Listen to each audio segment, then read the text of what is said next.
Good morning everybody and welcome back to Silverstone. Yes, it's going to be El Scorchio today. That's the weather. It's also going to be like that on track. Now, if we have the action like we did yesterday, boy oh boy are we in for a treat. Just a quick reminder, we had plenty of sideways action in the Caterhams and lots of close racing for the British F4. It was a rookie win for Josh Irfan, and of course in the British Endurance Championship, two familiar faces, Peter Essig and Marcus Clutton, getting the win in their Audi R8 GT3. Today we've got two F4 races coming up. They are going to be absolute crackers. We've also got plenty of Caterham action again, and to round out the day we have the Road Britcar Trophy Championship race, a 2-hour endurance race. We're going to be in the pits for that one. Right, let's get the action underway, shall we? Race 1 coming up. Let's go back to the Caterhams, and Sam was catching up some of the drivers ahead of the opening race.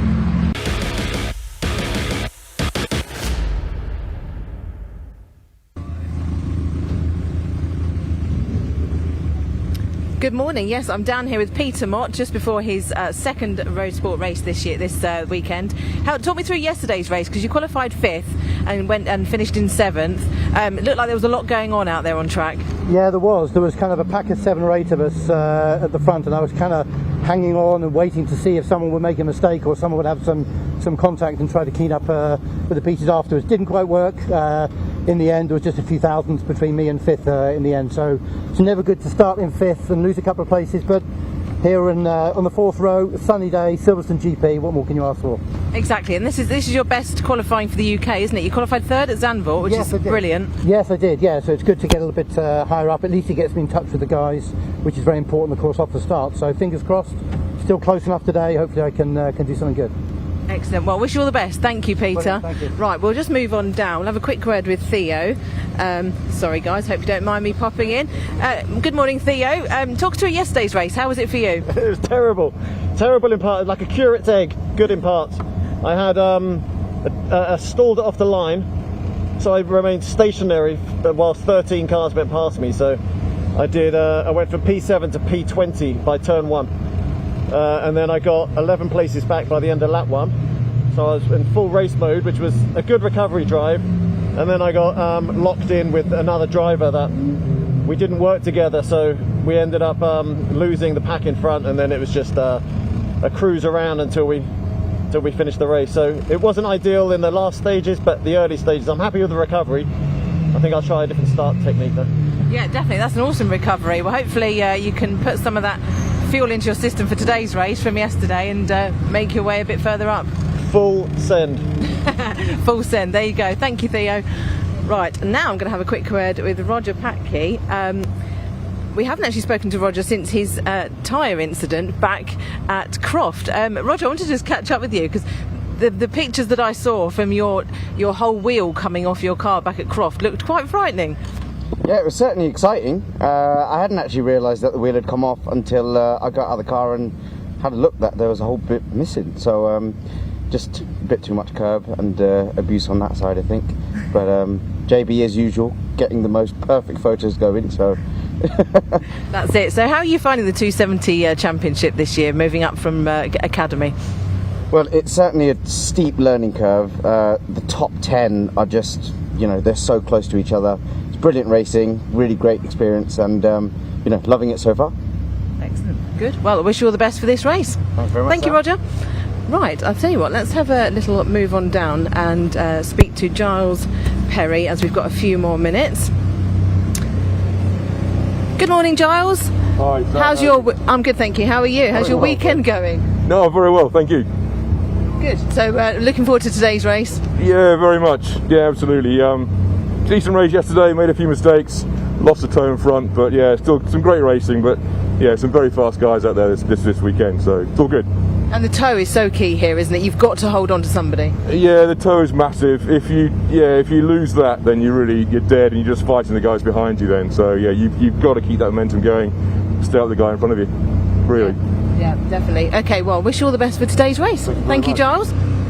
Right, let's move on down and have a word. Oh, Steve Merritt, let's have a chat with him. Good morning, Steve. Hi, good morning. How's your weekend going? Well, actually, this is my very first Caterham race, so I've really enjoyed it so far. It's been a baptism of fire. So I'm looking for some of the faster guys to try and hang on to the back of and try and make some progress. So what's your background then? What's made you get into Caterham racing? A long time ago I raced karts, but I've had more than 20 years off racing. But I love motorsport, and I wanted to give Caterham a try, so here I am. Here you are. And have you had much testing in Caterhams? I've done several test days and track days, but this is the first full weekend I've done, so, and I'll try and do maybe one or two more this year and see how I get on. Excellent. Well, you've done pretty well for your first Caterham race. So far so good. There's still 2 races left, so. There is. Well, I wish you all the best, but that's the whistle gone, so we'll let you have a good race. Nice talking to you, and we'll hand back to you guys in the commentary box.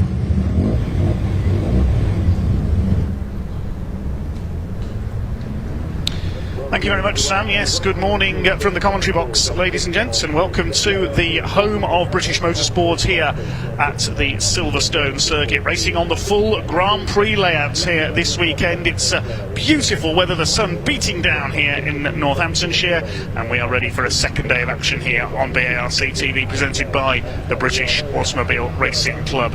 5 great races yesterday, some super close Caterham racing, a dominant performance from Peter Erscheg and Marcus Clutton in their Audi R8, as Ian has already mentioned, in the British Endurance Championship, and we saw a great race from the Rockets F4 British Championship, certified by FIA. They're back out for another 2 races today. We kick off racing with the Mission Motorsport Caterham 7 270R Championship, one of 3 Caterham Championships we have in action this weekend. And then it's the first of our 2 races today for the single-seaters, the Rockets F4 British Championship. Then it's the Vertex Watches Caterham Road Sport Championship, followed by the Mottl Motor Oil's Caterham 7 310Rs, the quickest cars we've got here this weekend in terms of Caterhams. Then we have an hour for lunch, and then it's more Caterham action with the 270Rs with their 3rd race of the weekend. The Rockets F4 British Championship, certified by FIA, back out for another 20-minute race, and then the Mottl Caterham 7 310Rs before our longest race of the day, the Rowe Motor Oil's Britcar Trophy Championship, mixture of GT and saloon cars, and 2-hour race with 3 mandatory pit stops for each car. My name's Dave Goddard, taking you through the action throughout the day from the commentary box, and I'm joined for our first race today, I'm glad to say, by Caterham expert Chris Hutchinson. Good morning, Chris. Good morning. Another hot one out here today. It was already hot for our drivers yesterday in the 3 series that we brought here with Caterhams this weekend, and it sounded like it was going to be another 2 degrees hotter. We were already seeing angry tyres and sideways action, weren't we, yesterday? So we're going to be working see whether their tyres can hang on in through Road Sport. We've got 1 race today, and the 217 310s both got 2 20-minute races for themselves as well. And I cannot wait for this first race of the day, the Mission Motorsport Caterham 7 270R Championship. They had a cracking race yesterday. Freddie Chiddick's one of our championship contenders, taking the win. He pulled away as everybody else was fighting for second in the closing laps of yesterday's race, and one of his championship rivals, Charlie Lower, could only manage 4th. The grid for today's first race is set by the race yesterday, the race results, so it is Freddie Chiddick's number 66 on pole, alongside number 45 David Rook. Second row, 35 Mark Kendall was right in the mix all the way through yesterday. He got fastest lap as well, starts alongside Charlie Lower, number 21. Third row, number 17 Alex Vincent, starts alongside 53 Michael Chaplin. On the 4th row, we just heard from Peter Motts, number 96, starts alongside the number 15 driven by Welshman James Cook. Row 5 is Theo Theato. We just heard from him as well. We've already seen him a winner at Snetterton this year in the Caterham Graduates Championship. He starts alongside Jonathan Ramsey, number 14. They were inches apart all the way through yesterday's race. Then on row number 6, we have last year's Academy champion, Rog Patke. We heard from him as well, driving number 29, starts alongside number 27 of Chris Ephraimidis. Row 7 is number 99 Toby Boys and 71 Giles Perry. Then on the 8th row we have 46 Mark Williams and number 11 Steve Merritt. He was involved in a bit of contact yesterday but was able to finish. Row 9 is 48 Richard Hoare and 6 Marcus Eels. On the 10th row, number 19 Paul Higginbottom, who only just avoided Steve Merritt after he went off and rejoined yesterday and had to spin the car around, so finished a little way down the order, starting on row 10 alongside the 22 of Louise Deason. Row 11 is 65 Lydia Gould alongside 44 Ian Summers. Row 12, 63 Andy Palmer and 23 Alan Bateman. The penultimate row, 88 of Charles Vincent and 84 Joe Priday, who failed to finish yesterday's race. And watch out for fireworks on the back of the grid. Number 2, Mark Jones, who missed yesterday's race. He's 4th in the championship at the moment coming into this weekend. He's got to find his way through from the back of the grid, so watch for the number 2 car coming through. It's a very quick racer indeed.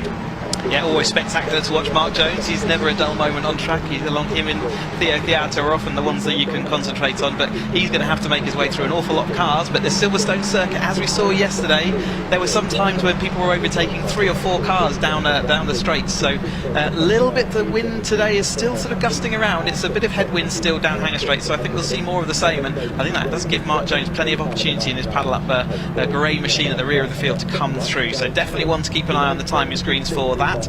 Can Charlie Lower come back to winning form? So he dropped to 4th place at the end of last races. They losing out sort of valuable championship points. It's been between him and Freddie Chiddicks at the top of the table. So Freddie Chiddicks did manage to convert that win, breaking away just at the end of the race.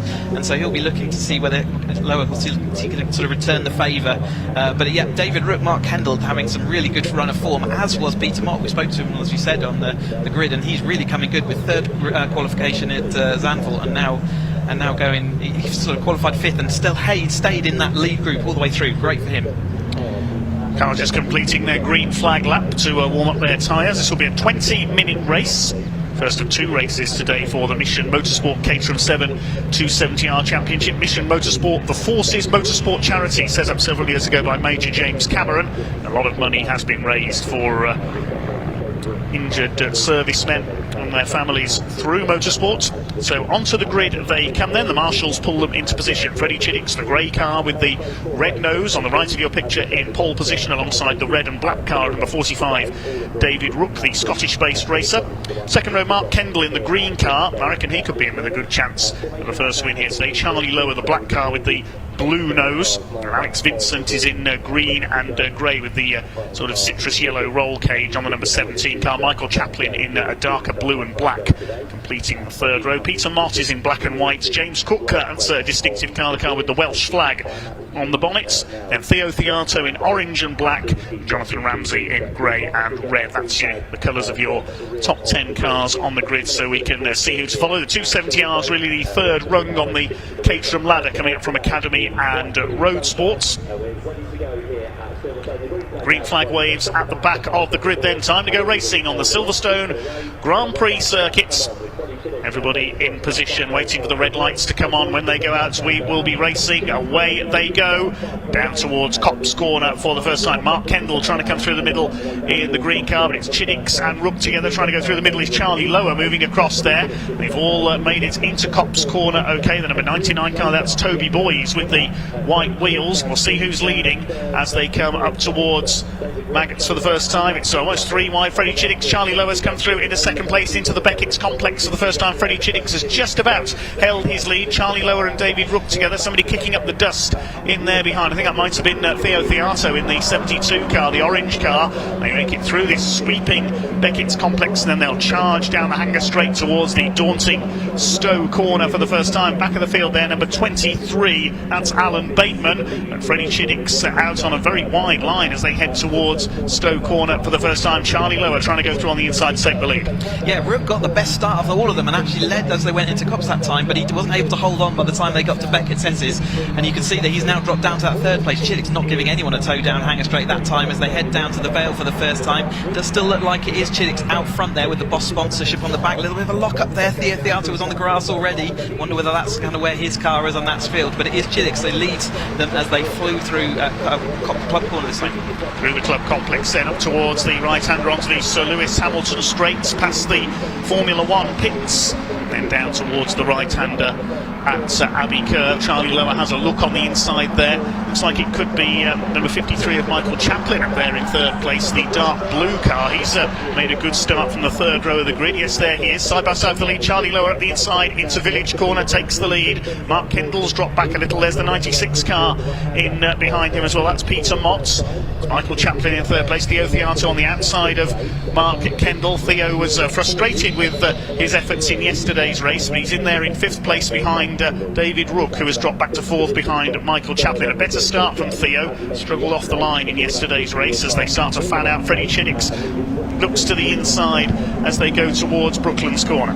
Yeah, absolutely. Not ideal start to head out there off the line with stalling, but he did well to recover back through. As watching just deep in this field, you can see the action is absolutely nose to tail all the way through. Louise Deason in her orange and purple car as they head into Luffield this time. But it is Chiddix who is it's Rog going out wide there, so he's going to lose some more places. Let's see where Mark Jones has made his way up to after this first lap as well. So they head down to complete that first lap.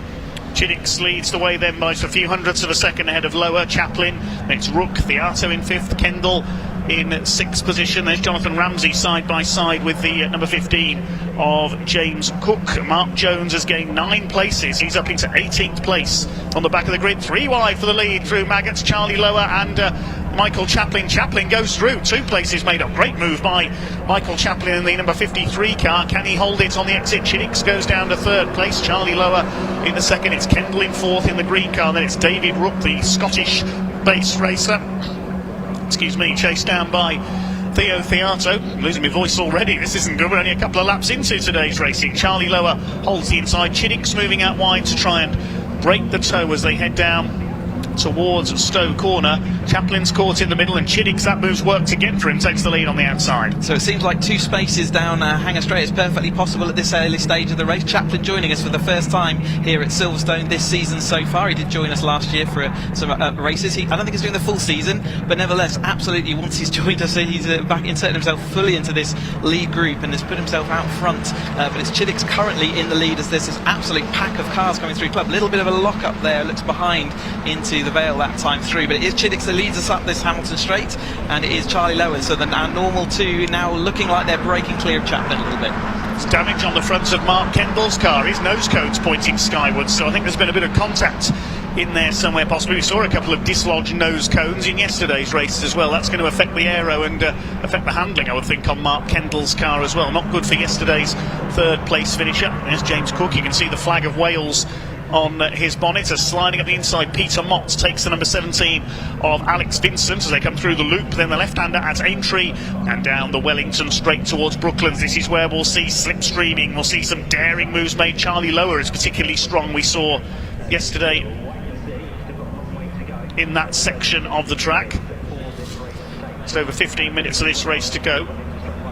Unfortunately, I think we've lost our camera at Brooklands at the moment, so our apologies there. We'll wait for them to come into view at Luffield. We'll see who is leading as they come towards. Looks like it is Charlie Lower ahead of Freddie Chiddix, then slight gap back to Chaplin and the rest of them as they come through to complete their 2nd lap. It's a long lap here on the Silverstone Grand Prix circuit. Charlie Lower and Freddie Chiddix side by side as they cross the line. Chiddix takes the lead back again on the outside, side by side with her between Chaplin and Rook. Then we've got Theato side by side with Mark Kendall. That's a damaged nose cone, certainly not slowing him down. It's not at the moment. You can see when he drips in and out of the toe, you'll see that nose cone nodding up and down as it hits the wind and goes out of it, but it's going to be acting as an air brake, and more importantly, he's not going to be able to see. A little bit of a rear wheel arch there flapping on Rook's car as well, so Chaplin dropping a little bit further back. Rook, we saw him in 2nd place in yesterday's race, but you can see Kendall's nose cone is down while he's following closely with Chaplin, but as soon as he pulls out, that will be ripping up in the air. He'll want to see that dislodge because it's going to be affecting his visibility into the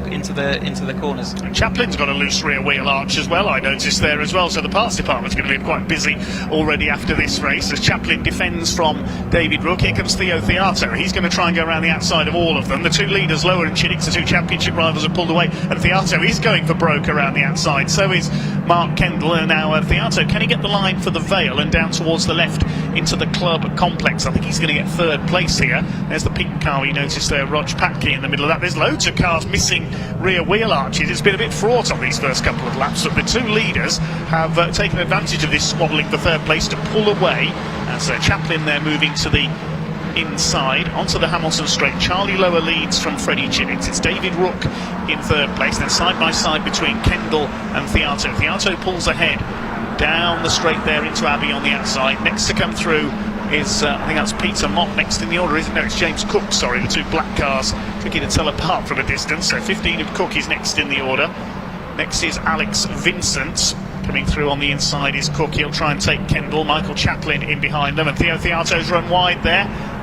just about holds the line back into the loop and then into Aintree. Chaplin's lost out in that little section. He was up in the lead, wasn't he, a couple of laps back, and now he's down in about that 6th or 7th place. So he's been shuffled backwards down the order as we're looking at Alex Vincent and Peter Mott as they head down towards Brooklands then for this time.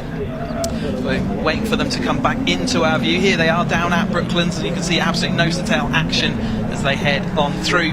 We only attach the rear wheel arches with nylon bolts, so they do ping off, and actually drivers quite like it sometimes. It adds a bit more cooling to the tyres, so we definitely don't attach them for the very reason that it's better to have them knocked off than rip the bodywork apart. Well, it gives some of our marshals out there a few souvenirs to pick up anyway, as they come through to complete lap number 3. New fastest lap for Freddie Chinnix, 2:30.411. He's just over a quarter of a second clear of Charlie Lower. Here comes Theo Theato past David Rook up into 3rd place. There's Mark Kendall with the new nose design in 5th position ahead of Michael Chaplin. Then behind them James Cook, and the rest of them behind is Peter Mott, Alex Vincent. We've got Toby Boys in there, the number 99. He's running well. Here comes Chaplin up the inside. He charges up the inside into what is now 5th position past the 15 of James Cook. Kendall's dropping back. He's got a wheel arch hang off there. That car is shedding parts by the look of it there, the 35. He's going to have to add a few more bits by the time we get to the second race this afternoon. But it's we heard from Theo Theato saying he was going full send. Well, he's a big winner at the moment, coming up from 9th on the grid up into that. He's just about battling for that 3rd place, but they have let the lead 2 get away. Charlie Lower, Freddie Chinnix are fully on their own battle and just working together to pull this gap, and therefore they're going to guarantee themselves that 1st and 2nd place. Chaplin moving back up, so he was struggling a little bit in that mid phase, but he's now back up into that 5th place again. There they come down towards Club, the 2 leaders together, Chinnix and Lower, duking it out for the lead. They are well clear to the tune of about 5 seconds. Big lock-up from somebody there at the back of the field into the Club complex. See who's going to come out in 3rd place as they come onto the Hamilton straight. It is Theato who's trying to break the toe there, moving towards the Grand Prix pit wall. Chaplin in behind him. Then we've got David Rook, that car with its wheel arch still flapping behind it. Mark Kendall next in the order. This is a great fight for 3rd, but of course the harder they battle, the easier it is for the first 2 in the race. Lower and Chinnix to make a break. Theato defends to the inside into Village. And Chaplin, 45 of Rook, that's the 35 of Kendall. Cook is next in the order, then it's Peter Mott. Behind him is Toby Boys with the white wheels, the number 99 car trying to go around the outside. Alex Vincent has dropped behind him. It's a solid line of cars heading down the straight into the Wellington straight. They go towards the left-hander at Brooklands past the BRDC clubhouse. They're going to go 4, but you can't go 4 wide into Brooklands, surely. They'll try and make it. Well, they look at Mark Kendall switching back to the inside, and Michael Chaplin goes around the outside of Theo Theato, takes that 3rd place away, and also trying to come through is Rook. So Theato's lost out there on that run into Brooklands. He'll lose 2 places. He could lose 3. Look at Kendall switching to the inside. He's deciding, oh, his car's a bit lighter than the others because it shed so many parts, so he's going for broke and trying to make advantage. I jest, of course, as the 2 leaders go over the line. Still Freddie Chinnix up front by 0.29 of a second ahead of Charlie Lower.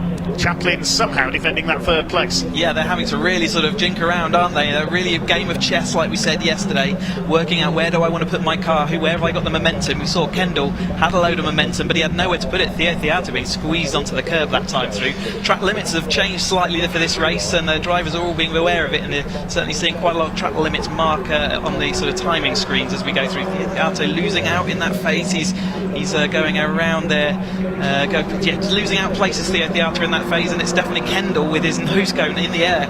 You know, he will be his visibility will be limited as he heads around, but he's still managing. He knows his side, looking at the braking points out the side of his eye. But here are the 2 leaders, Charlie Lower and Freddie Chinnix, just swapping places, and they have got an absolute acre of time ahead of everyone else as they go 4 wide into Stowe this time. Acres of time. That was a Ron Atkinsonism in football, wasn't it? Nice to hear that again. And so everybody else trying to be 3rd. We've got about a dozen cars in there. It really does look like, as we said yesterday, a bad day on the M1 motorway at the moment as they come up towards Club. Who's going to come out of this in 3rd place? The 2 leaders probably wondering where everybody else has got to. They're all in this solid scrub of cars, which takes up pretty much the rest of the field behind them. Let's see who's going to come through in 3rd. A bit tricky to see from the sun as they come through into Club corner. It should be Michael Chaplin, I think, who comes out 3rd. No, it's Is that Peter Mott who's come out, or is it James Cook? It's Cook who's come out into third. Where's he come from up there? That's a great move through the order. He's clearly been working his way through, just like the M1. You have the lanes moving at different speeds when it's all busy, and just like on the M1, you've got to pick the right lane, the one's going to bring you further forward. And it looks like it is Cook who's made his way to the front of that field, chose the right lane, and made his sequence around club there very easily. So, but we're still seeing those bodyworks flapping. It's the battle of the rear wing versus the nose cone as Rook goes around the outside and Kendall has to lose that place. Rod Packey making gentle progress forward, but this pack is getting bigger and busier as we get through this race. Mark Jones is up to 13th from the back of the grid, so we'll see him start to move into this battle fairly soon.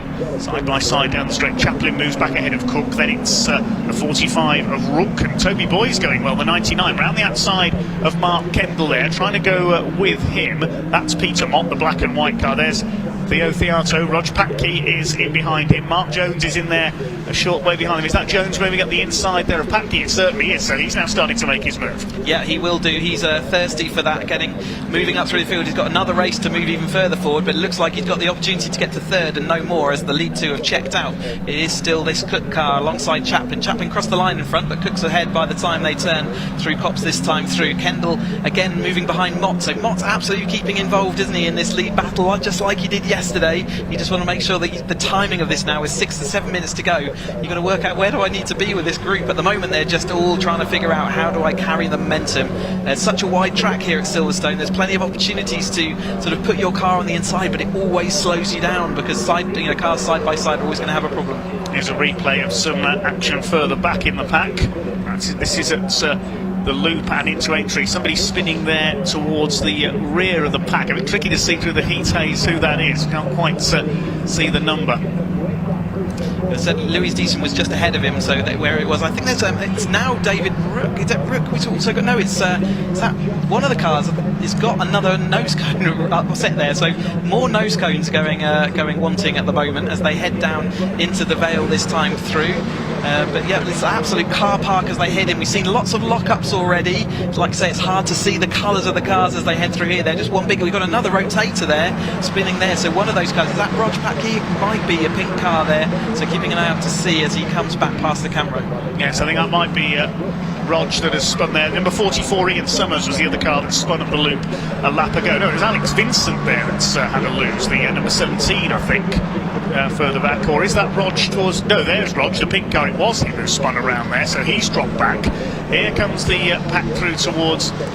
It's impossible to pick out. Have we got two pink cars in this race then? It did certainly look pink as it was coming towards us, didn't it? But no, Roger's definitely still in that pack, and he's just ahead of Theo Theato, so a little bit back. Here's the other angle, the reverse angle for that spin. So who was it who lost the rear of their car then? I think it might be Giles Perry, is that? Yes, number 71. He's a similar colour to Alex Vincent, which is why I was confused in the first place. I can't keep up with it. Anyway, 5 minutes of the race to go, and the third place pack is coming down into Brooklands. Up the inside comes the Caterham 270R Superleggera of Mark Kendall. He takes third place away from Michael Chaplin. David Rook goes side by side with the 15 of James Cook. Then it's Boys and Mott's. Packey's up behind them in the number 29. He's got Mark Jones on his tail, or is it no, Theo Theato's in there as well. So Jones and Theato next in the order in this group. By the time you've read out the order they're in, it's all changed again on each corner. Yeah, absolutely. They're kind of wheelbarrow racing, and they're in all sorts of analogies, car park driving. But at the moment they are absolutely loving this. I'm sure the drivers are going to be absolutely exhausted by the time. The temperatures out there are rising rapidly as we head into the second day here at Silverstone. But here comes the two leaders sort of serenely on their way. Charlie Lowe and Freddie Chiddicks. They know they're guaranteed first and second as long as there's no issues on their car, and Charlie Lowe's got a little bit of a gap there. But I wonder whether they can also, this opportunity to sort of try and get fastest laps. At the moment Chiddicks has got that with a 2:30.4. They're still about they're about half a second away of the actual lap record, so still too hot out there on temperature track to allow them to really take that. But Charlie Lowe are now looking down the inside of Chiddicks as they go into Stowe. Well, there go the leaders. They're an eternity clearing Caterham turns. Look how far ahead they are. They're over 11 seconds ahead of this battle for third. Look at the state of Mark Kendall's car. It's certainly different, isn't it? I imagine that if that nose cone tilts back any further, he won't be able to see where he's going. So David Rook has gone through into third place, and behind him is Michael Chaplin, one of our newcomers. You can see the novice cross on the back of his car. A great first weekend in the series for him. Somebody with a big lock up there at the back of this group. And there's been possibly an incident up at bit more bodywork goes flying. That's on Toby Boyes' car. Marshall's going to have a bit of a clear-up to do after this race, aren't Yeah, they? he just took a bit too much curb on the inside of Beckett's there that time, and the kind of little sausage curbs just took away that. I think you can see the car bump violently. It probably bottomed out as it did that. But Kendall doing really well with that air brake that he's got at the front of his car to sort of manage and maintain that position. There's Ramsey, who was sort of having a fight with Thea Theato all yesterday, and they sort of were a battle of their own. But it is Kendall out front. Roger Packy coming back through. Thea Theato, after that sort of early move into that second place, has dropped up a little bit. Someone's off wide, the outside of the track there. Again, hard to spot who that is. They're going to join the rear of this pack, losing out some of those places. Is that Cook? It may have been James Cook there. It was either Cook or Peter Mott. Their cars look very similar from a distance, so we'll pick that up as they come through towards Brooklands. It's Kendall who has third place at the moment. They'll be starting the last lap this time.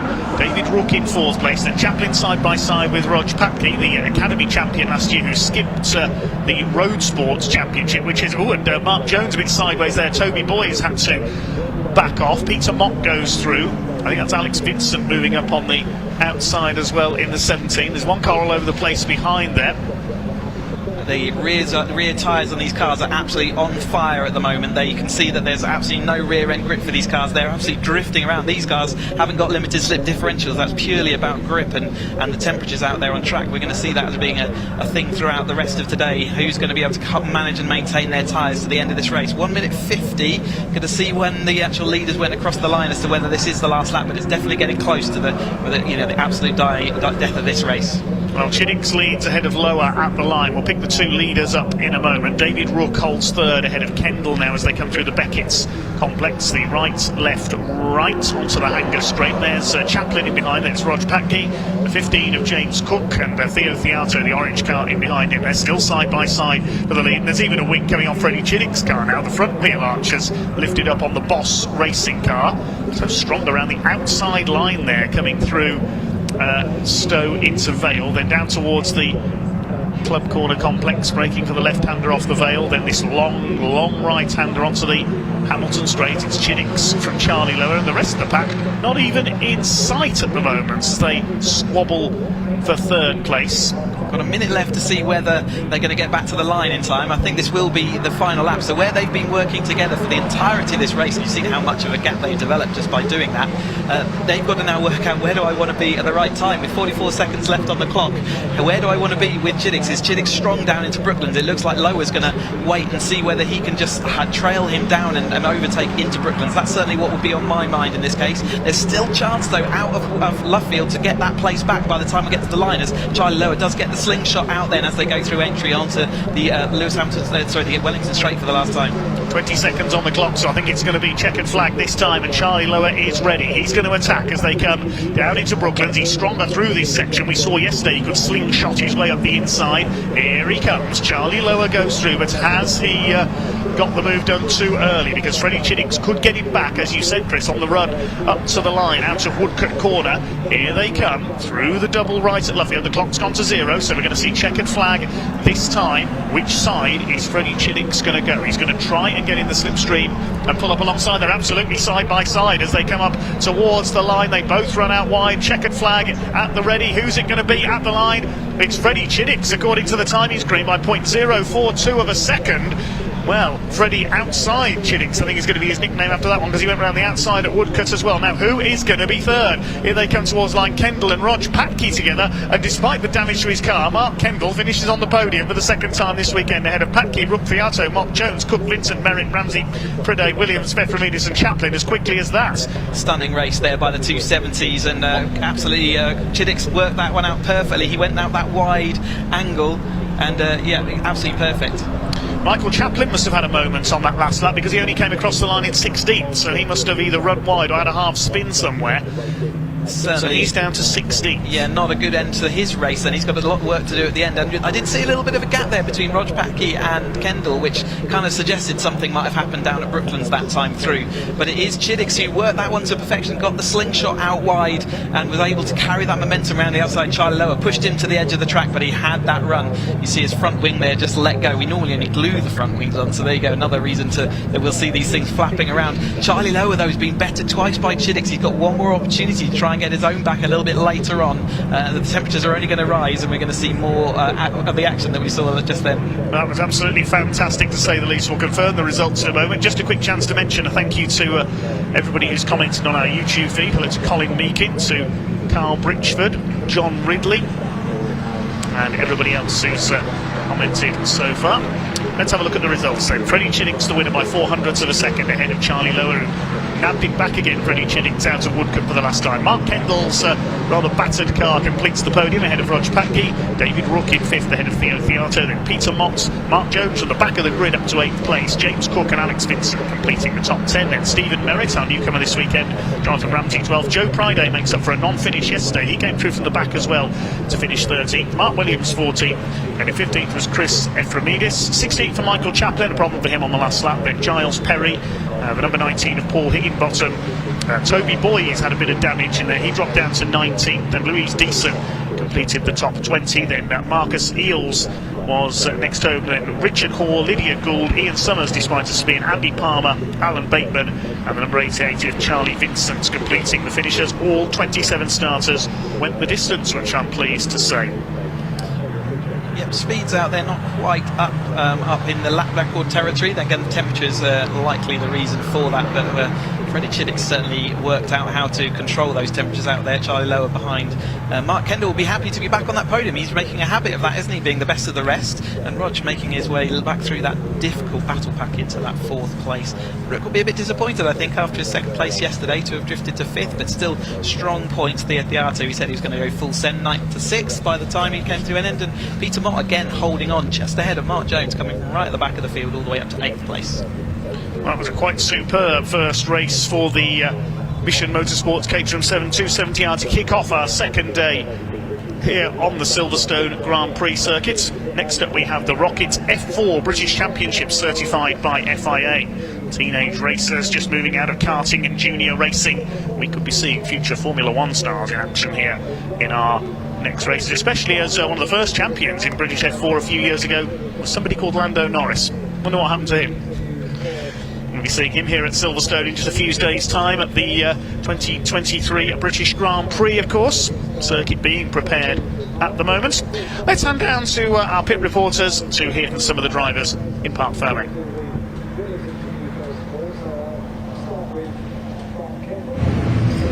Yes, yet again another exciting race. Congratulations, Freddie. You got the fastest lap as well.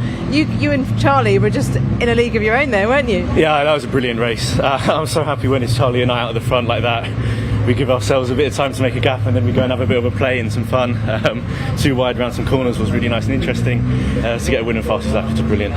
Did you plan it right on that last lap? Because that's what it's all about here, isn't it? Yeah, I knew if I was behind out that corner I'd get him on the line. So yeah. Well, congratulations. Thank you. Right, let's have a word with Charlie. Charlie, congratulations. Oh, what a race you had with Freddie. That looked like a lot of fun. Yeah, a lot better than yesterday, that's for sure. Yes. Yeah, it was a good race. Shame I couldn't pull it off at the end. I knew he was really strong around the last corner, so there's definitely some setup changes I need to do for the car to get me around that corner a bit better at the end to get the benefit. But he was, always really fast around that corner and led after every lap, and I was like, there's no way I'm going to be able to pull this off. So now I'm happy with 2nd place, all championship points for me. Exactly. Well, congratulations. And move on to Mark. Mark, your car survived and got you into 3rd place. I mean, that was, I think the commentators said it was like a busy M1 motorway. It certainly was, yeah. I think it's more like driving the road to Thailand, to be honest. But yeah, no, it's pretty mental. I struggled with visibility because of my nose cone, so couldn't see the corners here. So that was a struggle, but we got here in the end. I was going to say, considering your visibility struggles, you did very, very well to hold off that group, because it was, I made a few dives on the last lap to get 3rd, so yeah, it was all worth it. We didn't really have a clue who was going to come out in 3rd place. Nor did I. Well, congratulations, Okay. Well done, well deserved. There you go, I'll hand back to you guys in the commentary box for the next race.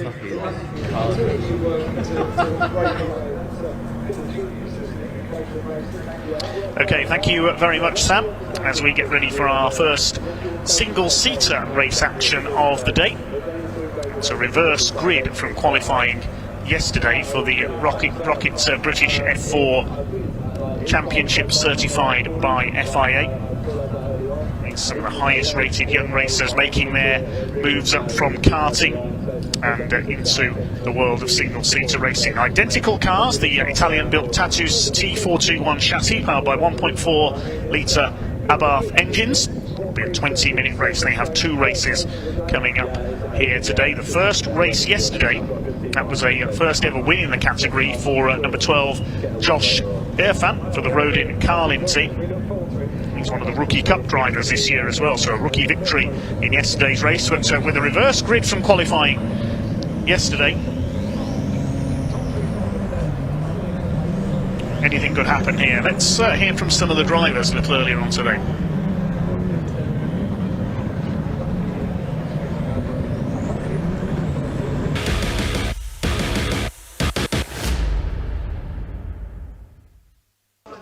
Well, welcome everybody to the assembly area. Almost time to get underway for race 2 of the weekend for the British F4 Championship. As you can see, the cars are starting to line up behind us. Yesterday, what a day we had. Josh Irfan picking up the win. He's a rookie. Very emotional win for him as well. Right, Will McIntyre's second place, by the way, as well. Now it means he now leads the championship coming into this race. But this one is a reverse grid. So let's go have a quick chat with Isaac if we can. They're just firing the car up. Sounds good, doesn't it? So grab a quick word of Isaac. Isaac on pole position. Yesterday wasn't your day. Today's going to be different though, yeah? Yeah, hopefully we can make a good recovery after yesterday, and I've started off pole before, so just got to get a good start and get in the lead early and just be consistent throughout the whole race, and that should be the aim. Fantastic. I mean, Silverstone's a good circuit, isn't it? Fast and wide. Does that suit you? Yeah, it's good. We saw yesterday that the slipstream was quite effective, so it'll be pretty difficult starting off pole. But I think the dirty air should affect them, and being in clear air should help me out.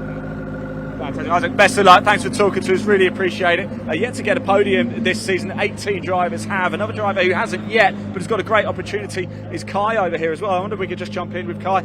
Kai lining up second place. Are you ready? Are you feeling good for this one? Yeah, feeling good for this one. The pace is going to be strong for the race pace.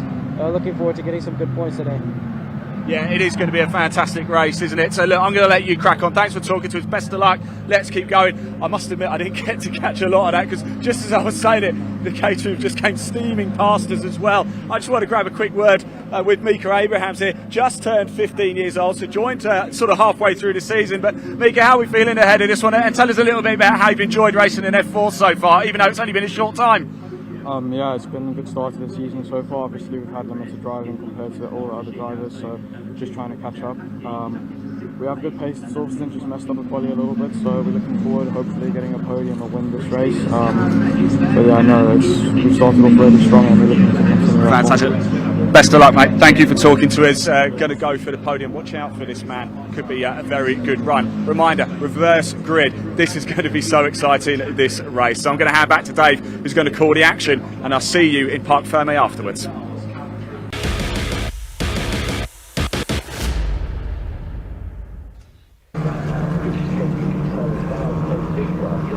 Cars coming up to the grid then for our second race of the weekend for the Rocket F4 British Championship, certified by FIA, and as I just mentioned, it is a reverse grid from qualifying yesterday. So Isaac Barashi finds himself on pole position in the Finch this by Argenti run car, yet to score points this year, failed to finish yesterday's race, so looking for some better fortunes here. Alongside him is from India, Kai Daryanani for Virtuosi Racing. He finished down the order yesterday.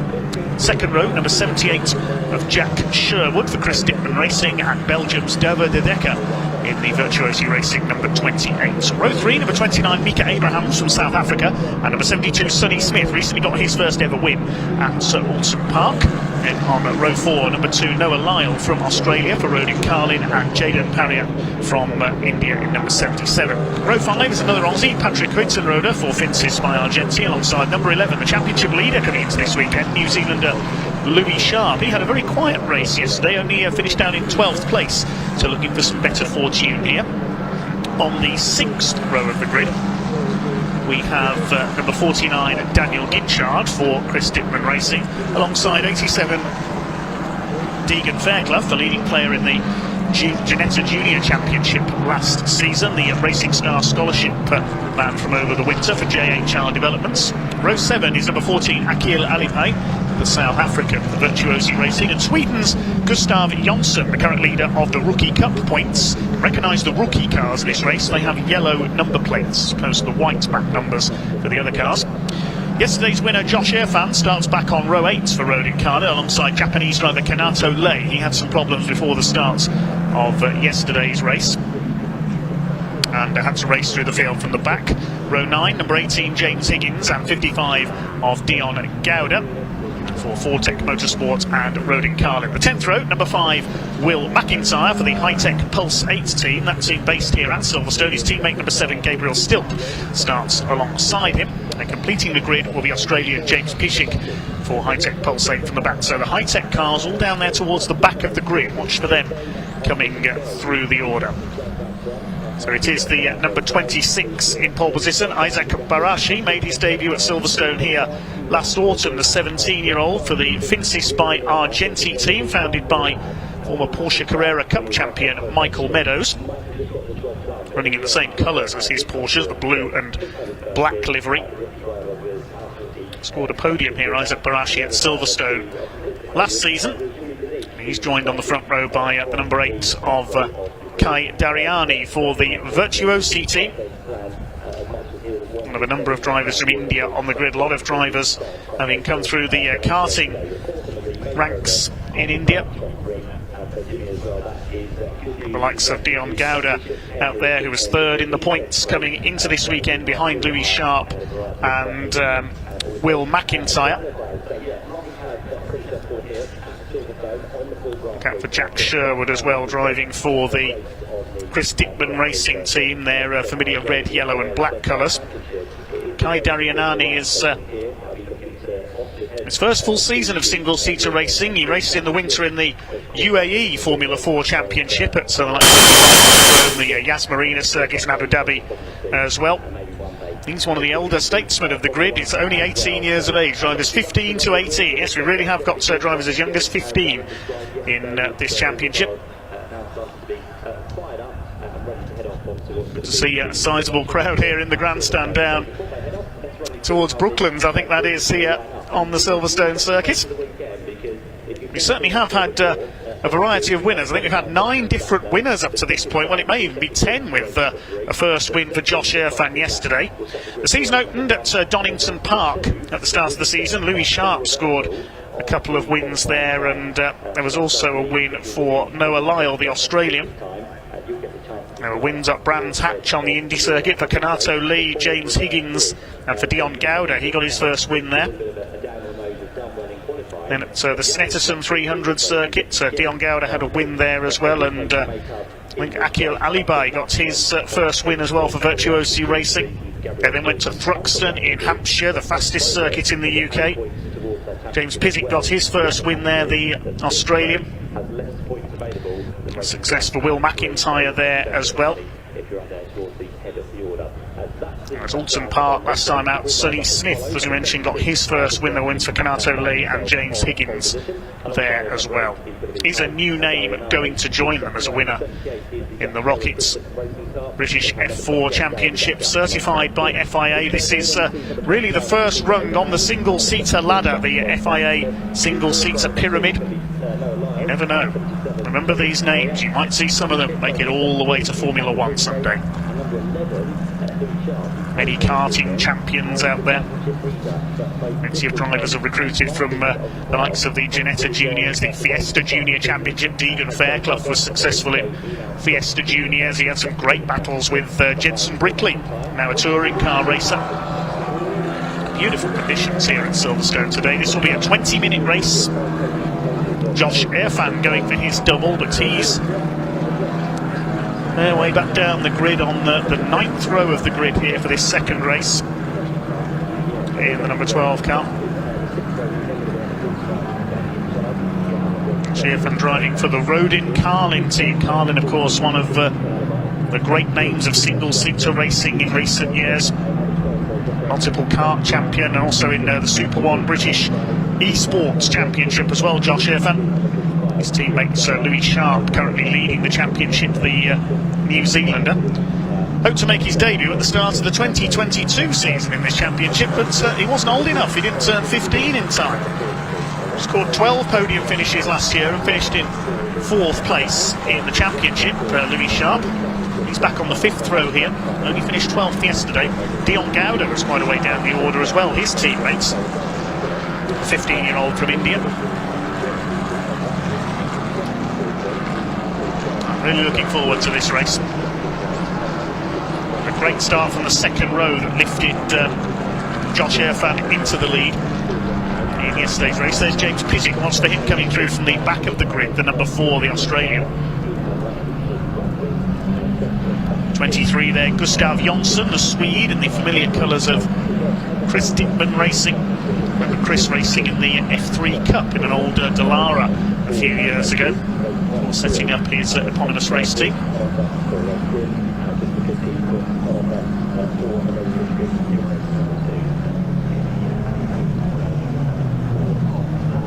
Thanks to all our commenters. Hello Maxine Henderson, she's waiting for the Britcar Trophy race later on. Hi to Callum. So to Kibble Faust, watching from America. Rusty Nails, Ian Buckley, he's part of our rescue crew here today. He's up at Beckett's. Hello to you, Ian, thanks for your service. Somebody called Chris Hutchinson has commented on our YouTube feed as well. Thanks, Chris.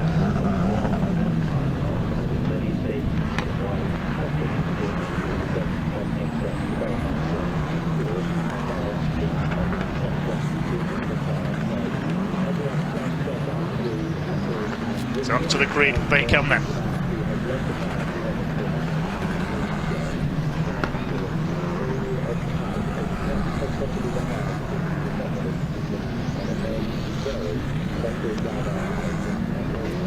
So Isaac Barashi in the black and blue Vincis My Argenti car starts on pole.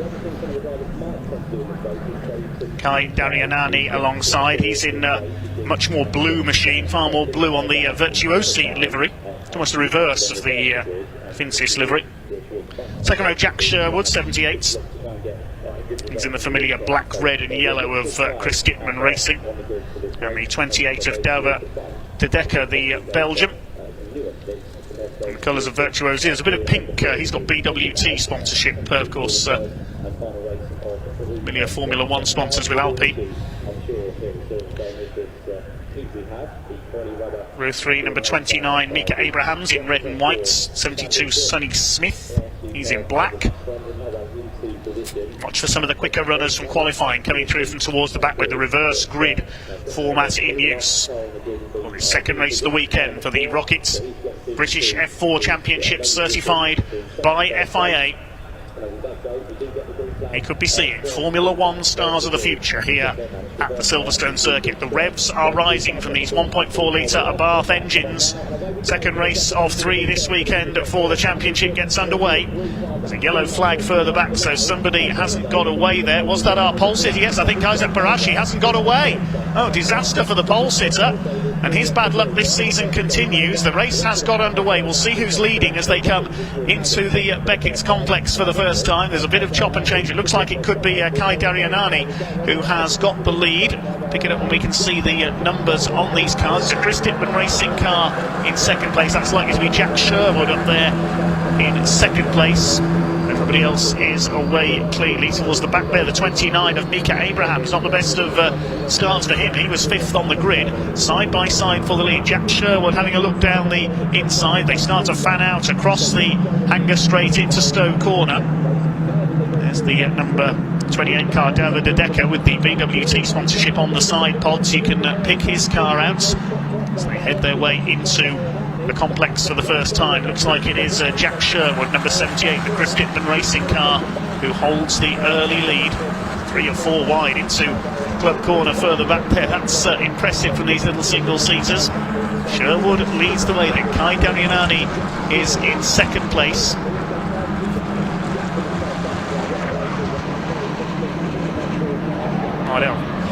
Here they come then into Village Corner. 3 and 4 abreast in there. This is certainly very brave indeed. These young racers know no fear, to say the least. One of the Chris Dickman cars diving for the inside there towards the back of the field. This is great stuff so far as they head towards Brooklands for the first time. It is Jack Sherwood who continues to lead the way, trying to move up the inside there. That's I think one of the JHR development cars there. Could be Deegan Fairclough that's in there in the battle as well. A couple of lockups there into Brooklands corner as they chop and change positions. Trying to move to the inside there is James Higgins in the number 18 in the red, white and green car. He draws his way past. I think that's Josh Irfan in there, but it's Sherwood who leads. It's Sonny Smith up there in second place. He's just taken Kai Darianani coming through. Woodcut there fourth is Noah Lyle. Then Deegan Fairclough in fifth position. 77 of Jaden Parriott has pulled into the pits. He was seventh. Yes, we lost Abrahams on the first lap there, so we'll try and work out what has happened to him. Yes, there is Mika Abrahams spinning to a halt. That's out on the infield loop, so we've lost the South African. Didn't have a very good start and now has spun it, so I think that's coming out towards the loop. So Sherwood leads. It's Sonny Smith looking for his second win of the season in second place. Darianani is third. Then the blue and yellow car is Noah Lyle in fourth position. 55 moving up on the inside there is Dion Gowder. He takes Deegan Fairclough in the number 87, the JHR Developments car, and there's a spinner. That's the number 7 of Gabriel Stilp, one of our rookie cup racers for the High-Tech Pulsate team. It's Oliver Oakes' team, the ex-karting champion, based here in Silverstone. Through the Hamilton straight for the second time. It's Jack Sherwood who holds the lead, faced by Smith and Darianani. The rest of them charge their way through behind. A little lock up there for Gustav Jonsson, the Swede for Chris Dittman Racing. He's got the number 5 behind him, but Will McIntyre coming through from towards the back there in the lower reaches of the top 10 at the moment. It's a replay of that spin down at Stowe Corner. This is Gabriel Stilp. We'll see what happened to him. Yeah, so a little bit too hot into it there, locked up the brakes and round he went. Thankfully nobody close enough to tag him. Gabriel Stilp will rejoin at the back of the field. Leaders coming through to complete their second lap. Sherwood leads, but the fastest lap for Sonny Smith. There's only 0.3 of a second in it now at the front of the field. Darianani in third place, then it's Lyle. Deegan Fairclough heads the next group. He's got Louis Sharp, the championship leader, on his tail. Then behind him is Kanato Lee. He's gained a couple of places past Jonsson and McIntyre on that last lap. Meeting the top 10, McIntyre and De Decker. We've got Dion Gowder, a quiet weekend for him so far, looking to keep his position in the top 3 of the championship. Leading the Rookie Cup at the moment is Jonsson, De Decker in second, and third Josh Irfan, who's down to 16th place at the moment, yesterday's winner, showing just how evenly matched these cars and indeed these drivers are. There's Jonsson. Rest of the field goes through single file. There is the number 12, that is Josh Irfan, yesterday's race winner in the Road and Carlin car, as they head through Stowe Corner up towards Vale and Club.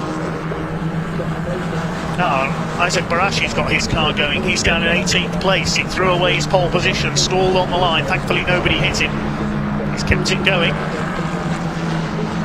Mika Abrahams is still going as well, but a long way behind after that spin. 14.5 minutes in this 20-minute race to go for the Rockets F4 British Championship, certified by FIA. Trying to make a move there on the inside is the number 28 car, I think that was. Tricky to pick out the numbers on these cars in the sunlight, so apologies for any missed calls here. Charge their way down the Wellington straight towards Brooklands once again. There's Lyle in 4th place, Deegan Fairclough behind him in the 87. It's been told there's a bit of damage on Kanato Lei's car, the Japanese driver. He's in towards the back of this group. Fairclough being chased by Louis Sharp, the number 11.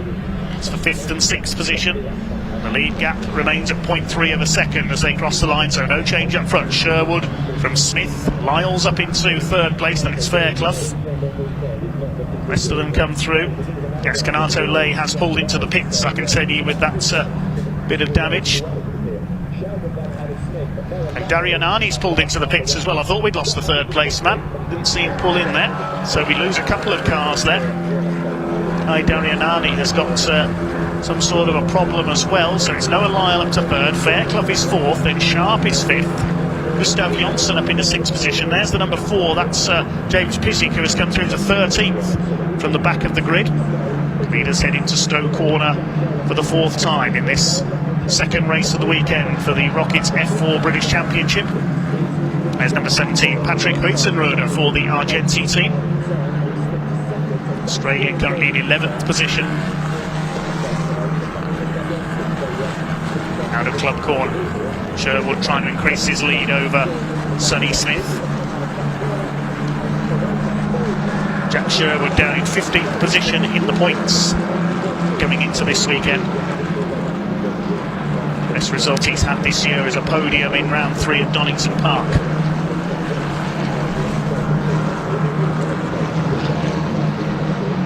And a fairly quiet run for Louis Sharp, the championship leader in the number 11. He is chasing after Deegan Fairclough in the 87 car.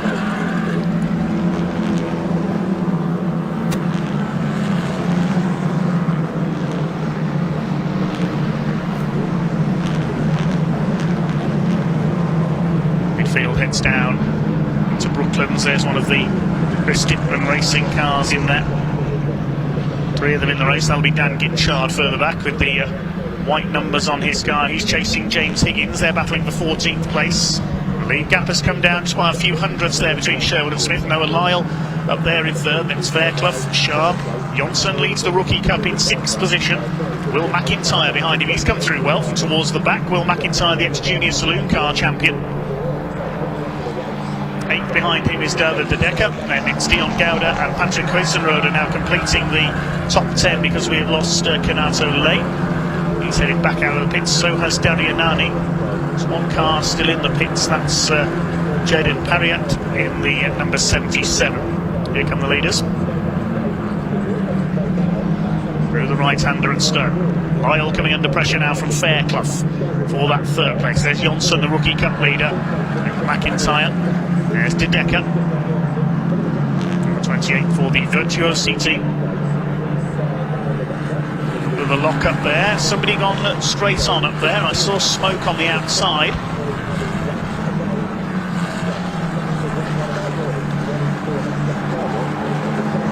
Here come the leaders. We'll see if anybody's disappeared in there. I don't think they have, just somebody running out a little bit wide. Through Abbey, up towards Farm and Village. Gustav Jonsson leads the Rookie Cup, and he leads the Rookie Cup points as well. Of course, it was a rookie winner yesterday, Josh Irfan, but he's only in 4th place in the Rookie Cup points. Gustav Jonsson has done the majority of the winning in the Rookies division. He leads Gabriel Stilp in their separate points charts. Under the bridge down towards Brooklands. Once again, McIntyre 7th behind him. There's De Decker. And behind him is the 55 of Dion Gouda. In the Carling car, the black and pink tune. He's got Huitzenroder on his tail. Over the line go the leaders. The lead gap is up to about 3/4 of a second now. Jack Sherwood continues to lead the way. Is he going to be race winner number 11 for the championship this year? No change in the order that time through. It's the one car not running, the number 77 in the pit lane. Yes, the lead gap is definitely increasing slightly. Noah Lyle trying to go after the leaders in car number 2, the Rodin Carlin car. Came into this weekend in 7th in the championship. Was Louis Sharp who led by 5 points ahead of Will McIntyre. Dion Gouda 3rd. McIntyre made gains yesterday though, with Sharp and Gouda having slightly disappointing runs. Kanato Lei, the Japanese driver, the former Ginetta Junior racer, 4th in the points, but he's had a troublesome weekend so far as well. That's the number 4 of Jimmy Pissick from the back of the grid. He's come through into, let's see where he is, down the order, 12th place. Now he's got ahead of James Higgins. Next target is Akil Alipai, the South African, in the Virtuosi car. Yes, Jack Sherwood rather continuing to increase his lead. So the 8.5 minutes of the race to go.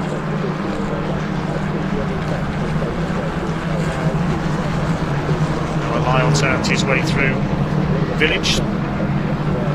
Jack Sherwood, the 16-year-old, has raced in GB4 in the past, so with the Ginetta Juniors.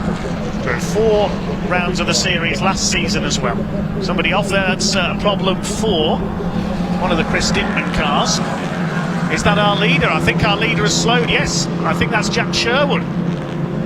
That's on the exit of the loop.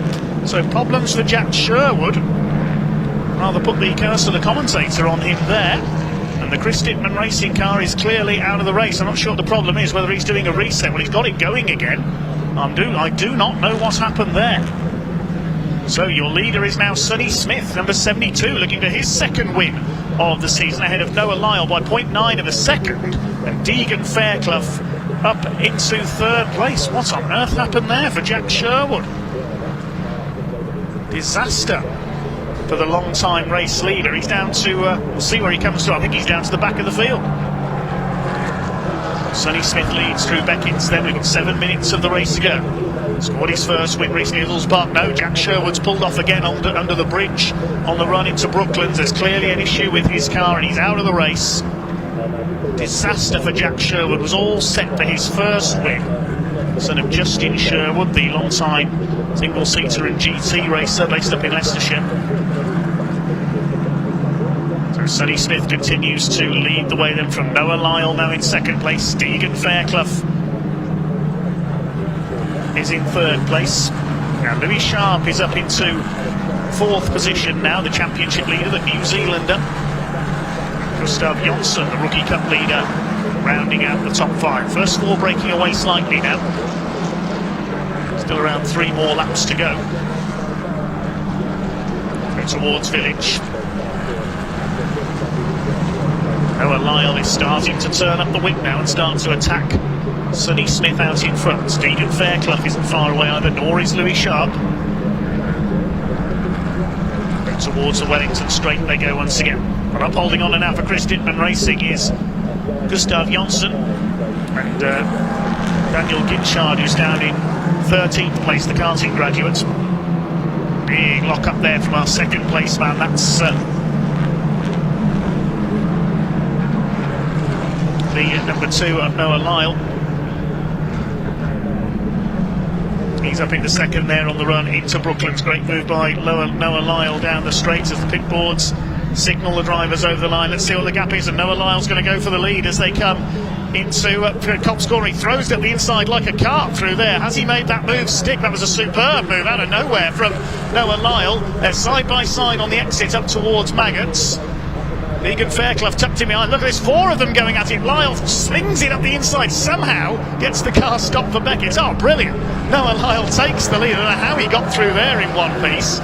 Oh, this is fantastic. 2nd place now is Sonny Smith. Deegan going to try and slipstream his way into 2nd. This is like Caterham racing up front at the moment. There'll be 5 of them together soon because Jonsson's closing up as well. To the inside goes Deegan Fairclough on the run into Stoke Corner. He's going to go through up into 2nd position. Fastest lap of the race, and certainly by Kanato Lay, who's recovering further back down the order. So the leaders head towards the club complex once again. Noah Lyle, out of nowhere, just threw it up the inside, going into Cop Scoring. Tried to do that into Brooklands, but wasn't close enough. That's where we saw the lock-up. He held off Deegan Fairclough. It's Lyle who leads the way now, the Australian. Fairclough up into 2nd place, down to 3rd. I think has gone Sonny Smith, the 72.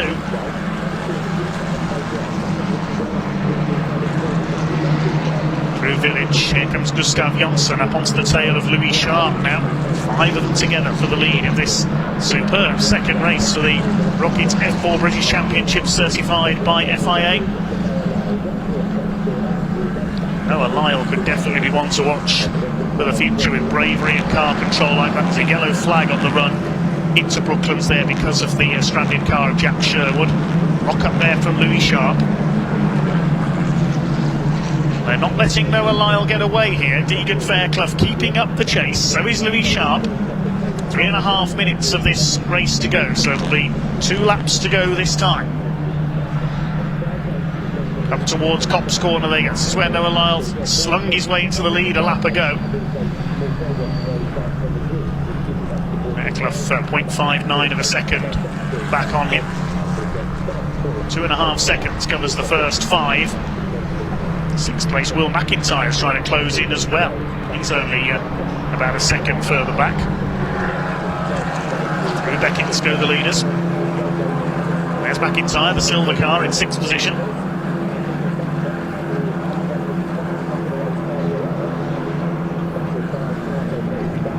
Up towards the right-hander at Stowe Corner on the penultimate lap of this superb race. A superb drive by Noah Lyle, and Louis Sharp, I think, has taken 3rd place in there ahead of Sonny Smith. So Louis Sharp is up into 3rd position.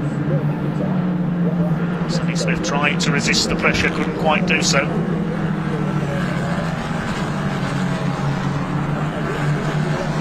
Through the club complex they go.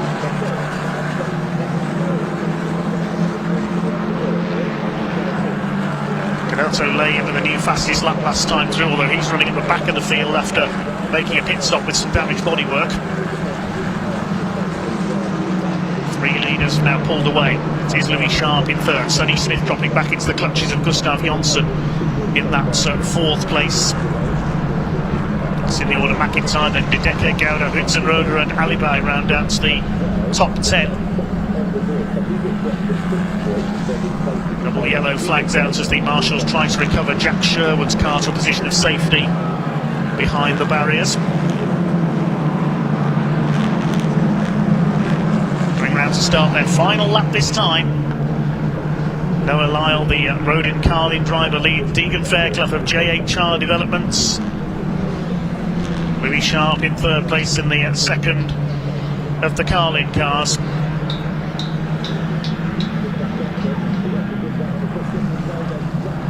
These 3 have definitely pulled away from Sonny Smith in 4th position to the tune of 2.5 or so seconds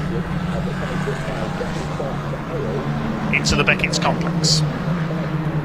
Well, Noah Lyle showing plenty of guile in this race. First year in single seaters last year, he raced in the Rookie Cup last season, winning 11 races in that division. Raced in Spain in the Spanish F4 Championship as well. Can Deegan Fairclough catch him though? There was 0.64 of a second in it at the end of the penultimate lap through Stowe Corner. We're hoping that that yellow flag has disappeared from Brooklands. He'll try and slingshot his way down the inside, Deegan Fairclough, but will he be close enough? Bit of a lock up there from Louis Sharp. He's trying hard to stay in touch as well after a disappointing race yesterday. Sonny Smith still in 4th place, I think. Or is he? Take a look back. No, it looked like the red and black Chris Dickman car up into 4th place. Yes, Gustav Jonsson is 4th. Have we lost Sonny Smith there? I couldn't see the black number 72 car there, so we may have lost him earlier in the lap. Pick that up in a moment. Yes, it's definitely Jonsson in 4th. I think it's McIntyre up to 5th. Through the loop. Down towards Brooklands this time for the final time. Is Noah Lyle going to hold on to take the win for Australia? Down towards the left-hander at Brooklands. I think he's just about built enough of a gap here. I don't think our 2nd place man is going to catch him. A little bit of a lock-up again from Fairclough. He's pushing hard, but I don't think he's going to get close enough. In race 2 of the weekend for the Rockets F4 British Championship, certified by FIA, and with a fine drive, car number 2 is going to finish in P1. Noah Lyle is coming home. There's the checkered flag. Noah Lyle takes the win. 2nd for Deegan Fairclough, and Louis Sharp takes 3rd. Who's going to come home in 4th place? It is Jonsson from McIntyre. Yes, we have lost Sonny Smith on the last lap there, unfortunately. Gustav Jonsson wins the Rookie Cup in 4th position. McIntyre 5th. De Decker 2nd of the rookies in 6th. A good run for him. Then Gouda, Hudson-Roeder, Alibai and Pizik from the back of the grid, completing the top 10. It's Noah Lyle who will celebrate victory by just over half a second, 0.576 of a second, his winning margin. And Louis Sharp 7/10 further back. There's Kanato Lay, who comes in after a pit stop. Kai Darianani is still running further down the order as well, so we'll have 18 finishers to this one. We lost Jaden Parriott into the pits, so Jack Sherwood sadly pulling off out of the lead. Such a great shame for him. And we've lost Sonny Smith somewhere on the final lap as well. have a look back at some of the highlights of that race. While Isaac Barashi was on pole position, he didn't go anywhere. There's another car caught in behind him as well. Let's see who that was. As the race progressed on, we saw the spin for Gabriel Stilk down at Stowe Corner.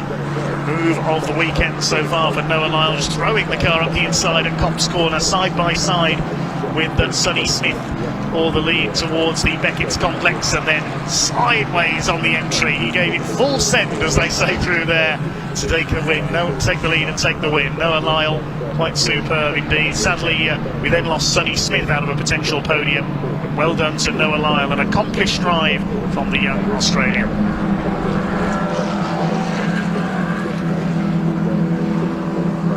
Okay, provisional results of that race for the Rocket F4 British Championship, certified by FA. Noah Lyle taking the win by just over half a second ahead of Deegan Fairclough, with Louis Sharp completing the podium. Gustav Jonsson, the Rookie Cup winner, in 4th overall, ahead of Will McIntyre.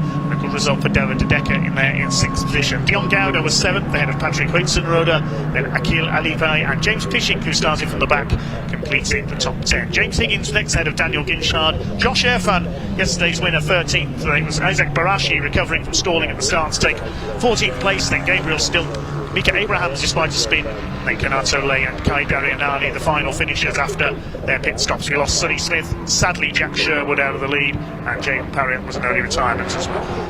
We'll head down to Parc Fermé shortly to hear from our top 3.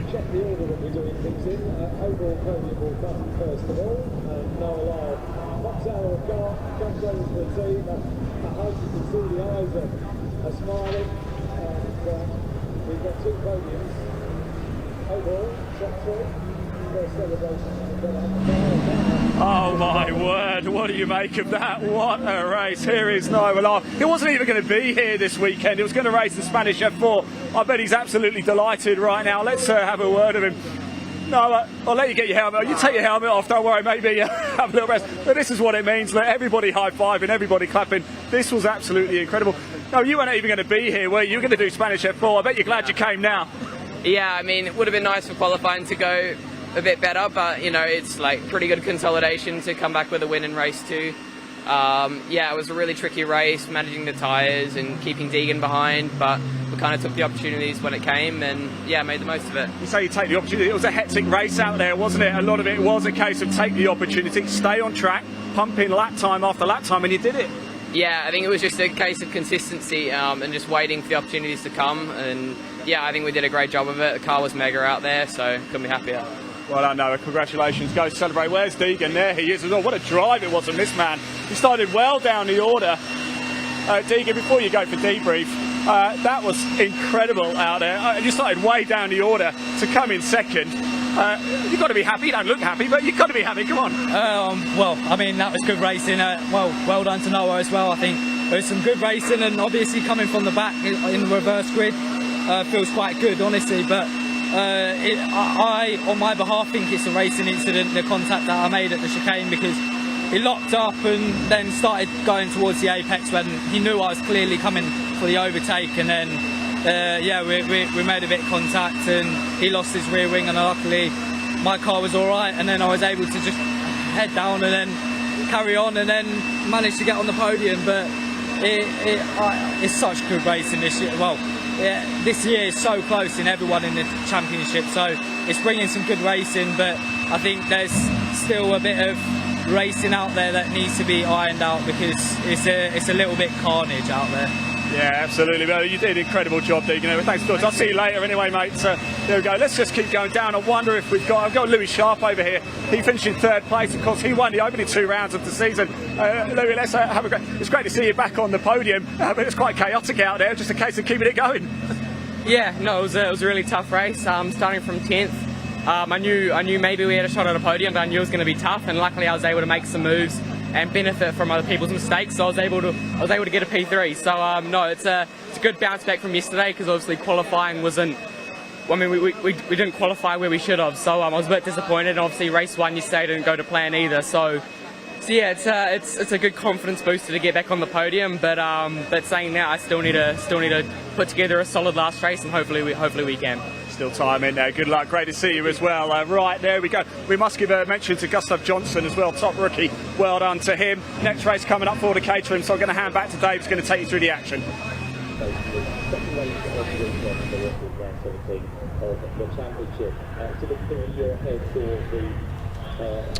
So we'll see the Rockets F4 British Championship back out a little bit later on.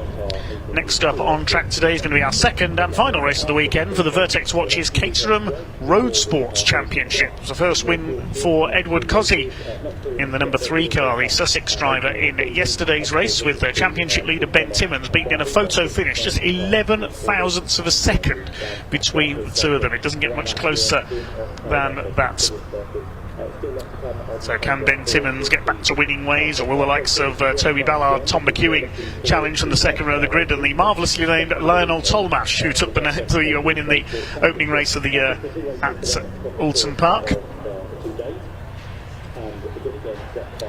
Maybe he can take a second win of the season. Also look out for Nick Bryant, who retired from yesterday's race. He was well placed, but his car sadly let him down up at Beckett's, so he'll be coming through from towards the back of the grid.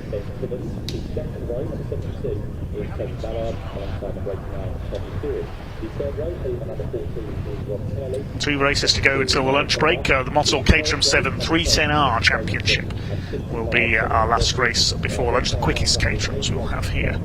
Great to see Ed Cozzi up there though yesterday, ahead of Timmons, making that move up there with Toby Ballard in that 3rd place. Tom McEwing drifting just late in the race off of the podium down into that 4th place. So it's been between him and Timmons all year, and again those gaps that Tom McEwing would like to be able to make that move forward. But here is the grid for this second Road Sport race then, with Ed Cozzi and lining up alongside Ben Timmons on the front row, second row for Toby Ballard and Tom McEwing. We've got Rob Kennelly on row 3 alongside Lionel Tolmash. Alistair Davidson, a great result for him on row 4 alongside Sol Rogers, Ryan Wilby, Craig Boyle, both drifting backwards late on in the race yesterday, make up that row 5.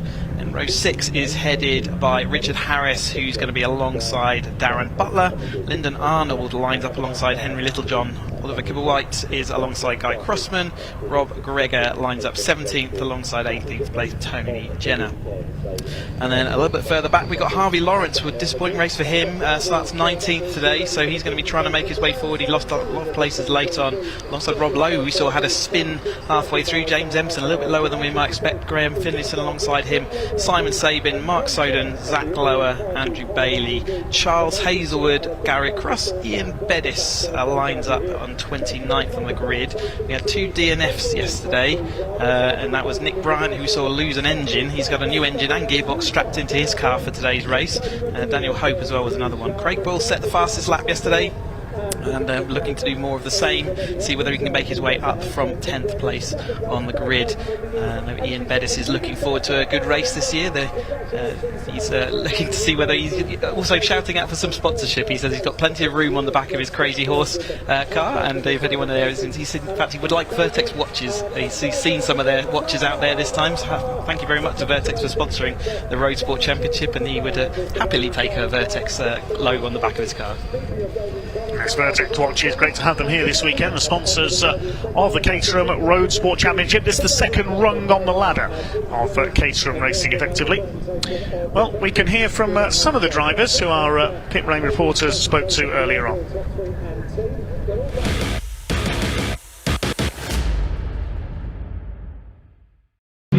So I'm down in assembly with Richard Harris. Richard, you had a really good race yesterday. Qualified 22nd, but then finished 11th. So that's a good. You made up some great places. Yeah, no, I was really pleased with yesterday. So yeah, quali didn't quite go to plan. Just never really found my groove. And then when I did, made silly mistakes. So yeah, really pleased to be able to work my way through the pack. Benefited from a few spinners and incidents in front, but no, really successful day. So pleased to be starting decidedly further up. Try and hang on the back of the faster boys up the front, and let the battles commence behind and see where we get to. Because we all know how important the toe is here. It's you need to cling on to someone, don't you, to be able to work with them. Yeah, absolutely. I mean, 2 seconds a lap is huge in one of these. So the spread of the entire field's about 6. So 2 seconds a lap of the toe, especially with the windscreens in these, is massive. So with such long straights, absolutely critical. Well, Well, thank you very much. Wish you all the best of this race. Cheers, thank you, Richard. So I'm down with Darren Butler. Darren, I think we last spoke to you at Croft. How's your weekend going at Silverstone? Actually, my weekend's going very well. I'm not a great qualifier, I have to say. So I qualified in 21st, and I sort of expected it. Silverstone has been a bit of a circuit for me, but I was very happy because I ended up getting through, working quite hard, and I ended up in 12th. So my good friend Richard across the road there, we had a really good session. So in terms of racing, actually, this is probably yesterday was one of the best races I've actually had in my Caterham sort of exploits, I suppose. So yeah, I'm hopeful. I've got Craig in front of me, very good friend. Shame about Dan. Obviously, he's now at the back of the field, but I expect him to move up quite quickly. So yeah, we'll see. I'll get in amongst the lead pack here and see what can happen. Anything can happen in Caterham, can't it? Anything, you know. Anything can happen, but it's good that you've got your friends around you to work with, and obviously you must have worked with Richard yesterday because he started 22nd. He was actually just behind me on 22nd. So yeah, I mean, the good thing is now in our road sport we know the drivers, we know what they do, what they don't do. So, and that's all part of the racing as well. So you've got utter respect for a lot of the drivers here who, you know, if you're going to get right behind them, you know that they're not going to be they're not going to go out of the way unexpectedly, so you can follow them through. And yeah, working with someone, because ultimately, you know, we're all after the same thing. It's just a shame because you come onto the last lap board, if you are ahead, you're pretty much going to be behind by the end. So you know, tactics there. So I'm looking out for the last lap board and maybe make sure I'm behind someone to try and get across the line one place ahead. That's a great plan. Well, thank you very much. Wish you all the best for the race. Thanks, Darren.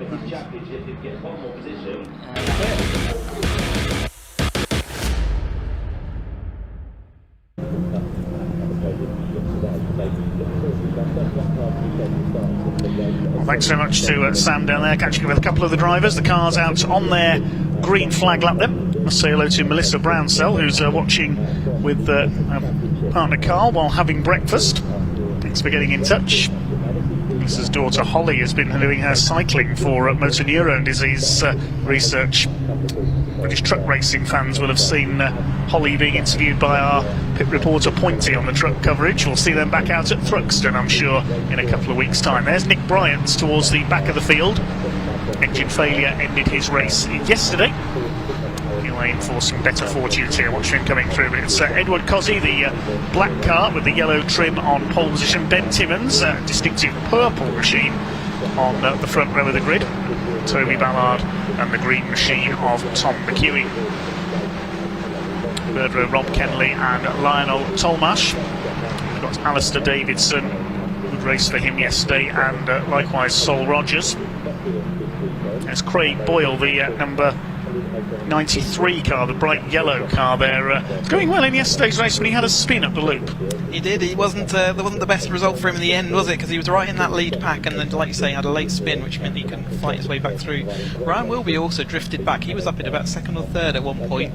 So there's lots of people ready to move forward. That lead pack was deep, and these road sport cars, 125 horsepower, they've still got their windscreen on, fully road legal. You see, they've got number plates, not necessarily the road legal number plates they'd be on if they were on the highway, but nevertheless, they do all have to be road legal cars, and they have the biggest tow effect of all the cars here today, with those windscreens pushing the air out the way. The following cars maybe 7 to 8 miles an hour faster as they get to the end of some of these straights, which is why we were seeing yesterday them overtaking, 4 or 5 cars.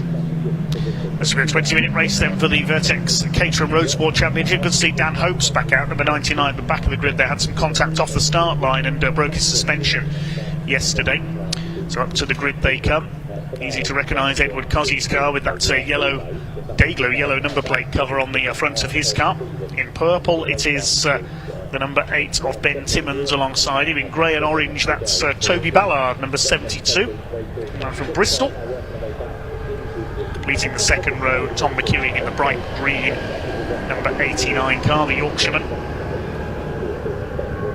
Last few cars just pulling into line at the back of this big grid. We should have 31 cars out there for this one if everybody's returned from yesterday. Just waiting for Daniel Hope, number 99, to pull up at the back of the grid. This will be a 20-minute race. The Vertex Caterham Road Sport Championship This should be just as action-packed as we saw from them yesterday. Green flag about to be waved at the back of the grid. The marshals are happy. Clerk of the course is happy. 5-second board is held aloft, waiting for the red lights to go out. Revs are up, and away they go. Down towards that first corner at Copse. Decent start by Ben Timmins, tries to move across on Edward Cosy, but it is the pole sitter who will lead the way into Copse the first time. Toby Ballard is third, then it's Tom McEwing, and up into fifth position comes Rob Kennelly in the number 14 car as they head towards Maggots and Beckett's for the first time. Everybody's away around Copse corner okay for the first time. Ben Timmins to the inside as they go into Beckett's. He's going to take the lead away on the inside. Ben Timmins goes through, takes up the running as they head through the complex for the first time. It's Toby Ballard in third place. McEwing is fourth, and the number 14 car of Rob Kennelly. That's Lionel Tolmash in the black and gold car in sixth position.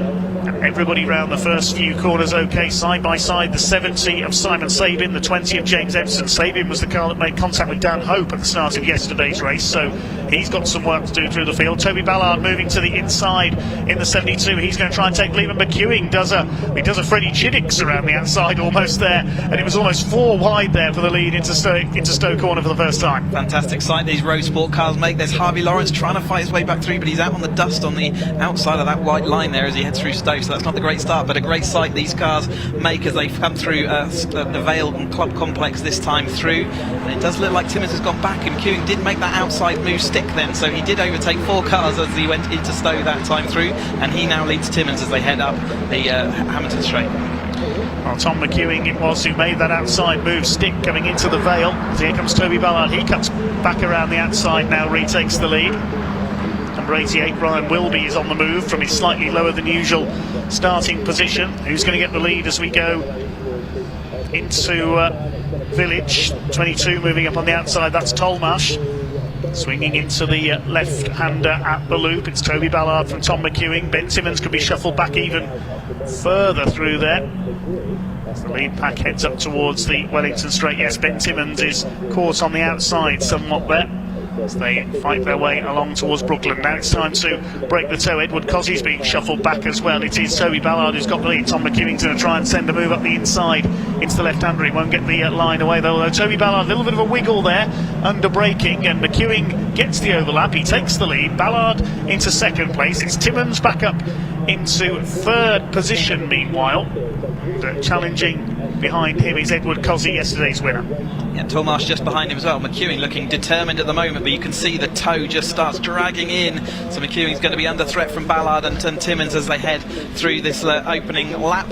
As they head over the line, then Ballard got the outside line as he got the momentum. McEwing lost 2 places there, I think. Cosy's still sort of fighting back, and it is Kennelly as well in that battle. But Timmins comes out in front ahead of it. It looks like we're going to be overtaking at every single corner this time. We've got the toe in these Road Sport cars keeping this pack together. Timmins leads them this time through then into the Beckett's complex. 14 of Kennelly trying to make a move up the inside there as well on Edward Cosy, who holds him off. Tolmash has been shuffled back slightly behind him. Then it's Ryan Wilby, and Craig Boyle's in there as well. Boyle drives up the inside. There was a bit of contact there. Tolmash has been sent wide. 3-1 didn't go there.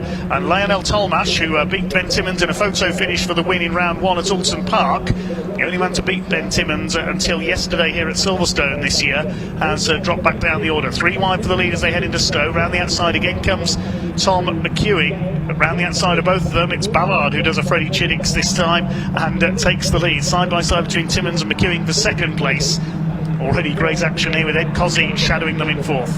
Tomas now going to have a lot of work to do. He's dropped quite a long way deep into that field. He's got some speed in that car, but he's got 16 minutes. See how far he can recover that. Saw that yesterday in the 310s as well, didn't he, with Lars Hoffman getting spun out a little bit through the race. But it's now the little bit of replay here. You can see that contact then. So Ryan Wilby does just get a half a wheel alongside, and Tolmash was turning into the right-hander there at Beckett's and just caught the rear of the car and sent him out onto the grass. Did well to recover that up without spinning. He has now got a lot of work to do, but it's Ballard who leads Tom McEwing there into second place. Leaders coming up towards Village. It is Ballard who covers for the lead, with McEwing in second place. There is Craig Boyle, who was nearly involved in that contact up there at Beckett's. Tom McEwing tries to cut back towards the inside. Then it's Timmins in third place, Cosy in fourth. Very busy indeed in the pack. That's the 66 of Oliver Kibblewhite with number 28 Nick Bryant on his tail, of course, coming through from the back after those problems yesterday. See where he can make his way up to during this race. It's 3 wide for second as they come down into Brooklands. Ben Timmons up the inside takes Tom McEwing. Here comes throwing it to the inside. It's a bit optimistic from Edward Cozzy there as they throw it through Brooklands. 5th is Rob Kennelly up behind them, through into the double right-hander of Luffield. Then it's out towards Woodcote and the pit straights. And Cozzy just keeping a watching brief on those battling ahead, and he wants his 2nd win of the season in the Vertex Caterham Road Sport of this weekend, I should say, in the Caterham Road Sport Championship, sponsored by Vertex Watches. Ben Timmons has a look up the outside. It's Toby Ballard who continues to hold his lead. The man from Bristol leads the number 8, the man from Chelmsford in Essex, Ben Timmons. All over the back of them here is Tom McEwing, the Academy graduate, as are many of these drivers. He has a quick look to the inside at Maggots. Ben Timmons over the curb there on the outside, and he's got the lead.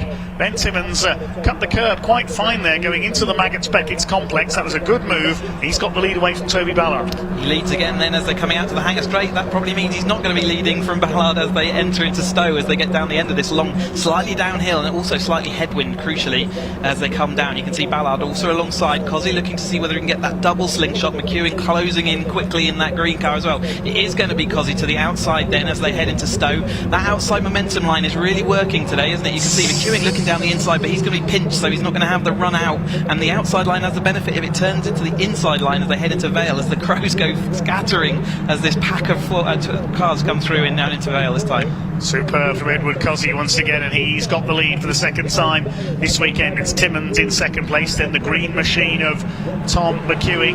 Now Timmons back to the inside as they head towards the Hamilton Straights, then up towards the right-hander at Abbey. Here they come then, moving to the inside. I think that's Solomon Rogers further back there trying to make a move in the white and yellow car at the inside, but it is Cozzy who's held his lead ahead of Timmons. McEwing in 3rd, Ballard is down to 4th position, and a small back to Kennelly in 5th place. Craig Boyle behind. No, it's Rogers, I think, who's come through into 5th position now ahead of Craig Boyle. So Kennelly's been shuffled back a couple of places there in the silver number 14. So Solomon Rogers rising through the field well from the lower reaches of the top 10 on the grid. Absolutely great to see. Oh, we've got a spin there. That's his boy. Is that Boyle again, or is that Butler? No, that's Butler was Darren Butler. So he was trying to make his way through. We heard from him, but unfortunately he's had a spin that's dropped him deep into the field. It's Timmons coming down the outside of Cozzy. Cozzy came good late on in the race yesterday, didn't he? He came through the field from 12th on the grid, and it was only on the last lap of the last corner that he really took that. That's Sol Rogers now out wide, so all that good work that he was doing to move himself forward, he's just had a bit of a lock up into Brooklands, then that's shuffled him right back down the order. But Cozzy fully ensconced in this battle from the whole race now, rather than just those last couple of laps worth of effort to get through. But so Ballard having to protect now as well from McEwing as they head over on to complete their 3rd lap. And they come over the line, then it is Timmons who leads up the line by 1/10 of a second, just under ahead of Cozzy. Ballard back to 3rd ahead of Tom McEwing, moves to the inside. 12 minutes of this race to go with the Vertex Watches Caterham Road Sport Championship. 4 cars battling for the lead. It's Kennelly in 5th, Craig Boyle's there in 6th. Tolmash has recovered well up into 7th after that earlier moment here at Beckett. Sol Rogers, after running wide, is back to 8th. Then it's Alistair Davidson and Ryan Wilby rounding out the top 10. Here they come into Beckett's. Superb sight they make as Ben Timmons leads Edward Cozzy. There's Tolmash, the black and gold number 22, the almost John Player special Lotus look-alike. Of course, the Caterham based on a Lotus design, the Lotus 7 of Colin Chapman. Here comes Toby Ballard down as I look at McEwing moving across to the inside. He's going to try and go underneath 4 of them in one move. Oh, this is going to be very tight. Look at Kennelly round the outside. Where's he come from? Rob Kennelly. You can't take 4 of them in one move round the outside, surely. I think they're using that wide line so many times that the dust is being cleaned up, and they're actually really having a success around there, especially with the tight line on the inside. The tyres, when they're getting this hot, they're going to be hard to cling on to the inside apex there. But yeah, he did. He made it round everybody to slingshot around. It's always that now McEwing back in front, so it's all give and take. It is McEwing back in front, just old Ballard. So whilst it did have an early sort of position gain, I think he lost out as he went into the Vale that time. McEwing heading towards us, A few cars out wide there. They've got to be careful about their track limits infringement. Timmins having to fight off from Boyle there, but it's Kennelly's made some good progress then. He's sort of coming into this lead group as we meet the halfway mark. So we've got that all to do again. Let's see how much action we can have in the second half of this race. Well, Kennelly did get second place around the outside there. Couldn't quite get ahead of Tom McEwing. He was using the tighter line. Further back there's Edward Cosy, who's been shuffled back a little into the clutches almost of Lionel Tolmash. Now he's got Sol Rogers on his tail as they head towards the Wellington Straights. Once again, this is fantastic stuff once more from the Vertex Caterham Road Sports Championship, the second rung on the Caterham ladder for the Academy graduates. And here comes Ben Timmins. He was on the back of Rob Kennelly down there. He's going to go around the outside, trying to go around the outside of both of them. Ben Timmins can he get the car stopped as they run into Brooklands. Tom McEwing side by side with him, but Timmins is going to have the inside line for Luffield. That's a superb bit of driving by Ben Timmins, the championship leader, third to first, through the middle almost at Brooklands, and now ahead of Tom McEwing into Luffield. Didn't lock up and he didn't move off his line either, did he? He did that really well controlled as going into there. It's a very difficult corner to get all your turning, stopping and racing underway, but McEwing gave him that car width exactly as he's expected to do. McEwing's back down the inside now, so he will take the lead as they come into turn one. Really, every single place you make is just almost to sort of defend for the next couple of corners. You know that you're going to have cars coming back past you, but you've just got to maintain your position by constantly pushing forward each time you have an opportunity as they spread out again, heading into Beckett's. There's not really the space there, but Kennelly finds a little bit of room. He's going to compromise him through this. It's going to bunch them all up as they head through Chapel this time. Craig Boyle's in there as well. He's going at the inside into the second part of Beckett's. He goes third, but he slides wide on the exit. So Boyle into the equation as well in that citrus yellow number 93. McEwing's been shuffled back. The big loser on the last lap was Edward Cosy. He lost 4 places. He's at the back of this first of these two little groups at the front of the field. 4 is going to be 5 wide this time. Here's Boyle on the inside. Ballard goes to the outside. Cosy goes to the outside of the outside. I can't keep up with this at all. Craig Boyle's got the lead for the moment, but it's all going to change, I'm sure, by the time they get to Vale. As a driver, you're trying to work out when I go in, and, with that 4th place on the straight, where am I coming out? Where do I want to be each time? At the moment, they're just working probably hand to mouth, working, what's in front of me, what's behind me, and how am I going to avoid touching everyone while still maintaining my momentum? Because that's the main thing here. You've got to keep that momentum going. Every time they're going side by side, they're costing each other time. And if Boyle, someone like that, pings off at the front, we saw it a couple of times yesterday, you can have drivers move away, and Boyle is looking to see whether he can make that happen. The toe is from about the length of a straight almost. You can still be picking up a toe in this Caterham Road Sport, and they're just trying to manage this situation. It's not an easy place to be. Craig Boyle unlucky yesterday to have a spin up the loop. He's desperately trying to make up for those lost points from yesterday. Here comes Cosy back into the equation now, attacking Ben Timmins. They're fighting for 4th place. Tom McEwing in that 3rd position behind. I think that's Kennelly in 2nd place. Sol Rogers side by side with Tolmash further back. They've dropped behind Ryan Wilby. That's an orange and white number 88 car down towards Brooklands. What's going to happen this time through? It's Craig Boyle, number 93, who has the lead. Ben Timmins, this is where we saw him take the lead a lap ago. He's going to the outside on Tom McEwing. He's got to be mindful that there's cars behind him there, though. So Ballard in 2nd place, I'm sorry, not Rob Kennelly. He's in 5th position as they come through towards the completion of their 5th lap of this Vertex Caterham Road Sport Championship race, a pulsating 2nd race of the weekend. We'll see what the gaps are as they come over the line, see what the order is. Boyle leads by 1/10 of a second ahead of Toby Ballard in 2nd place. Ballard's going to have a look as they come down towards Cops Corner. He's up the inside, side by side with Boyle, takes the lead. Great move by Toby Ballard in the 72. Oh, it might have been a bit of contact there. I think Ben Timmins just touched the back of Craig Boyle. We saw him get sideways, he saved it, and he's still up there fighting the top 3. Here they come then. Edward Cosy moves across the block and attack from, is that Ballard's been shuffled back? No, it's not. Ballard's got the lead. Who was that got shuffled back in there? It was Rob Kennelly, the silver car with the red nose. Now running out wide there. This could end in tears. Craig Boyle out of shape again. I think if Boyle had a tyre going down at first, his car's sliding about everywhere. I think it just over-angered those rear tyres as he's got upset. There's a little bit of a contact. It was absolutely millimetres between Boyle and Ballard, and I think then Timmins, like you said, just clipped him as Ballard came out. He sort of already touched the curb, so his car's unsettled. He lost a bit of momentum, so I think he did lose that all by himself. Timmins didn't touch him. He would very well to gather that all up and Timmins to avoid him. So, yeah, no touch going on there. It was just the car unsettled over the curbs on the inside. They did lose him momentum, and he's now been shuffled back a little bit. Yes, Ben Timmins exonerated by the replay there. It was because Boyle went up on the curb on the inside of Copse that he slid out there. So here they come through Club Corner. It looks like it is still Toby Ballard with the lead ahead of Ben Timmins as they head towards the Hamilton Straight. 5.5 minutes of this race to go. Tom McEwing in third, Edward Cozzi. They go across the Hamilton Straight rather than down it. This is fantastic stuff. Here they come then into Abbey Kerr. It's Rob Kennelly fifth. Ryan Wilby's up to sixth ahead of the number 22, which is Lionel Tolomash. To the inside goes Edward Cozzi, trying to take Tom McEwing. Doesn't quite manage to do so. Boyle's been shuffled back a couple of places in there as well. Wilby definitely had to stop the rot. He was falling backwards. He's come back through Kennelly, obviously Tolmarsh, and Tolmarsh was looking like he was going to make the front group again, but at the moment with 5 minutes to go, he definitely needs to move forward. 5 minutes, the business end of this race.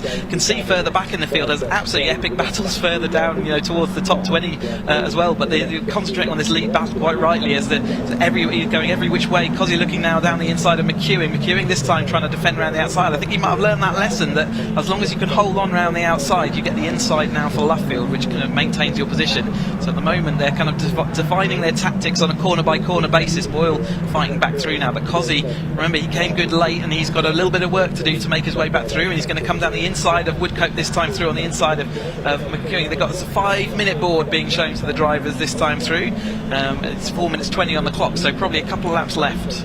That looked like a last lap board actually, but it's a bit early for that, I think, as Toby Ballard leads the number 8 of Ben Timmins, who runs a bit wide there coming out of Cops Corner. This could close everybody up again. They'll spread out as they come into Maggots and Beckett's. Tom McEwing in third place, Boyle back to fourth, there's Cozzi in fifth, Kennelly in sixth. Those half dozen have broken away very slightly from the battle between Tolmarsh and Sol Rogers. Ryan Wilby's been shuffled back again into ninth position as they swing their way through. Then up towards the Hanger Straight once again. Toby Ballard, can he hang on? Here comes Ben Timmins down the inside, keeps the inside line covered. McEwing's going to try and go through the middle. Craig Boyle's dodging about behind them, and look at Edward Cozzi, they haven't spotted him. He's trying to do the slingshot around the outside. We've got 4 wide behind, so that's impossible to know where to look. The 87 coming up as well, that's Henry Littlejohn. We've not seen him in the battle yet, he's getting involved. No, great result for him if he can maintain that battle. Spread out a little bit with the front sort of 5 or 6 broken away from that trailing pack with Sol Rogers in there. Who's coming out in front this time? Is he? Yeah, McEwing in the green machine. Looks like he is heading that field and maybe ahead of Ballard there. So it's still the same names there, but they just sort of spread themselves out. I think it is Ballard. Then it's Timmins who finds himself in that third place. Cozzi just behind them as they go right up against the wall this time to try and defend. As they come up then into Abbey. McEwing managed to hold on that time ahead of Ballard. He's going to have to get out the throttle a little bit just to make sure he doesn't hit the rear, and that gives Timmins the run on him as they head into Village. Here they come down towards Village. Ballard has a look up the inside. Cozzi is positioning himself ready for the loop. I think they've got 1 more lap to go, but I thought I saw a last lap board out. So 5 minutes is on the back of the last minute, so one side is the 5 minutes, one side is the last lap. There you go. Fair enough, that's what confused me. I thought it was the same both sides, but here they come down towards Brooklands. Then what will be the penultimate time, side by side for the lead under the bridge. Around the outside comes Toby Ballard. He almost leans on the number 89 of Tom McEwing. Timmins side by side as well, further behind them. That's with Craig Boyle, but he loses out there to fourth place.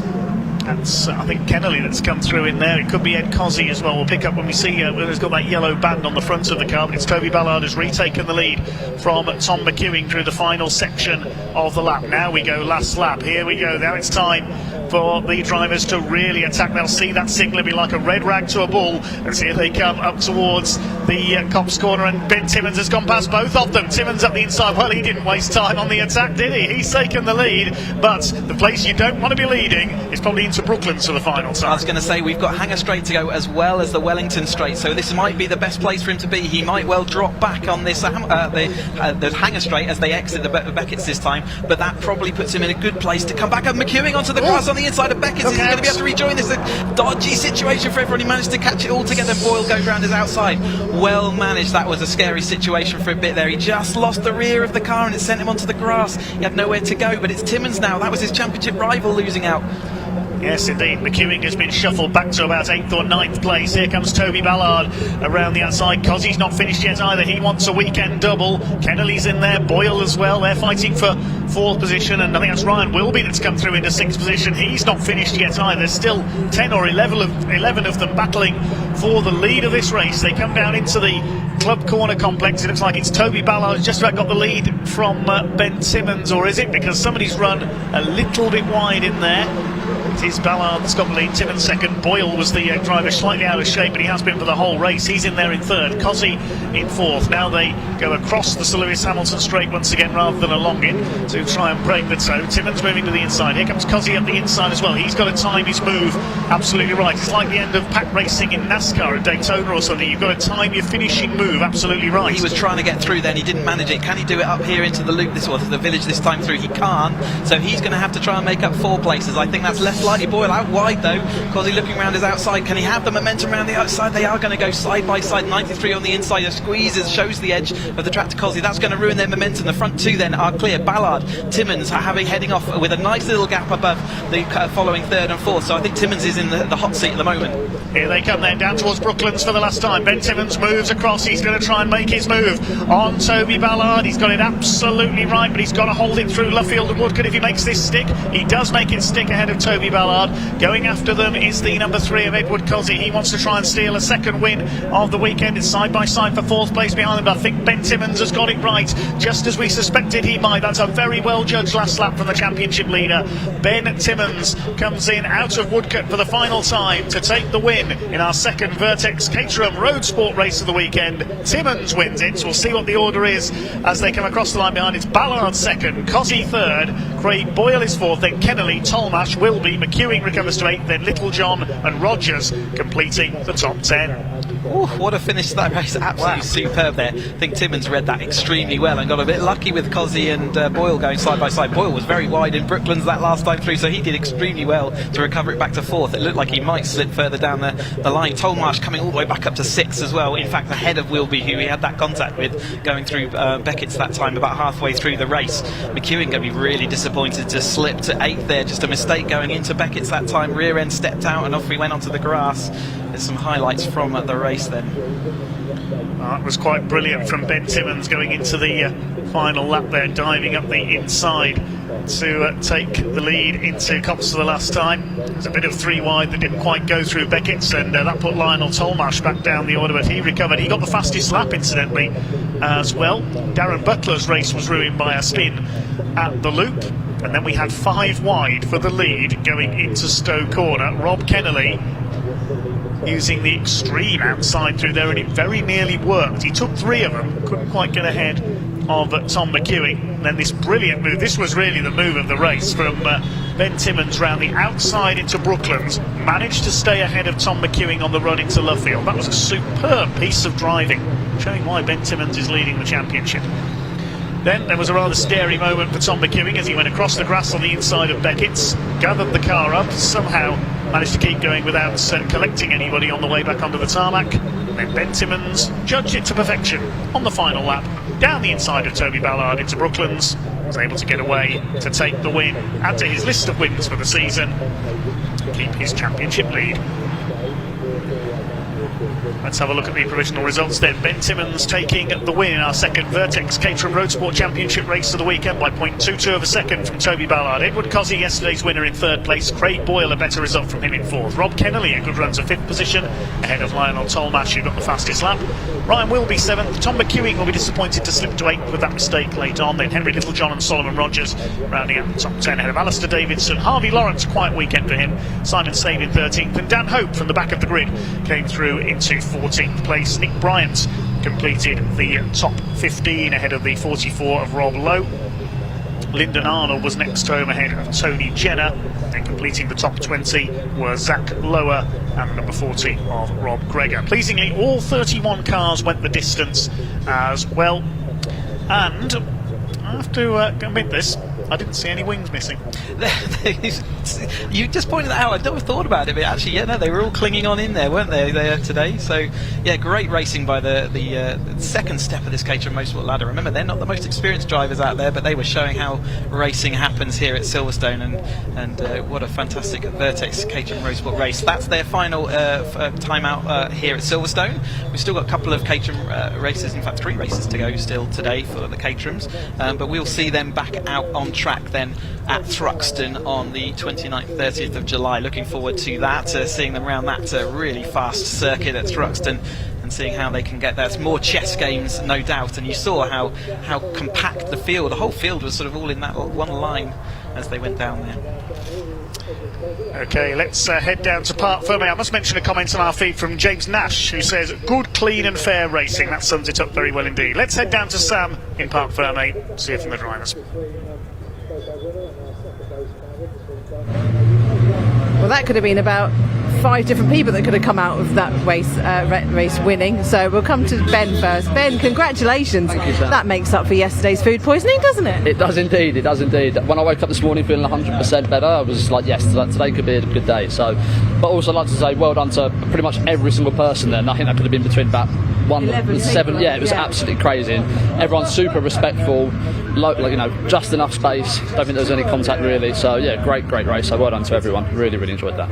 Excellent. And did you intend to be in the lead at certain points quite early on that last lap? Yeah, so yesterday I did a pretty bad job of trying to figure out my strategy towards the end of the race. So I spent certainly the first half trying to figure out where do I need to be. So I really wanted to lead into Maggotts and Beckett's so people could overtake me in the hangar, and then I knew I'd be in the right place coming down here. So kind of sat behind Toby through Abbey and Village and Loop, and then had to try and use the toe to just about pip him. But amazing second place again. Your first win is coming. I'll move on. So Toby, congratulations, second place today. That's awesome. That could have been any one of you really, couldn't it, coming out on top? Close. It was Ben just timed it right again, so well done. He's got his strategy down to a T now, hasn't he? I thought I had it today, but not. But got closer, but happy with second. So, yeah, definitely another podium, more points. Yeah. Well, congratulations. Thank you. I'll head round to Ed in a moment. He's just talking to Alan Hyde. But yeah, that could have been. I think there's I counted 11 of them in that top group. So at one point, so that could have been any of them really that came out on top. So yeah, we'll just move on.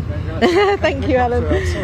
Hello, Ed. Congratulations. Hello. Well, you're making this a regular occurrence now, aren't you, on the podium? Well, if people stop hitting me, I can actually get up here. So, yeah, no, it's lovely. Obviously, would have loved the win, but Ben's did an incredible job today. It was always going to be really difficult to hold him behind me. He's an incredibly talented driver, very quick, and that toe is just insane. So, yeah, no, it was good. Yeah, we fight forward. Good for the points as well, so yeah. Perfect. Well, great weekend for you. Yep, very good weekend. You can go and celebrate now. Go have a beer now. Congratulations. Right, there you go. You've heard from our top 3. We'll head back to you guys for the next Caterham race.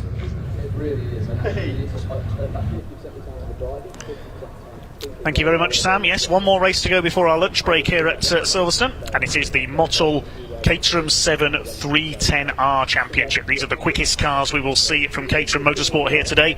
The grid based on the results of yesterday's race. It's Germany's Dominik Mansberger who took the win on that occasion, holding off Hugo Busch to take the win, so they form up on the front row. Second row, Ben Lopez Appleton and Taylor O'Flanagan in the yellow number 11 car. Then on row number 3 we have Jack Sales, number 35. He's fighting for the lead of the points going into this weekend, lined up alongside David Yates, who had a good run through the field late on yesterday. The fourth row is number 9 Harry Cook alongside 71 Alan Cooper. Completing the top 10 on the grid, Tom Willis, number 81, and 43 Alan Curtis. He got fastest lap in yesterday's race. The sixth row, Philip Bianchi, number 92, alongside 84 Andy Murgatroyd.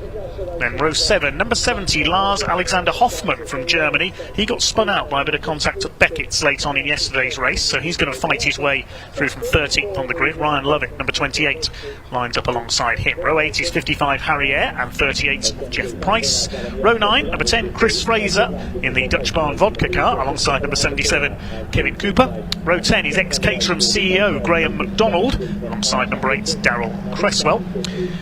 Then on the 11th row, 98 James Hall and number 50 Wes Payne in his pearlescent liveried car. Look out for that one. Had a couple of spins in yesterday's race, unfortunately.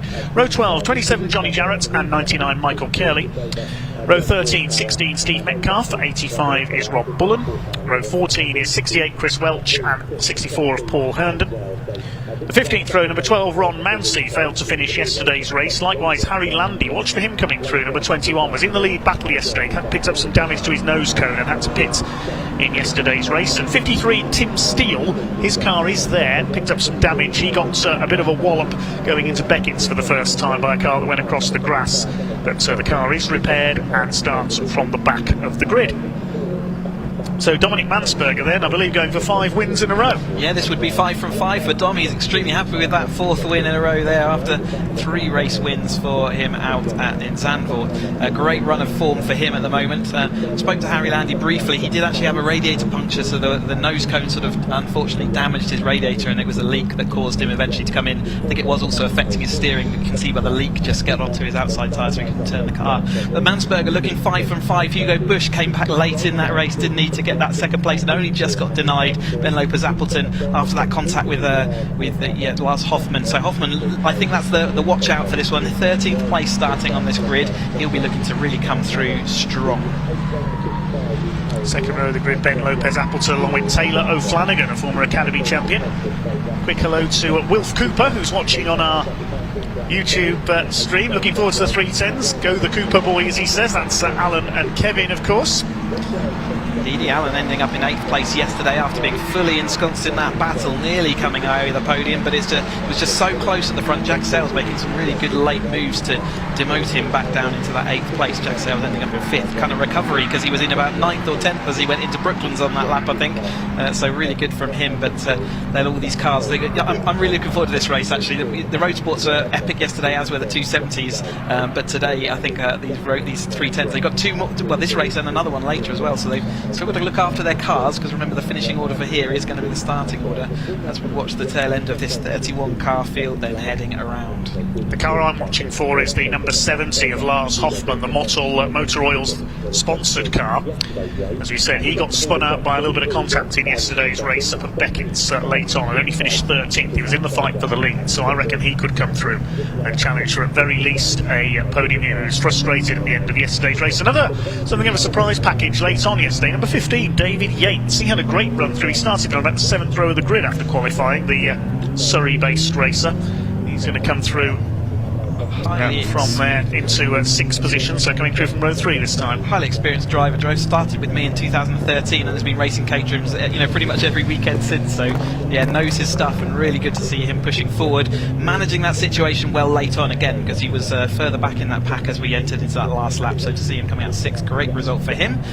But yeah, it's going to be Dom Mansberger in the, again, Multiple sponsored, it's blue and green car alongside Hugo Bush in the grey and orange car on the front row. Then Ben Lopez-Appleton alongside Taylor O'Flanagan make up that 2nd row before we get to Jack Sales and David Yates in his blue Matt Blythe Motorsport car. That's Jack Sales, the white car with the green cage there. Taylor O'Flanagan is all in yellow. Ben Lopez-Appleton in a grey car with a bit of green trim. David Yates in blue and whites. Harry Cook is next on the grid. That's the black car with the white wheels, number 9. Alan Cooper is in almost a Rothmans look-alike livery, number 71, the old Rothmans Porsches of the 80s at Le Mans. Then we've got Tom Willis, he's in silver, number 81. Completing the top 10 on the grid, Alan Curtis, a silver and blue sort of livery for him. Watch him coming through regular in the CaterhamRacer.com sim racing series online as well. So the last few cars coming into line at the back. There's Tim Steele, the yellow car, Harry Landy in the green car with his front end damage from yesterday repaired. 20-minute race then for the Motul Caterham 7 310R Championship. This one is going to be an absolute cracker. Waiting for the red lights to come on then, waiting for the signal from the marshal at the back of the grid. There is the green flag. Drivers focus on the red lights. Tension mounts, revs are up, ready for a start, and here we go, down towards Copse Corner for the first time. Good start by Mansberger from the outside. He's going to try and take the lead, but he's side by side with Hugo Bush on the run into Copse Corner for the first time, trying to charge around the outside. There was Tom Willis in the number 81. Now who's going to be leading the way as they come into Maggots and Beckett's for the first time? It looks like Mansberger has just about held it. Taylor O'Flanagan had a quick look to the inside there, but it is Dominic Mansberger. The German has got the lead through Beckett. Beckett's for the first time. Looks like Ben Lopez Appleton up in second, and a great start by Jack Sales up into third. Yeah, great start from Jack Sales there as they head on round. Then Beckett's onto Hanger Straight, the crucial Hanger Straight as it's turning out to be this weekend. But how many times? A little bit of dust kicked up on the exit there. Mansberger heads them down. Ben Lopez Appleton straight up from third on the grid to try and take that lead. Jack Sales from fifth on the grid is looking like the outside line is going to work for him. Taylor O'Flanagan behind, looking to see whether he can carry his momentum. But Jack Sales is going to carry it around the outside of Stowe. As long as there's no contact, will turn into the inside as they head into Vale. Everyone else sort of working out where all the grip is at the moment as these 310Rs, 155 horsepower, these cars coming down into Vale for the first time. Here they come then. It is Jack Sales has just about held his lead in the white car. No, he's gone wide on the exit there. Mansberger back at the inside. We're going to tangle at the back. A couple of these 3 or 4 cars involved there. We'll try and work out who is involved. There's a couple of cars off on the outside. That might be a safety car. It does look like that's the first time we might have a safety car. Most cars are moving off though, so it might avoid it. Well, it's this one car here. It looks might be like that Ryan Lovett's car. I think that might be struggling on the inside there, but he is able to move the car. If he can get it behind the barrier, we might be okay as far as safety car. Jack Sales though takes that lead as we head straight back into this lead pack. David Yates making some good progress, holding on to that 4th place. Taylor Flanagan looking like he wants to demote him though, with Tom Willis behind as they head out and around then through onto the Wellington Straight. Okay, we'll try and identify who was involved in that tangle when we see who doesn't come through over the line. Let's wait for the leaders to come into sight at Brooklyn. Jack Sales has the lead then as they head down under the bridge, and tucked in behind him is Mansberger. 3 and 4 abreast behind Taylor O'Flanagan, side by side with David Yates. And who's that coming up? Is that Lars Hoffman coming up on the outside, the white and red car? I think it is. There's a couple of white and red cars there. Somebody running wide. That's Andy Murgatroyd coming out of Brooklyn's corner there. Loses a couple of spots. And yes, that is Hoffman moving up on the back of David Yates. So he's not wasting any time here trying to get to the front of the field. They cross the line to complete the first lap. Sales leads from Mansberger only just. They were side by side over the line. Lopez Appleton is third. Next, O'Flanagan in the yellow machine in fourth. Mansberger retakes the lead around the outside into Copse corner. Yates is fifth, Tom Willis sixth, then Hoffman up to seventh. He's gained 6 places on that first lap, while Hugo Bush from the front row of the grid has lost 6 places. He's down to 8th. Yeah, Hugo Bush definitely the big loser there. A bit further back, Graham McDonald making up 7. In fact, Landy has made up 14 places on that opening lap. Remember, he was 2nd place on the qualifying grid yesterday, dropped away because of that radiator leak and nose cone issue. He's made up 14 places on a single lap. Incredible. But it's Jack Sales who currently leads them as they head out onto Hanger Straight then, but Mansberger was looking like he was going to be attacking. In fact, it's Ben Lopez Appleton ahead of Mansberger as they head down here. Murgatroyd having that wide issue at Brooklyn, still having to see whether he can recover, and I think that's McDonald alongside, but it is going to be Mansberger on the inside. Jack Sales seeing whether he can carry that outside momentum, but again we've got another M1 car park, haven't we, as Lars Hoffman sees where he can hang on around the outside. 6 places in a lap and he's thirsty for more. Let's have a look at this incident again. The cars involved, I can tell you, were Alan Cooper, Harry Eyre, and as we said, Ryan Lovett were the 3 cars that tangled up there. I think Wes Payne was caught up there as well in the number 50. So 4 cars have dropped down to the bottom of the timing screen. Ryan Lovett has not come through at the end of the first lap, so he was the one that took the major damage there. There's been some debris in the gravel trap there, but everybody else is still going. Here come the leaders. Mansberger leads with the number 5 of Ben Lopez Appleton, experienced Caterham racer, tucked in behind him. Then it's Jack Sales, the championship leader coming into this weekend, and Hugo Bush has fought back as well. He's side by side with David Yates. Mansberger under pressure as they head up towards the infield loop before the Wellington Straights. And Lars Hoffman is right on their tails as well. Absolutely, yeah.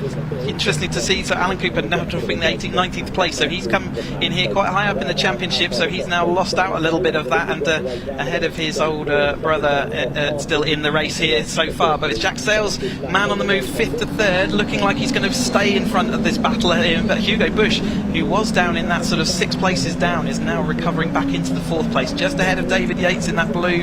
He's just about got the overlap done, as Hoffman now looking around the outside. So we said watch out for Hoffman from 13th on the grid, and now he finds himself in 7th, looking to see whether he can demote David Yates another position. It's David Yates, another good consistent run for the Caterham veteran, now going back some 10 years his career, not to be confused with the ex-production saloon racer of the same name from the 1990s. He's from the Sapphire Cosworth. Here comes Lopez Appleton having a look on the inside, but it's Mansberger with a bit of a gap now, about 3 or 4 Caterham lengths as they head through Copse corner there. Jack Sales in the white and green car trying to close up on him, and Hoffman positioning himself for an attack on Hugo Bush. He's got Taylor O'Flanagan in his wheel tracks, and yes, Hoffman up in the 4th place. He's certainly been one to watch here. The Mottle car, the red and white machine, green. The German comes through into fourth, looking to join his fellow countrymen at the front of the field. Through Beckett's they go, line astern this time, but they'll all fan out as they head down the Hanger Straight once again. Let's see what's going to happen this time. Mansberger has the lead. He holds the inside run. Moving to the outside is Lopez Appleton. He's going to be in the middle though, because here comes Jack Sales, and Hugo Bush moves to the extreme outside. Who's going to come out of this little lot with the lead? Jack Sales round the outside. Yep, it's working for him, just as we saw in the road sports category in the previous race. I think Jack Sales is going to get the lead away. Just those extra few miles an hour of momentum you can carry into the outside of Stowe, and it's clearly sticking okay, although Kevin Cooper was a bit out wide there, a little bit to recovering back, but Jack Sales does indeed, the outside of Stowe turns to the inside of Vale, and he manages to make that move forward, and it is Hoffman who's getting closer to Ben Lopez Appleton, and it was those two that had that contact which caused that issue yesterday, so I'm sure Hoffman will be looking to see whether he can get in front of that, and he's alongside Ben Lopez Appleton. I think we're just behind him now on the field with Taylor O'Flanagan. All this quality field, all stacked up in this top 10. Again, all of these drivers capable of winning this race, but Jack Sales currently heads the field. Taylor O'Flanagan on the tail of the number 70 of Lars Hoffman, has a look to the inside on Ben Lopez Appleton's number 5 there as they go into the loop. We don't very often see passing moves made at the loop. They normally wait to slipstream on the straights afterwards, and Hoffman, I think, thought better of it there, just kept back in behind. The leaders head down the Wellington Straight, then under the bridge. Jack Sales under fire from Lopez Appleton, who moves to the inside. Bush in third place. There's Hoffman up the inside trying to take fourth place away. And we had a change for the lead. I think we have. I think Lopez Appleton has moved through ahead of Jack Sales. It really is a fluid situation at the moment with all these drivers moving around. Tom Willis absolutely still firmly in part of that battle, and it is Mansberger who leads Sales as they head over the line then this time through. There is the Mansberger Motor-sponsored machine coming towards us after 4 wins from 4. Can he make it 5? He's going to be trying that. It's still Hoffman going wheel to wheel with Ben Lopez Appleton. Bush in sort of middle ground between them. David Yates trying to stop his backwards momentum at the moment. Tom Willis though is moving forward at this stage, and Alan Curtis ready to pick up the pieces as well. Side by side into Beckett this time. Mansberger on the curb and is now looking a bit wonky. Maybe that's just my trick of the illusion, but Bush now overtakes him to take that second place, so he's in a prime place to take the lead coming down into Stowe this time. It was Mansberger who took the lead at Brooklands last time through, not Lopez Appleton. My apologies there as they head down the Hanger Straight once again. Hugo Bush, having fought back from a poor start, moves to the inside, going to the outside. This is Lopez Appleton this time. Hoffman's going to be caught in the middle. Oh, goodness me, that was close. Nearly a bit of wheel bagging. Hoffman's gone through the middle of all of them. How's he done that? Incredible. There was about a millimetre either side of his wheel, wasn't there? You can see the little jinker. He managed to make a thread that needle, and off he goes into the lead of this race. So Hoffman, our latest person, coming from 13th on the grid to lead as they head into Vale this time. And it's still Mansberger there ahead of Bush. Jack Sales has lost out in that sequence. He was a bit squeezed, and he's being even more squeezed onto the curb on the outside. As soon as you get a wheel on there, it does tend to bring you further off into the dust and dirt. So hopefully he'll get that all back together. I can see he's still sort of running alongside Mansberger there, but it's all changed at the front this time. Yes, Ben Lopez Appleton, the man from York, moves up the inside into Abbey, and he runs wide on the exit, and Hoffman back ahead of him. Hugo Bush is going to go through as well. Well, he led for a split second there, Ben Lopez Appleton. He's back up the inside attacking Hugo Bush. I think he's getting a bit impatient here. Ben Lopez Appleton needs to just cool it down a little. He doesn't want to make any moves that are too rash, or he'll either spin out or he'll take somebody else out with him. Jack Sales in 4th place behind them. They go into the straight once again, the Wellington Straight down towards Brooklands. There's David Yates, who's dropped back into 10th place. He's got Tom Willis and Harry Cook ahead of him as they head down to Brooklands. They're going to go to the outside of Lars Hoffman, heading down into the left-hander this time. Ben Lopez Appleton side by side with Hugo Bush, who's tucked in behind Lars Hoffman. Sales looking on, and in 5th position behind them. That's Dominic Mansberger trying to fight back. He was leading a lap ago. He's down to 5th place now. That's how quickly it can happen in the Caterham 310R Championship. It's the Mottl back car that will lead over the line of Lars Hoffman. Here comes Mansberger fighting back. Lopez Appleton moves to the inside. They're dodging about all over the place down the straight. Lopez Appleton up the inside. He retakes the lead again. He's going to run wide though. He's trying too hard here, Ben Lopez Appleton, I think. Yeah, Hoffman manoeuvred him then. He sort of sold him the half dummy. He was going to attack down the inside, didn't. and then did the undercut instead, and you can see the momentum he's carried over the top of Mansberger. Ben Lopez-Appleton losing out a lot of momentum there, because Hugo Bush is in third, Jack Sales fourth. I think that is Ben Lopez-Appleton then in fifth, so losing out quite a few places. And I think that's Alan Cooper. Is that Cooper back in the battle? No, surely not. He hasn't fought his way back through there, but off goes Murgatroyd and the 81 of Tom Willis. So we were saying Tom Willis was making that progress forward. It's all changed again. Each half lap is like an epic adventure for all these drivers as they head down Hanger Straight. Mansberger's gone from fifth to the lead in the space of a few corners there. They throw these cars around down the straight. I've no idea who's going to come out of this corner with the lead. Jack Sales goes for the outside in the 35 car, is going to try and take the lead away on the run along the Vale. He's come back into this. He was fourth at the end of the previous lap. Hugo Bush is tucked in behind him. Yes, Jack Sales has got the lead back again. I think it's Mansberger in second place. It's hard to tell as they come towards. It's just like one great solid scrub of Caterhams as they head through the club complex. Let's pick them up as they come down the Hamilton Straight. It is Sales who leads the way. Lopez-Appleton's dropped back a bit, I think, in there as well. Hugo Bush now moving to the inside on Mansberger, who tries to cut off his attack. Hoffman is in fourth place. Then it's who's that in fifth position? Yates. Just behind them. David Yates. He was down to 10th a lap ago. How's he come back through? No idea. It is Bianchi, the car. I couldn't have a little bit of contact there. Hugo Bush to the rear end of Mansberger as they headed up that time. Hoffman round is outside, so they're just misjudging your nose slightly there. But David Yates, like you say, coming through, and it's Bianchi that I had misidentified and seen him in this pack, and then suddenly he's sort of come out mid-pack, so great to see them there. But it's Sales and Bush there sort of running so close on the track, but it's Mansberger's rear panel is going to have a little bit of a dent from the front end of Hugo Bush, but the contact was light, and I don't think they're going to have any problems. Down towards Brooklands, there's Harry Cook. He's under fire from, I think that's Tom Willis, trying to get around the outside in the lower reaches of the top 10. There's Bianchi up the inside, taking Ben Lopez-Appleton. He said he was being a little bit too rash, and as a result he's been shuffled back. Harry Cook is the next man to make him a target. It's over the line. They come to complete their fifth lap. It's Jack Sales who leads from Mansberger by half a second. 7.5 minutes of this race to go, so we're already past half distance. This incredible race for the Motul Caterham 310R Championship. Hugo Bush moving up to have a go at Lars Hoffman for third place. David Yates is fifth. In sixth in the yellow car, it is Taylor O'Flanagan.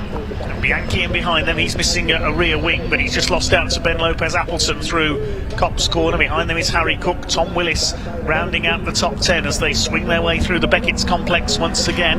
We're going to see what's going to happen at the end of the Hanger Straight. There could be 6 or 7 abreast once again fairly shortly. There is Willis chasing the number 92, I think it was, of Bianchi, but here they come, the leaders. It's going to be 3 wide already.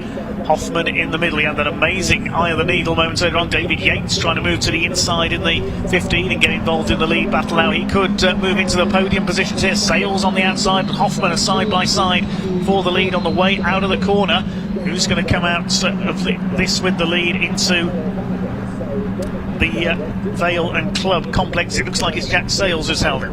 Yeah, just about holding on there. These drivers are going to feel like they've been out there for half an hour already, but they haven't even been done 15 minutes yet, but they are coming down to the tail end of this, which is where the tyres were starting to scream enough in the earlier races and the races we had yesterday. So watch out for the tail end of these 310Rs with the limited slip differential start sliding around. Jack Sales has been down at least 3 straights now where he hasn't been overtaken, and that's unheard of so far today. So well done to Jack for getting that little bit of a gap and a rest, but that's not going to last to the end of this race as Hoffman and Hugo Bush try and sort out second and third place. Mansberger is going to have to stop the rock now with 5 minutes to go and come back, and he is in a solid fourth place now ahead of his erstwhile companion Taylor O'Flanagan in the yellow machine there. Looking down the inside was Ben Lopez-Appleton, I think, once more. Again, he's looking for any single slight opportunity, isn't he? And that's causing him, I think, costing him time rather than gaining him time right now. But David Yates still there behind that O'Flanagan car, and Jack Sales has got down another straight without being hassled as Hugo Bush is looking up there to see whether he can go down the inside. Yates is down the inside of O'Flanagan this time as they head into Brooklands, and again side by side that's Bianchi, and I think that Wes Payne up here, it can't be. We've seen him in this group. I think it might be one of the Willis cars there in that sort of top 10, but David Yates did make it through. Ben Lopez-Appleton follows on behind him. That's Bianchi and Tom Willis who are battling out. Wes Payne from further back because he spun on the opening lap at the club complex in that little tangle. So Sales leads from Hoffman as they cross the line with 5 minutes of the race to go, just over. The gap is half a second. Taylor O'Flanagan staying ahead of David Yates there around the outside, up into 5th position. Behind them Lopez-Appleton, Cook, Bianchi and Willis. Here they come up towards the Beckett's complex once again then, and Hoffman trying to go around the outside. He's done it, takes the lead away. Good move there into Beckett's by Lars Hoffman. Third place is Dominic Mansberger. Here's the fight for fourth between Yates and Taylor O'Flanagan. Ben Lopez Appleton is just behind them in the grey car. He's being chased by, I think that's Harry Cook next in the order. Here we go then, down the straight once again. Jack Sales wasting no time, throws the car across to the outside. Hugo Busch is in there as well. He's tucked in behind Sales. They go round the outside of Hoffman. Mansberger tucked in there in fourth place, but Jack Sales, he's got that move down to a T now, hasn't he? They are absolutely holding on. They know that outside line is the overall win around Stowe now, so Jack Sales, instead of protecting at all to the inside, is moving to the outside line. He knows he's going to have the momentum, but it's still a tight one. He had a little bit of a gap last time we were here on the last lap, and he's not got that anymore because it's Hoffman right up behind him now. So yeah, the outside line at Stowe is definitely the place to be, and the drivers have worked that out. Here they come towards the straight towards Abbey, the Hamilton straight. It's still Sales, but only just. David Yates trying to go through the middle. He's lost a couple of places I think on that lap. It's Hoffman in second place. I think that's Mansberger back up into third position. They head towards Village Corner. Hugo Busch in there as well. This quartet starting to break away very slightly. Now Hugo Busch got a wheel onto the grass there on the outside. That could have been nasty. That could have spun him around. David Yates is still there in fifth place. I thought he dropped away, but he's still chasing hard, looking to time his finishing move right. There'll be a couple of laps to go this time, I would think. We'll see what the time is as they cross the line. I think they get 2 more laps out of this as they head down the straight towards Brooklands. Is Hoffman thinking about an attack? Yes, he moves to the inside. No, he thinks better of it. Not close enough to Jack Sales, or is he? Or is he? Well, he went back in to get more slipstream there. I've never seen that before. He moved out, had one look, moved back in to move a bit closer in the clearer air, and then tried again. I don't think I've ever seen that before done there. Definitely opportunities to do that with the sort of wind we've got here today. They're going to cross the line with about 2 minutes 40 seconds, aren't they? So they are going to have a couple more laps. This is not the last lap yet. They've got 2 more circuits around the 3.6 mile the Grand Prix loop. Jack Sales has headed this field the last few 3 laps, I think, and that's an impressive feat given how much we were seeing the swapping earlier in the race. But that was not the time to lead over the line. It's 2 laps time that we want to see him in front. Here they come towards the Beckett's complex. Dominic Mansberger ready to make a move. No move is made though. Jack Sales just hanging on. We've got 6 cars line astern in there. Harry Cook holding on to the back of this. He could spring a surprise here if he times this right.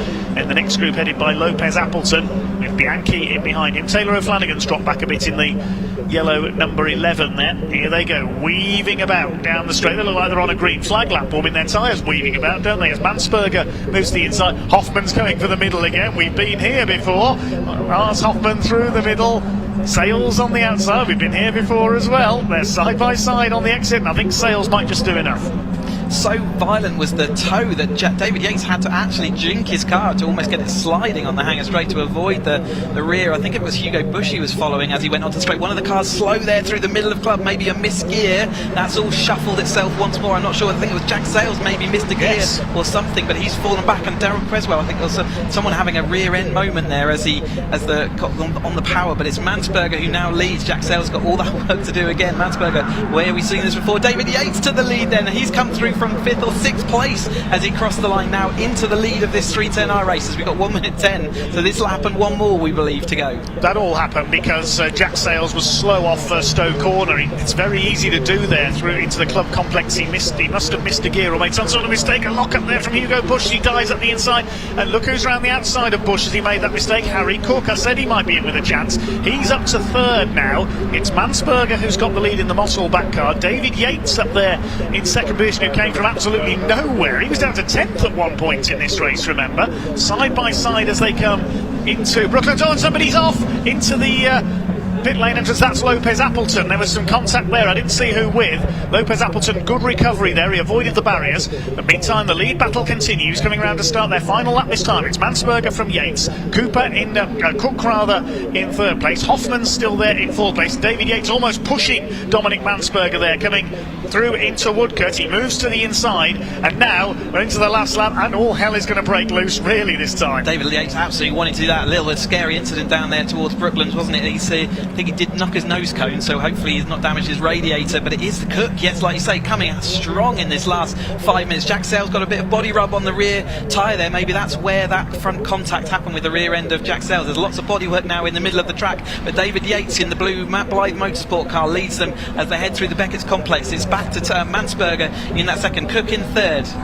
Jack Sales isn't finished yet either. There he is. He's got some damage there. The wheel arch is rubbing on the tyre, but he won't let that hold him back. Phil Bianchi's moving into this group as well now in the 92 car. Yates has got the lead. Here we go. Watch them throwing these cars around as they come down the hanger straight. Taylor O'Flanagan trying to go up the outside further back.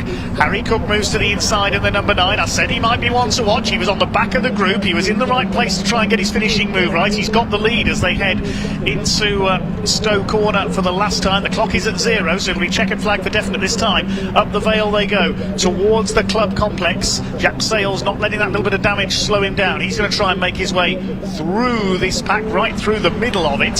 Here they go round towards Club Corner, then up towards the Hamilton Straights. Who's it going to be leading as they come back towards it? Is Harry Cook from Dominic Mansberger, David Yates, then Lars Hoffman is in 4th place. He's got, I think it's Hugo Busch tucked in behind him. Hard to see in there, they're so close together. Up towards the loop for the final time. Here comes that man Mansberger back up into 2nd place though. Can he make this 5 from 5? He's looking to see whether he can demote that, holding on to that 2nd place. David Yates caught a wing there, or something was in the middle of the track. David Yates has cost him all the momentum. Jack Sales coming through there still with that tyre rub. I think that is costing him speed in his car, and that's going to be crucial as they head into Wellington Straight this time through. Mansberger might be in the hot seat here though. First two have broken clear very slightly because of David Yates slowing. Somebody running wide there over the curb on the outside. I think that might have been Hoffman as the two leaders come down. It's broken up now. This car's all over the place coming out of the loop there. It's between two of them for the lead into the final corner. Harry Cook is up there ahead of Dominic Mansberger. Can the German get through on this final corner? The number 9 of Harry Cook, the man from Wimborne in Dorset, I think is going to hang on to take his first victory of the season. I don't think Mansberger's going to catch him here on the run to the line. He's trying his hardest. I don't think he's going to get up alongside. He'll try and jink out as they cross the line, but it's Cook who takes the win. Mansberger in 2nd, and David Yates completes the podium ahead of O'Flanagan, who came through for 4th from nowhere. Hoffman 5th, then Bianchi, Bush, Willis, Sales and Curtis completing the top 10. I mean, there's a car flapping front wing and nose cone there. Definition of a fluid race, that one. It was absolutely anyone's game as they headed down and through into Brooklands that time through. It sort of, I think it was that Jack Sales missing a gear or having no pickup coming out of the Vale, which really kicked everything off. But Cook coming late on and just absolutely crossing the line first, the only time, the last time, which is the one that counts. Well, here's a replay of an incident that's happened early on in the race. We saw a tangle between about 4 cars. Only one dropped out as a result of that, though. That was Ryan Lovett, number 28.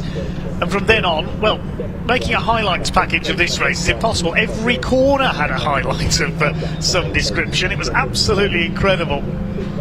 Lars Hoffman coming through brilliantly from 13th on the grid to fight for the lead. Eventually had to settle, though, for 5th place in the end. It's hard to call as they cross the line there. Ben Lopez Appleton had to turn the lead. He was, in my opinion, a little bit over-eager in that one and eventually dropped back down the order. Jack Sales, brilliant once again, but was just a bit unlucky. That mistake resulting in a little bit of contact and picked up some damage. Hoffman did fight his way into the lead. We saw this brilliant late battling, and there's the contact. Yes, Jack Sales was hit by Lopez Appleton. It was Jack Sales, so well spotted there on our replay. Well out of the wall. Congratulations for the car. He was lucky not to fly up into the air, Ben Lopez Appleton there. And then David Yates, I think he caught the back of Mansberger. He came across the front of him there, going through towards the loop. So that's what happened to David Yates and delayed him.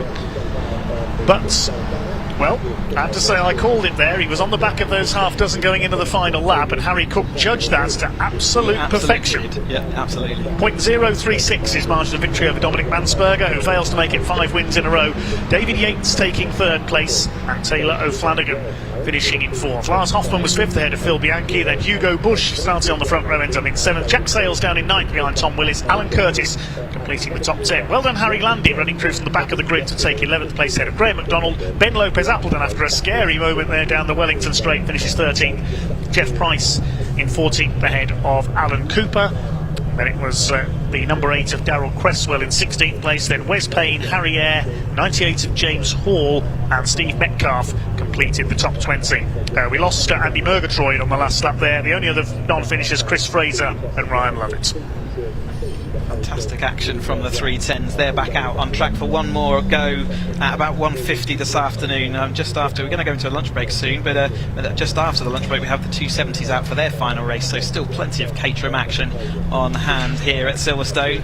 And what a spectacular sight these Caterhams have been all day today, flying around, and it's a definition of sort of NASCAR-esque racing where they're all following each other and working out the tactics of where do they want to be, and some drivers really nailing it into the tail end.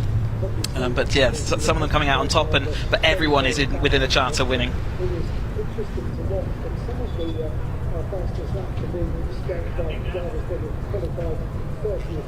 Let's head down to Parc Fermé with Sam to hear from some of the drivers. We'll give them a moment to get their breath back first of all, I think.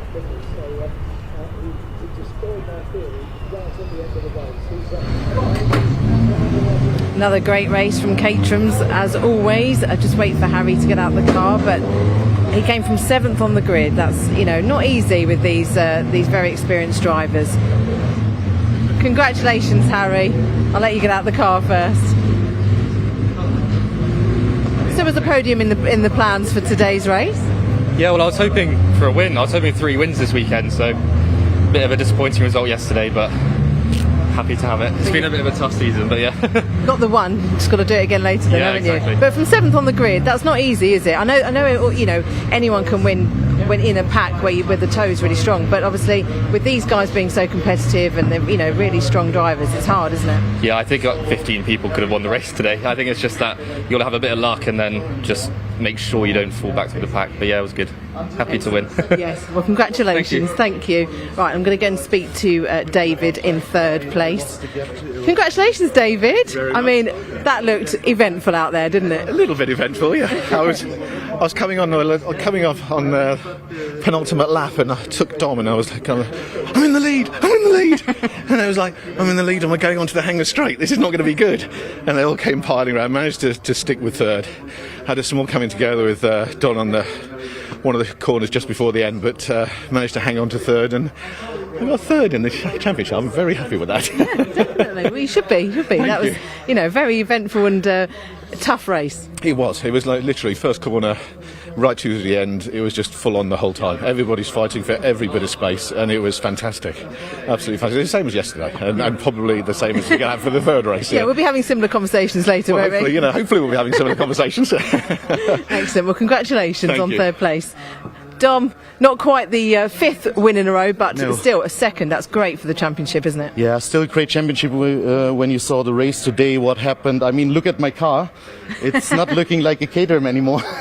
But yeah, timing was really, really perfect until the second last corner. And then David hold the nose inside, touched me.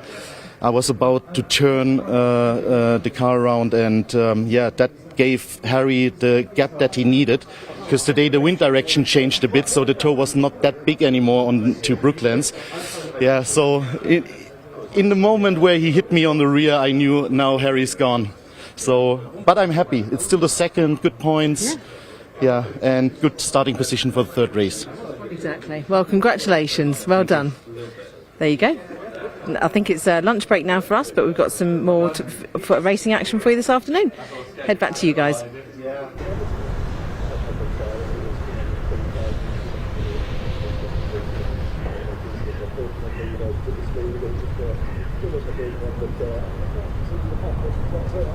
Okay, so thanks very much, Sam. Well done to our Caterham 7310R racers, and they've got another race coming up this afternoon to prepare for as well. We're taking a break of about 45 minutes now. 12:40 is our next scheduled race. The Caterham Motorsport Caterham 270R Championship have their 3rd race of the weekend. That's followed by the 3rd of the weekend for the Rocket F4 British Championship, certified by FIA, our single-seater racers back out once again. Then we've got the cars we've just seen, the Motul Caterham 7310Rs, and it's our longest race of the day, the Rowe Motor Oil's Britcar Trophy Championship. Mixture of cars such as Ginettas, BMWs, VWs, Porsches and Renault Clios out in that race a little later on. 2 hours with mandatory pit stops and driver changes. That's all coming up a little bit later on, but for now, a chance for our teams here at Silverstone to take a bit of a lunch break. We must thank all our volunteer marshals out there braving the hot conditions this weekend, for a chance for them to get some cool drinks. Couldn't go racing without our marshals and other officials, and thanks to our camera teams out there as well, a chance for them to cool off a bit as well. We'll be back with you at 12:40 or so with our next race here at Silverstone on BARC TV.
think it is. Of course something can happen.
So I found Wes Payne in Parc Fermé, just finished his race. James Hall walking across there. Wes, how's your weekend going? It's mixed. It's been turbulent. My race yesterday, I think it was covered. I had a few spins. Some were my fault, some were not. And today we had sort of more of the same. There was an incident on lap 1. I don't know what was covered on the footage and whatnot. But I ended up having to reverse on track, which is not the quickest way around Silverstone. So then I sort of made a bit of progress, and I have no idea where I'm starting the last race. But I just want a clean one, and yeah. It's fun. How do you find Silverstone's GP circuit? I love it personally. It's long straights and lots of tactics, so it's a lot of fun. A bit too hot today, but it's the same for everyone, so it's fair. But yeah, overheating is a big issue for everyone at the moment, I think. Yeah, definitely. There's a bit of a breeze though today. Yesterday felt a bit more humid. This is nicer. It's nicer today. I came prepared with ice cubes, which I'm sticking down the back of my neck and everything. I'm a bit sunburned, but you can't tell. So yeah, no, it's better today, but still sweltering in there. Yeah. Oh, you don't think about that though, do you, when you're driving around? Well, that's all I think about. Oh, I just want it to end. I just want the bottle of water at the end of the race. That's all that matters. So yeah. And the ice cubes. Absolutely. It's got an ice lolly waiting for me somewhere. So yeah, can't wait. Excellent. Well, wish you all the best later. Thank you very much. Thank you, Wes. Cheers.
So I've just come into the Williams Motorsport awning and I've come across Andy Palmer. Andy, you've joined in the Mission Motorsport 270R Championship. How is it all going for you? Well, it's a lot tougher than I thought it was. I'd come from, just before COVID, from GT4 and a little bit of GT3, so coming in here with a very raw car is really exciting, but a lot harder than I ever imagined. Croft was a bit of a disaster, got a little bit better at Zandvoort, and this weekend, not bad. Well, yes, and how are you finding Silverstone GP circuit? Is it one you've spent much time on, done many test days? This is probably the circuit that I'm most familiar with from my Aston and Nissan days. So at least I know which way the next bend goes. Yes, exactly. But it just didn't give me any excuses, of course, for poor performance. But no, it's a lovely circuit. It's one of the best in the world, isn't it? Oh, 100%, yes. So talk us through, you're ex-CEO of Aston Martin. What do you think of our cars that we're bringing out later on this year? We've got the Caterham EV, yep, which is a 7 but an electric one. And then we've got Project V, which is going to be unveiled at Goodwood Festival of Speed. Yeah, I mean, it's good to see. I was responsible for the Nissan Leaf when I was Chief Operating Officer at Nissan. And of course, have known Bob Lashley, your CEO, for, let's say, a lot longer than I'd like to think about. But I think what Caterham is doing, what he's doing with the new series is looking good. EV, it's kind of inevitable that we're, as an industry, going to end up there. But how do you keep the spirit of Caterham with an EV is the key test. And of course, I think that's about lightness. It's about getting the weight out, making the car still light, but have all the performance that you can get out of an EV car. The new one, the V, the concept car, I'm looking forward to seeing that at Goodwood. I confess that I've seen a photograph, so and I know what it looks like, and I definitely know it's worth waiting for. I think it's really good. Takes the group in a new direction, but keeps the spirit of Caterham, which is really important. Definitely. Well, it's lovely to hear from you. Thank you for talking to us. My pleasure. And good luck for the rest of the season. I need all the luck I can get. Thank you. Thank you. Right, we'll be back shortly with some more information from the paddock.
Right, welcome back to us. I've got Ian with me. We're going to have a little walk through the Caterham Paddock and show you what goes on behind the scenes and what everyone's up to on this lunch break. Well, actually, Sam, let's ask, how are you doing today as well? Because we don't often get a chance to talk, do we? I'll be doing F4, of course we've got the Road Britcar Trophy race coming up a little bit later. You've been covering off the Caterhams. Have you had a good day? I have. The racing has been fantastic. It's so close.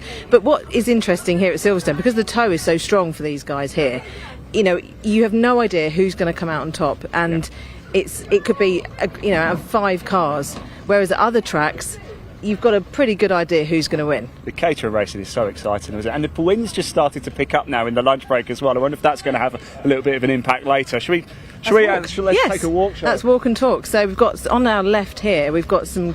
This is 270R Championship guys, and these guys will be running themselves, so they won't really have any team support. They do it all themselves. Whether they trailer the car. I wonder if we've got Harry. We grab Harry, don't run away.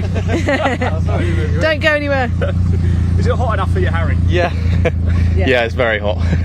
Just cooled down a little bit over there, but it's all right. Yeah. Well, hopefully you're going to have another win this afternoon. Yeah, that's the plan. So yeah, I think stay out of trouble for the most of it is the main plan, and then sort of fight for that position on the last lap and see what happens. Yeah. Make sure you're not in the front on the last lap. Yeah, that might be the trick. Yeah, I'm not sure. Excellent. We'll let you move back. Thank you. See you later. Hey, Sam, I was very worried about your knee there. I'm used to it now. I'm used to that. Yeah. You do have to be very careful bending down, and just even touching that, I'd lose all the skin on my leg. But yes, obviously Harry Cook had a good race then. Fantastic race in his class. Yeah, and he said he was on for. He would have liked 3 wins this weekend. So it didn't go to plan yesterday, but he has got 1 win in the bag, and hopefully 1 more this afternoon if he can pull it off. But obviously there's some other people that are very much wanting to win. So here we've got Williams Motorsport. So these are for the guys that want to have full team support. Yeah. So it could either be they run 270s and 310s and some 420s as well. So which we're missing on this weekend. So is this almost pay as you drive then, essentially? Is that the Williams set up for them? I'd imagine you'd pay them a budget for the season to transport your car, bring it to every race, repair it if there's any damage, or do any setup changes. And some of them have engineers as well, and driver coaches going through all the data where you've gone wrong. All right. So, we've got Laura Payne over here. I wonder if we can grab Laura. Can you just come here, please? We are live as well, so please don't swear. It's lovely to see you. Tell us about your role within Caterham, because you're always busy, aren't you? Yes, I am a coordinator, so I run around the paddock and make sure everyone is where they're supposed to be. Well, you do a great job of it. Where do we get one of these as well, by the way? I don't know, where would you get one of these? Maybe speak nicely to Laura. No, this saves my legs. Well, I suppose you better get off now, actually, because not too long to go for the next race. So do you call everybody? How early do you have to call everybody to get them in order in assembly? They have to be in assembly 20 minutes before their race, so I'm heading down there now. So that's now. It is, yeah. Excellent. Right, we'll let you get on. See you in a bit. So you can. My favourite area, by the way. Lunch. Yeah. Lunch. Let's keep going down, shall we? Watch your back as well, John. We don't want you to get hit or anything. What's on the menu today? There's fruit there, there's sausage rolls in there. I had a lovely breakfast in there this morning, actually. Did you? Yes, I had porridge. I think let's go and have it. They won't mind, will they? They won't mind us going in here. Maybe we could speak to Steve. He's one of our scrutineers before he grabs his lunch. Oh. No, he's too busy looking at. He's avoiding us. He said they're all avoiding us. You can't run away. You can't run away. You've got to come talk to us, Steve. We are live. Yeah, no, they're all moving away. I wouldn't talk to Bob, our CEO, but he is behind having his lunch. But one person we can speak to quickly, Paul Woodman from Love Cars. Hello, Paul. So missing you in the championship this year, but are you going to come back? Well, I hope so. It'd be nice to get a sponsor if anyone wants to sponsor me, but as always. But no, I hope so. It's amazing. I love watching it. They're so tight, the races, all the races, always. It's amazing. But I would prefer to be amongst it, that's for sure. Fighting in the mid-pack, as I always was. Yeah. What do you mean, yeah? You're not supposed front as well. Thank you. You're not supposed to agree. Right, so what are you having for lunch? You got Well, so some... far I've got some potatoes. They look very nice. Yeah, lovely. And I'm going for some salad, a bit of a ploughman's today. So Oh, nice. yeah, On good. this warm day. We could do with seeing you out there driving one year. Academy, maybe? Maybe. I would do Academy. If, You yeah. wouldn't do Academy. I You're would. too good for Academy. No, I'm not. You've had a racing licence for how long? I haven't had a racing licence. There you go. Sam Parker, Academy 2024. And I'll do Road Sport. No, I won't. I'll do 270. Okay. Perfect. That's a deal. That's an official, that's a contract. Thank you, Paul. I'll let you enjoy your lunch. There we go, Sam. The challenge is on now. I'm afraid you're going to have to be out. Partake in Caterham Academy. I would do Academy. I've never had a race licence, so that is the championship I would go into. Right. I'd want to start at the beginning. Yeah, me too, actually. Definitely. For those who don't know where we are, we're actually just outside the main pit straight, aren't we? So Yeah. we're just outside it because we've got F4 just the other side of these trucks here, and then we've got all the Britcar Trophy cars over there as well. We've got that 2-hour race coming up a little bit later, but we've got a couple more Caterham races still to go, haven't we? We have. We've got two more. 270s and 310s, so they are all getting ready now because they're like we spoke to Laura, so they'll be called very shortly, won't they? Well, in that case, I guess we better let you go actually, because you're going to go catch up with them over at Assembly, are you? Or? I will do. Yes, I will be interviewing a few of them before their race. Fantastic. So there you go. When we come back, you won't be with me. Fortunately, you'll be with Sam, which is even better. So there we go. And that race coming up very soon. Thanks for watching, guys. See you in a bit. Thank you.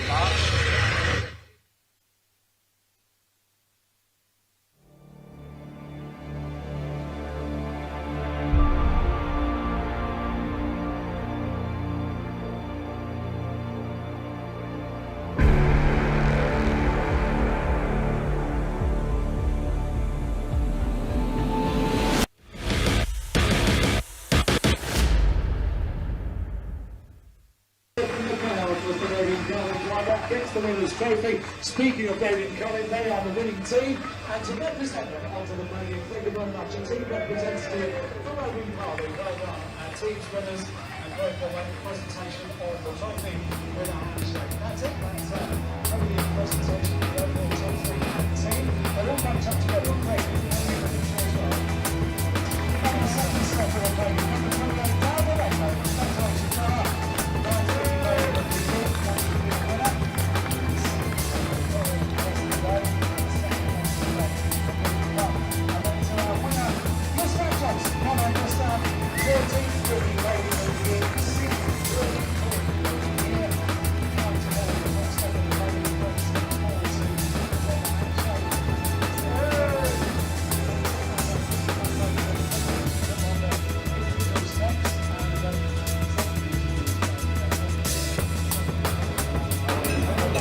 Right, everybody, we've come down to the Britcar Trophy Championship hospitality area because we know sim racing is a big deal. In fact, I spoke to Deegan Fairclough in the British F4 Championship. That's how he earned his seat via sim racing. So what we're going to do is chat to Sim Dynamics. They're very close, of course, to the British Endurance Championship and the Road Britcar Trophy Championship.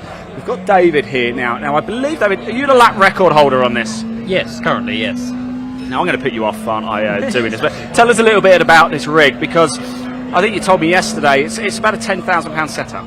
Yes, with everything here, so the PC, the frame, and the hardware is roughly around about 10,000. So it's mid-tier, but it's high-end for some people getting into it. Now, for people getting into it, we know Deegan through F4, he earned his seat via sim racing. It really is becoming a viable way to make it into motorsport on real-life circuits, isn't it? Oh, most certainly. It allows you to keep doing, like, just load up the computer, get into racing, and just keep doing laps and laps and laps. Builds up consistency, and it's a really good tool, especially for the modern age, and hopefully more people get into it.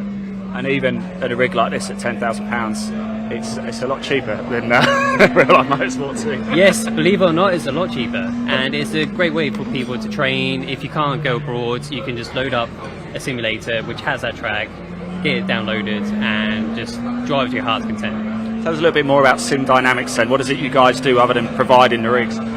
So Simon, who owns it, he does actually cater the rigs to the driver's needs.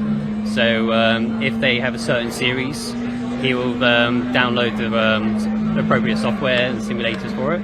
But he'll also set up the steering wheel, because we use direct drives. He'll set it up so hopefully should feel exactly like your car, but he'll cater to the client's needs. That is pretty impressive, isn't it? Now we're on the Silverstone GP circuit, just like we are here for this afternoon's row at Britcar Trophy Championship race. What's your fastest time you've ever done on the sim here?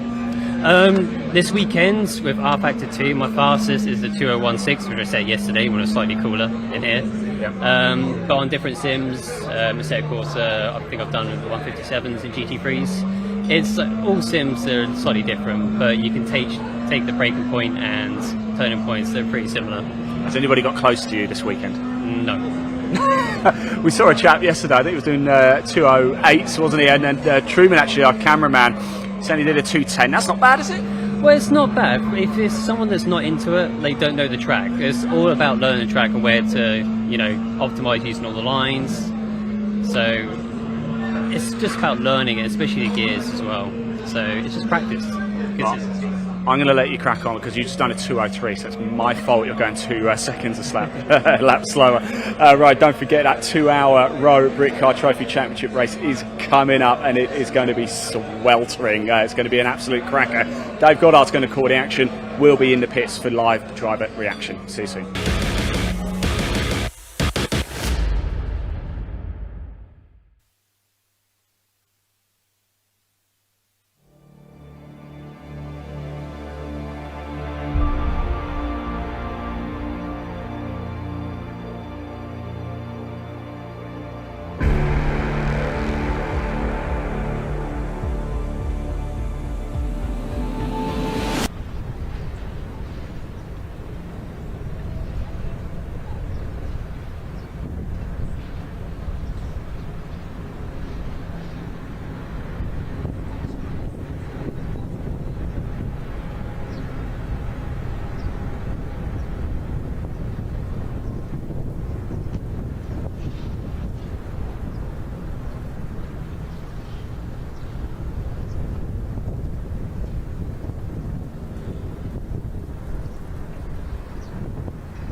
afternoon and welcome back to the home of British Motorsport here at Silverstone on BARC TV. We're getting ready for the 4 races taking place across the course of this very warm summer afternoon. It's like an oven outside, thank goodness for air conditioning in the commentary box, Chris?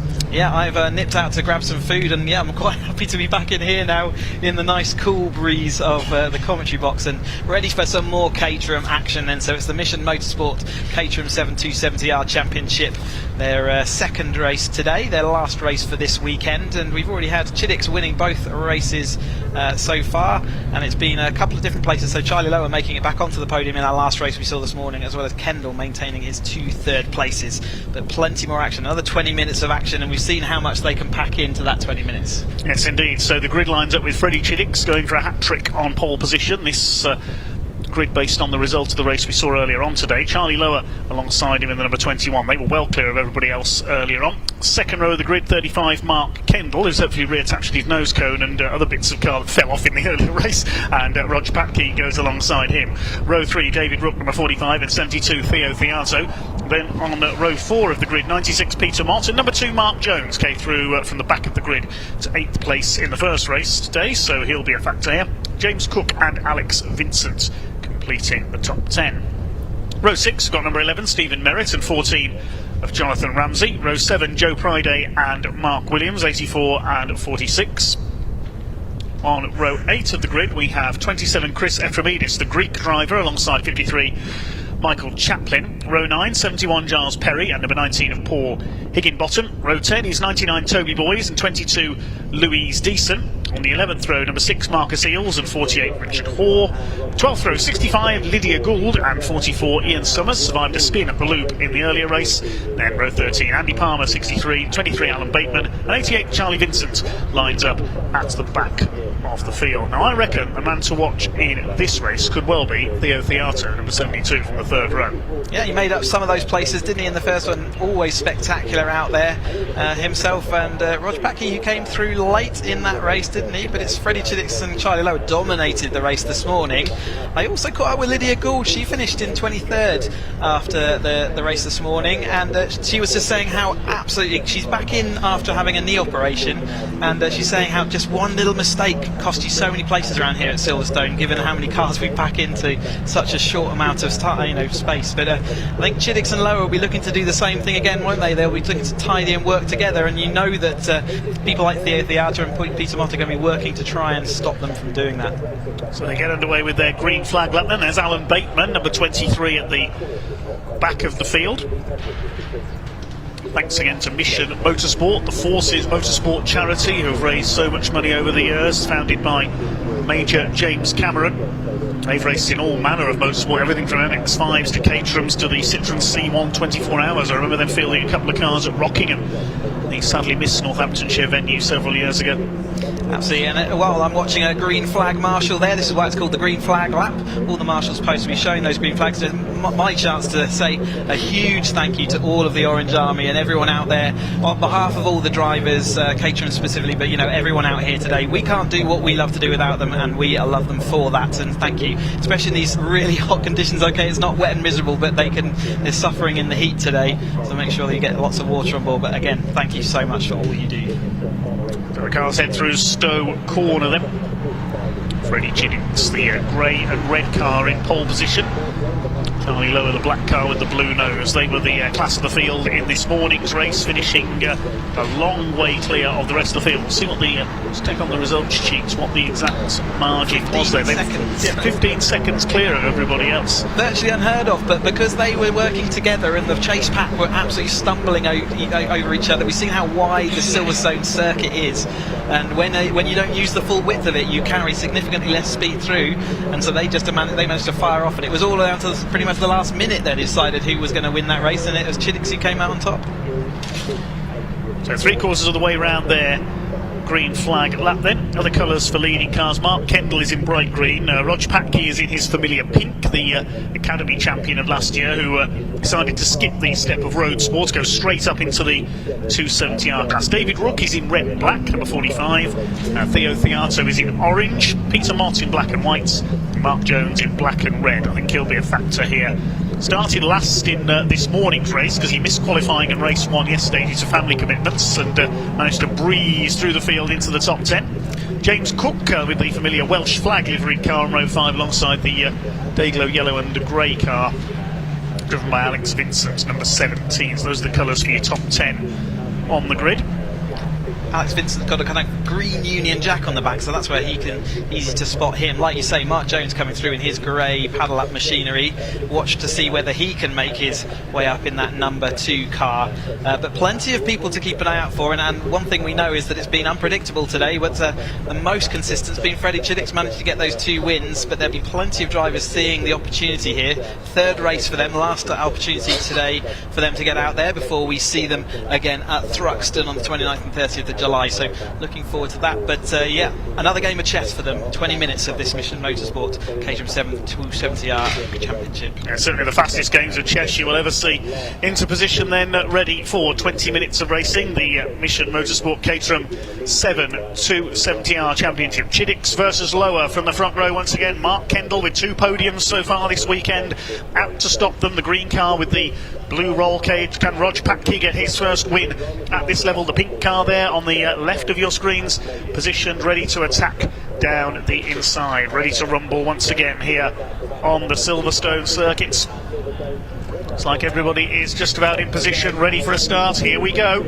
Down towards the first corner at Copse. So Lower getting away well and just about slotted in front of Freddie Chiddicks on the run into the first corner. 3 wide for second place. David Rook coming up on the outside. The 96 around the outside there is Peter Mott as they head out towards the Beckett's complex for the first time. It looks as though it's Charlie Lower who has got the lead, but Freddie Chiddicks swarms up alongside him. He goes through, up into the lead there. Kendall is in 3rd place. Patke is in 4th, and slotting into 5th is David Rook. Then Theo Theato in the orange number 72 car. Then it's Peter Mott in 7th place. Everybody through Beckett's okay for the first time. Then we'll see them start to fan out slipstream down the hanger straight. Quite consistently we've seen whoever leads into the first corner doesn't lead by the time they get to Beckett's. It is Chiddicks on the outside there. They're not giving each other any toe, are they? But Patke's chosen Chiddick's toe, and it looks like Kendall's chosen Lower as they head down into Stowe. We saw the outside line working, but Lower has the momentum, and it's going to be Rog Patke who takes over from Kendall in that 3rd place. Kendall dropping to 4th, then Rook, and then Theo Theato as they flow around Stowe now down into Vale for the first time.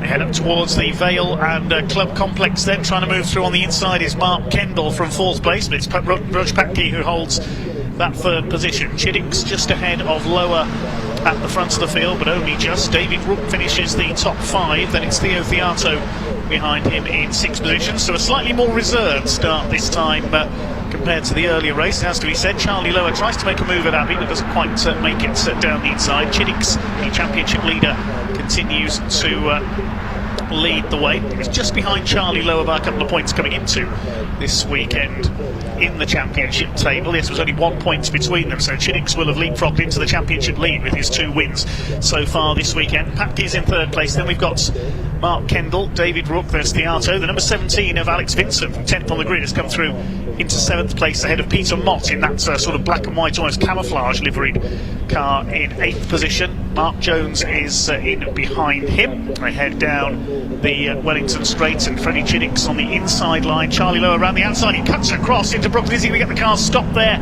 at Brooklands. That was a daring bit of driving. We know how strong he is through the Brooklands section, and Charlie Lower takes the lead. His tyre will not be appreciating that though. We saw a couple of lockups. He drifted a little bit wide. He will have some momentum around that side of Chiddicks. But oh, we've got Kendall spinning in the middle of the pack there. He just lost the rear end of his car as they were exiting. And there's some gravel in the background. Maybe someone having to dive to avoid him. So Kendall's going to have to regather that all up. He's not going to be on the podium. One of the cars is left out there. Who is that?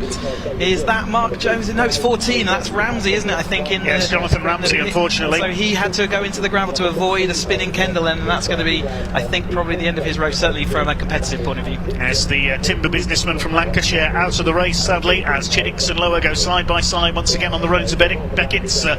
Chiddicks takes up the running. Here comes Rog Patke having a look on the inside. He won't be close enough to attack there. David Rook is in 4th place. A bit of a hole in the field created by that spin for Mark Kendall. We'll take a look down the timing screen. I don't think Kendall has... no, he has got going again. He's down in 25th position, so we'll see him do a burn from the stern, as they say in American racing here, to try and come through. One of the car that didn't take the start, incidentally, was number 88, Charles Vincent, from the back of the field. Side by side then for the lead into Stoke Corner. It's Charlie Lower around the outside who takes it up. Patke Patke third, Rook fourth. There's Alex Vincent attacking Theo Theato in the fight for 5th position. It's Peter Mott, I think, in 7th ahead of Stephen Merritt. He's running well, one of our newcomers this season. Let's have a look again. Watch for the green car of Mark Kendall in 5th position. He was sideways all the way round Luffield 2 there, just couldn't quite save it. It was Vincent that went wide initially to avoid him. So Jonathan Ramsey clipped the back of somebody else, and that's why he went off as they all bottled up behind. It just concertinaed, didn't we? There's a wing go flying there. So it made its way to the edge of the track. So one of the front wings there gone a miss. Won't be missed by that driver, and it's gone to the outside of the track. So all good. But Chiddix is heading this field with the red nose cone of the Boss colour, chased by the Quad Lock in 2nd place. These front 4, they do still have that gap over the field, but they'll be wanting to see whether they can stretch that before the field have a chance to regroup. Mott still firmly ensconced in that battle there, and Merritt, as you say, Merritt is new into the championship, and to come and fight in the front of these competitive fields is no mean feat, and there he goes, feeling like he's been here all along. But great result for him in the 270R championship so far. Side by side, and again lower, just as we saw on the first lap, cuts across going into Brooklands. That's quite a daring move, one false move and you'll make contact, but Lower's got that judged to perfection there. He holds the lead. Roger Patke is up there in 3rd position, then it's Rook, and then I think it's Vincent still there in 5th place. So a slightly more spread out field than we saw in the earlier races this weekend. Just waiting to see if there's a yellow flag there coming through Woodcote because of the stranded car. I think the marshals have got that clear, so we're okay through there. Chiddix on the inside retakes the lead. So even with that good move through Brooklands each time, he can't hold it down the straight. He gets slipstreamed by Chiddix every time. He's got to leave his move as late as possible between these two, Lower and Chiddix, to try and make it stick. They're side by side again. It's as if they're tied together with a bit of string, isn't it? They're definitely working again to see where they can string this field out. They've got they worked out how in the earlier race how to spread this field out, and the least they can squabble, the more it spreads out, the more opportunities they have to get that podium. But Theo there ahead of Vincent and Mott, and there's a bit of a wonky nose cone there as well as they head out onto out onto the Hanger Straight this time. But it's going to be Lower and Chiddix still at the front. Patke just desperately holding on, and Rook, he had a bit of a disappointing end to that last race, didn't he? But he's back now firmly in this front battle. First 4 are broken away. Here's the fight for 5th. Here comes Theo Theato through on the inside at Stowe Corner, up in 5th position ahead of Alex Vincent. Looks like it's possibly Peter Mott still in there in 7th place behind them, battling with James Cook in the number 15. There's Cook on the left, the black, red, white and green car with the Welsh flag livery, the man from Newport in the south of Wales. Swings its way through the club complex. The first 4 have definitely got a sizable breakaway on here. Here they come, and who's that on the inside there? That's a slowing car. Oh, that's Ramsey, isn't it? He's got going again, but he's touring round to the pits. That looks like Jonathan Ramsey. I wonder whether he's just letting them go through, but he didn't look like he'd collected the barrier or anything. But equally, a disappointing day for him in this final outing for the 270Rs for him. But he'll be back out in action at Thruxton, no doubt, as Vincent now heads Theo Theato. This is the second chase group on the track, and there's contact there between, I think that was Vincent, was that, and yes, Theato that's gone around. Disaster for Theo Theato. He's not had a lot of luck this weekend. He stalled at the start of yesterday's race and had to fight his way back up the order, then had to contend with the loose nose cone as well. So Theo Theato, a bit of frustration for one of the relative newcomers to Caterham racing over the last couple of years. Side by side between a couple of pairings there down the straight into Brooklyn. That's Stephen Merritt under fire. I think that's possibly is that the 99? It's come through. No, it's not. It's the 84 Joe Priday getting into the battle. He had a non-finish yesterday, so he's had to fight his way up the order in the other 2 races. We'll see again what happened here.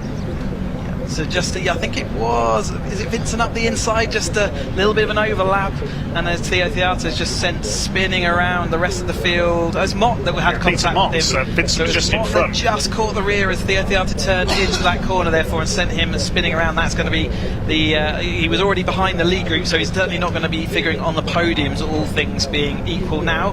Chiddix got a bit of a comfortable lead here on screen now, just ahead of Lower, but we know that will disappear pretty rapidly. But it's Chiddix who wants to take 3 from 3 in this race. Can he do it? Peter Mott losing a few places as a result of that. The big winner on the previous lap was Joe Priday. He's up into 8th position now, getting 4 places on the last lap. Theato's going again. He's down to 20th place as a result of that spin, so no major damage. He's been able to keep going as they weave their way down the hanger straight again as if they're on a green flag lap, keeping their tyres warm. This is to try and break the toe and stop people slipstreaming past them. Here's the second group headed up by Vincent. It's James Cook in 6th, Michael Chaplin, who had a bit of a mishap on the last lap and dropped to 16th in the race earlier on. He's up into that 7th place now, and there with a wing flapping away, I think that's Mark Jones behind him. Well, Joe Priday is in the sister car. It looks just like Mark Jones's, and actually Priday's ahead of Mark Jones by a few places on the timing screen, so that would be the Priday car involved in that battle. But nevertheless, Chiddick's making a hanger straight, probably about 30 to 40 metres longer by all that weaving, but it just shows how powerful the toe is that he was able to keep out in front because they weren't able to follow him. He's trying to protect his toe, but he's not going to be able to do it. This is the chase battle again, Vincent with Chaplin and Cook there all battling as they head through Abbey this time through and heading up to the loop. It is Vincent that heads this mini group with Chaplin down the inside, then it's Cook on the outside, and then just behind them that's the number 84 of Priday. So that is the Mark Jones car lookalike. It's the other paddle up car, and he's lost a few wings on his way to this position.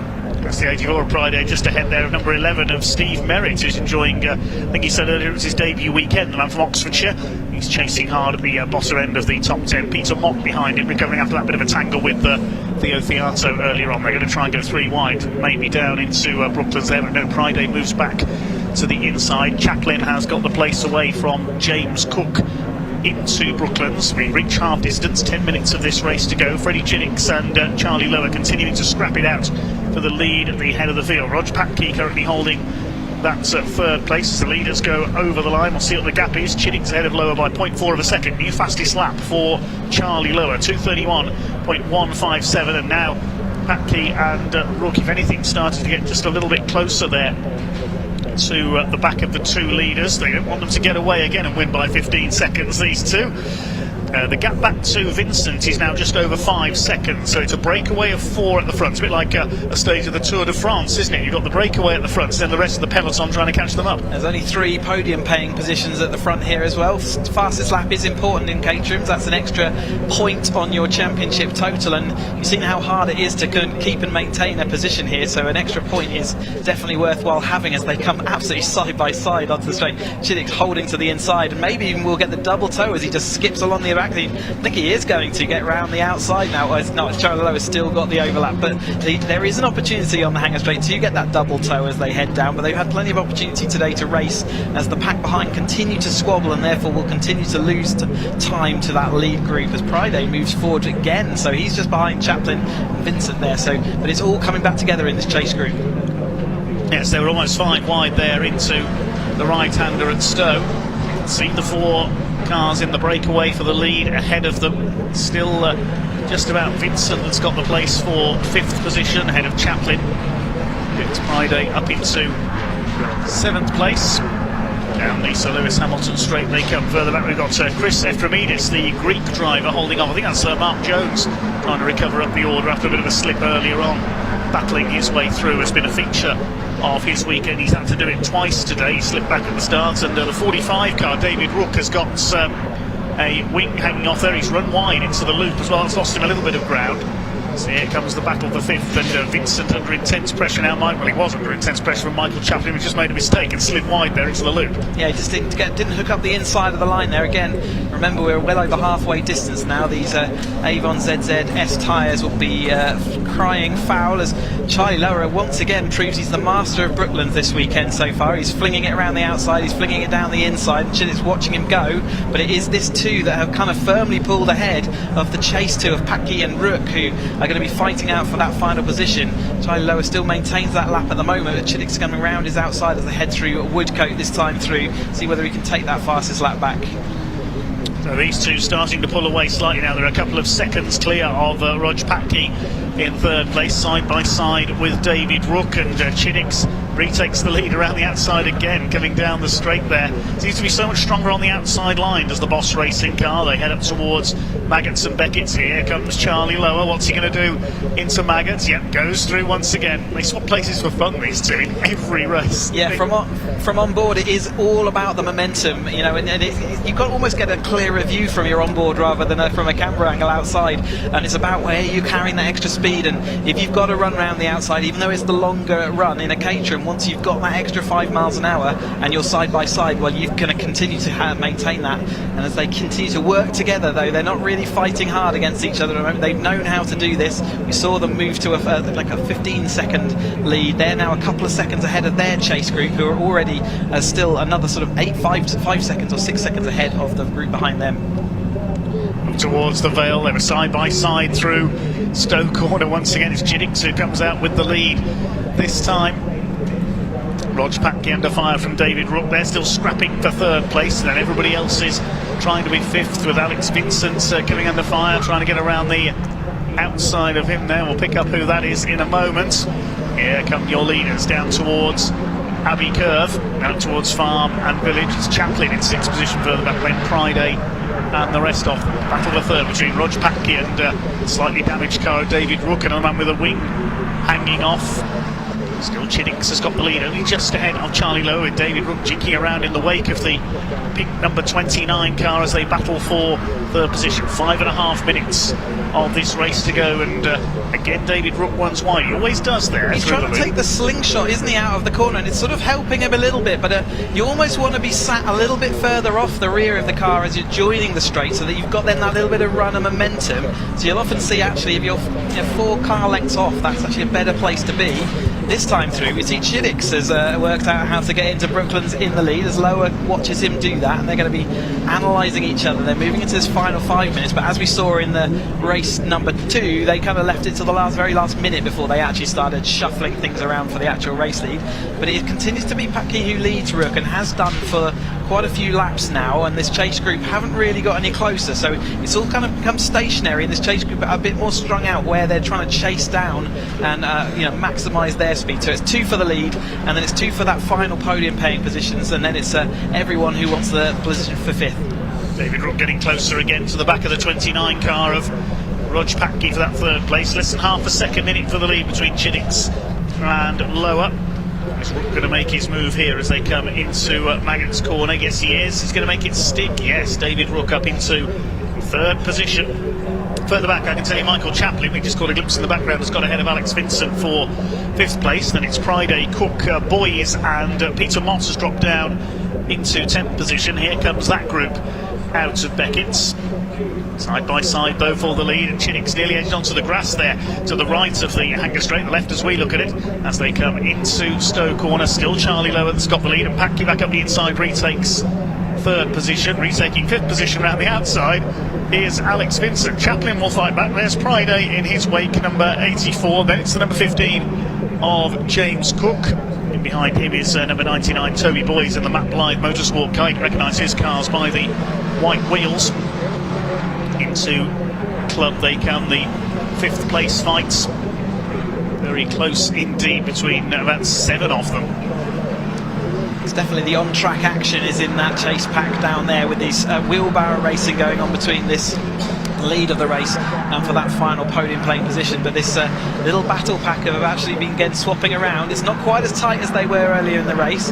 Again, some of their tyres will be crying enough, and it's the temperature is rising as the day goes on all the way through. We are scheduled to maybe some rain, but I don't think that's going to be during the action out here on track. I think that's going to be into the evening, but right now everyone's cooking in their race overalls, no doubt. We saw some tired drivers after the first opening races of today, and we can pretty sure they're going to be a bit out of breath on the podium today as well in this race. Yeah, probably rain while I'm trying to drive home, knowing my luck recently as the cars head along the Wellington Straight. Once again, looks like it is going to be last lap at this time. The leaders have already gone through. This is the fight for 5th place. Michael Chaplin under fire from the number 17 of Alex Vincent. Tries to get ahead there on the outside, doesn't quite manage it. Friday coming under fire from Cook. As they battle their way through the top 4, you can just glimpse them there in the background. We'll see what the order is as they take the timing line this time. Chiddix ahead of Lower by 0.08 of a second. Here they go onto what will be their final lap. It's Rog Patke still in third position, just ahead of David Rook, who was having a look to the inside as they came towards Copse Corner down the National Pit Straight. And once again, it is just between these two at the front of the field. Here comes Lower once again. He's got that move down to a fine art as well, hasn't he, through Maggots? Where does he want to lead though? If he leads here onto Hanger Straight, it probably means he's going to be in second place by the time they get out there, but second place is going to be the right place to be for the second half of this lap.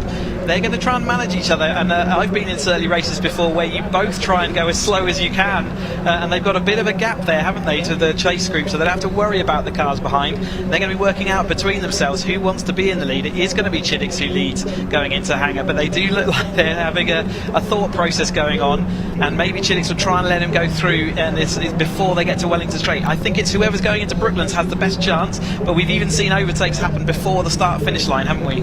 Well, every time Lower's managed to dive his way into the lead at Brooklands, he hasn't led over the line. It's been Chiddix by a few hundreds, so that may not be the system he wants. He may want to hang back through Brooklands, Charlie Lower, if he's behind, and make the move coming out of Luffield into Woodcote if he can get the slipstream. We've seen how the wind direction can really have a big effect. We heard from Mansberger earlier on that they weren't getting sumptuous a draft down into Brooklands, so maybe the draft is helping across to the start-finish line today. So again, they'll be assessing where is their car fast and slow, but it is definitely for these two for the lead coming into the loop for this time through. Here they come then into the loop, and Chiddix moves up on the outside. Charlie Lower that's got the advantage at the moment. They're always side by side into the left-hander in the final lap of this Michelin Motorsport Caterham 7270R Championship final race of the weekend.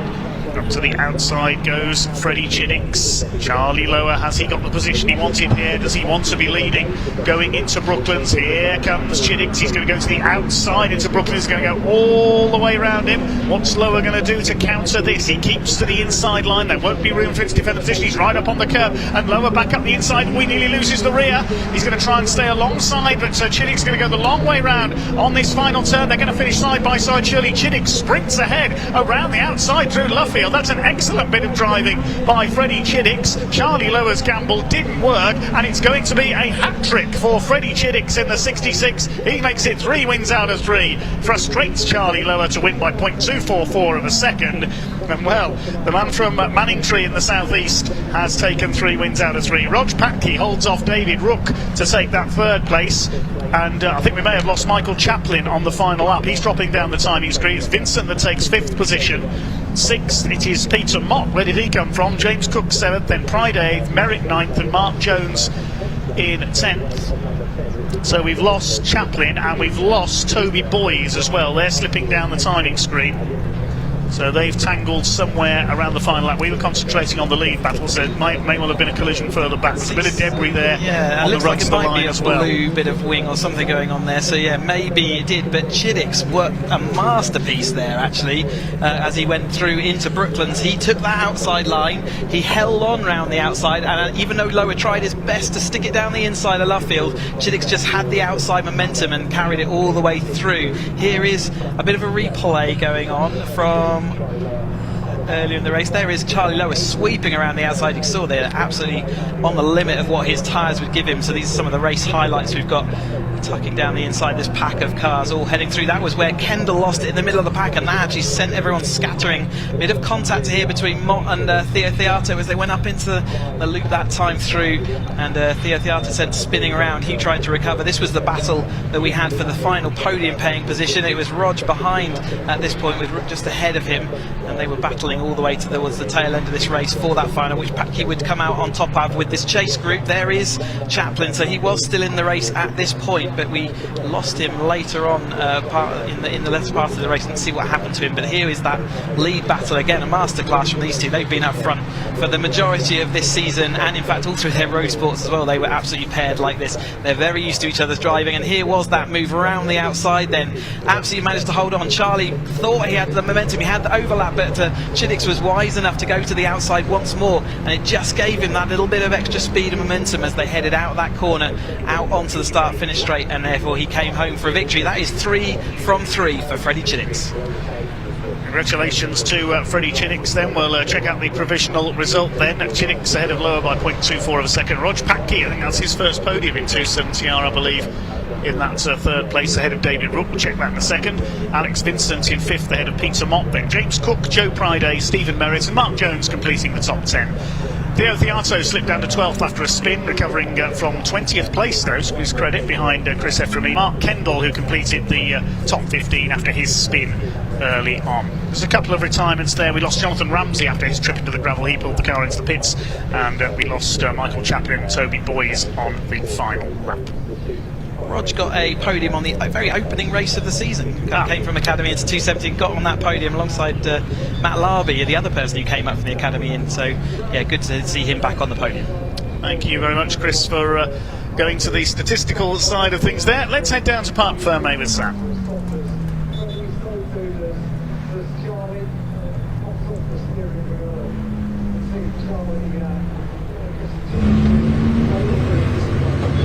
Good afternoon. Well, what another fantastic race. And I do feel like Charlie and Freddie put on a display for us, you know. We don't know who's going to end up in first, although out that last few corners, I think Freddie did have a bit more of a lead than he has been. So there they are, congratulating each other. I'll move through as soon as he's taken his helmet off and have a word. Congratulations, Freddie. Another win. That must feel amazing. Yeah, I mean, perfect weekend. Brilliant. Another Charlie and me battling again. I mean, they're such good races when they're like that. We have so much fun together. I was saying, it's like a display that you're putting on, you know, because it's like you're just weaving in and out of each other, and you know, one's in front and the other one is. Yeah, hopefully it's good racing for everyone to watch. Great to see him on the podium again. It is. Well, congratulations on the podium. It's lovely to see you on the podium, and I feel like you've found your pace again. Yeah, I think it's the racecraft that was lacking, to be honest, and it's just really good to be up in the front with the boys, and we didn't battle to begin with. I'm still learning that bit of Caterham racing, so it was good to just kind of tow away from the pack and then have some fun at the end. So. Yeah, and a great battle with David. Oh, it's fantastic. I mean, there was literally Freddie and Charlie on their own, you and David on your own. It looked like, you know, it was good to watch though. Looking forward to the live feed and catching up. Definitely. Well, thank you very much. Cheers. I'll move around and talk to Charlie.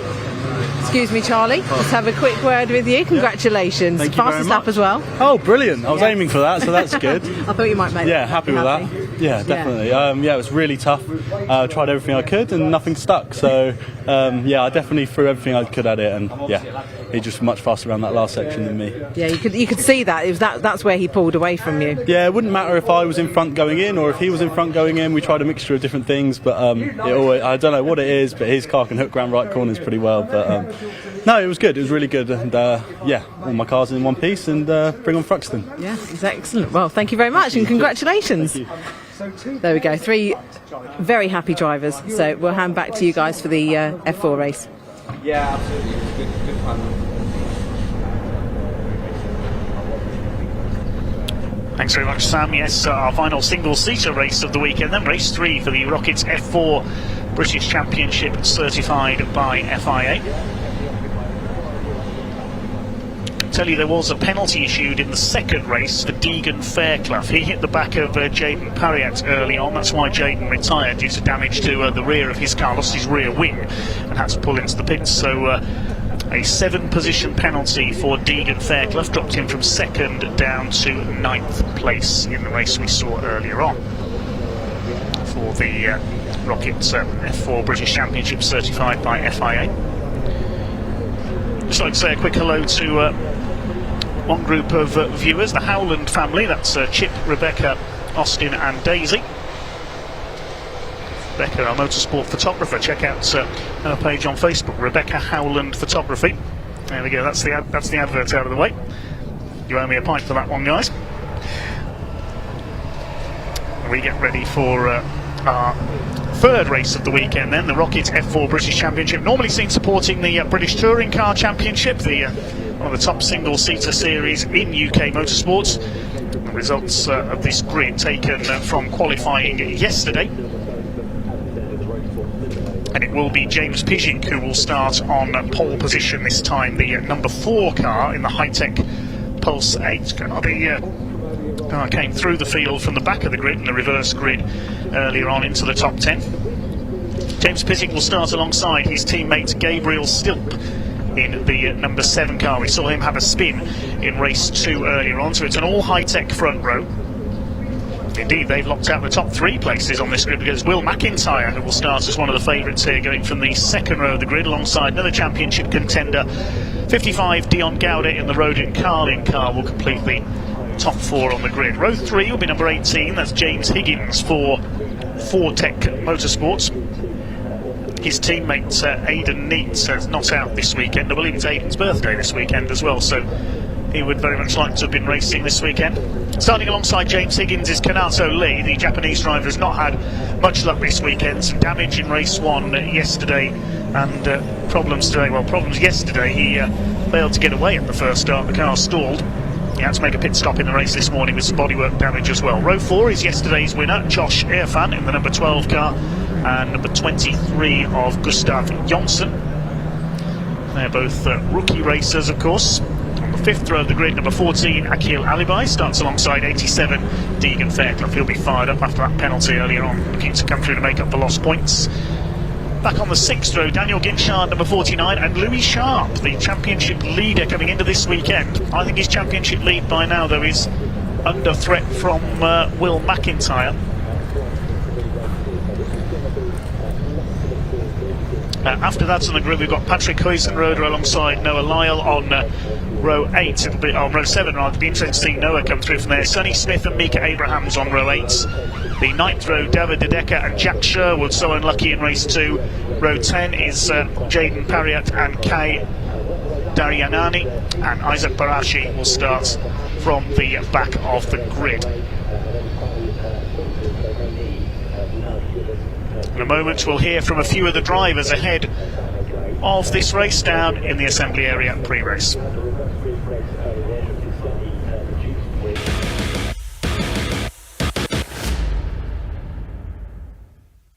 Yeah, here we are with rookie race winner Gustav Jonsson. How does it feel to get the W in the rookie section? Oh yeah, it was a very nice race. Started from the back, so it was always going to be tricky, but we made some decent moves, and yeah, it feels great to be P1. Now, I've been told you're wearing a Viking helmet all weekend. Swedish roots? Yeah, exactly. No, it was actually Callan from School of Sense that got it started, and then we made it a thing. So I have the Viking helmet with me, and maybe we'll see it on the podium later. A little bit, of course, let's just touch on race 3. That's coming up a little bit later. The expectation for that, this is a good confidence builder. You're going to really go for it in this one? Yeah, for sure. I mean, the pace was really good in this one. I definitely think we had the pace to be on the podium as well. So yeah, no, it's a great confidence boost coming into race 3, and I think we can definitely pull up some good results there as well. No concerns about heat, is there? Because this is the morning race, so things are a little bit cooler now, but it's going to be pretty toasty later. Yeah, it's very warm in the car as well, but yeah, the tires, it's very important to keep them in the right window, and we managed to do that quite well. There were some other people that struggled a lot with that, so yeah, no, it was a great race. Good stuff. Well done, mate. Good luck for race 3. Thanks for talking to us. There you go. Well, everybody, for the final time this weekend, the British F4 Championship is about to get underway. Yes, race 3, and this one, again, like all the others we've had this weekend, are going to be an absolute corker. This is the grid order from the main qualifying session yesterday. So the fastest, James Zeke, is at the front. We're going to hear from him very, very shortly. Will McIntyre yesterday, of course, with that P2. I wonder if he's going to go a little bit further. Will, we're going to go a little bit further today and get that P1? Yeah, let's hope so. He says, I think so. We'll leave you to it because he's got to get strapped in. Look, in goes the steering wheel. There goes everything to get ready. Let's grab Gabrielle Stilp here and just have a quick word. We haven't spoken to Gabrielle yet. I wonder if we could just jump in. It is very loud, so probably might not be able to hear too much. Gabrielle, are you ready for this one? The heat's not going to be too much of a problem? No, yeah. Just hoping for a good race after the last two. Not going on a race today. I hope to see you on the podium at the end of the race, mate. Good luck. Thank you. Top man, there we go. Oh, sorry guys, almost got to my head taken off by a brolly there as well. Here's the man on pole as well there, James Zeke. Let's have a quick chat with James about getting to. Oh, thanks for that, James. Actually, I was going to come under because it's quite nice to keep out of the sun, isn't it? So how's it been going this weekend for you? Yeah, it's been a good weekend. Definitely grabbing that pole was a highlight certainly of the weekend so far, and race 1 was really good, moving up one position into P3 from P4. And yeah, the reverse grid race 2 that we just had, it was a good race. It's a damage limitation race, really starting from the back, and I was able to work up and move 11 positions up the grid into 10th, so I was really happy about that. This is the big one now, isn't it? Race 3. Obviously, it's the sort of the proper order from qualifying now. You're going to get the job done, right? I hope so. I mean, I really hope so. I mean, yeah, it's just going to be keeping my head down, and just maintaining the speed and the tyres, just keeping control of the race, hopefully. Fantastic. We know you got a speed, James. Thank you for talking to us. Let me get out of there. There we go. Race 3 for the British F4 Championship about to get underway here at a scorching, and I mean absolutely scorching Silverstone. Dave Goddard is going to talk you through the action, and I'll see you at the end of the race.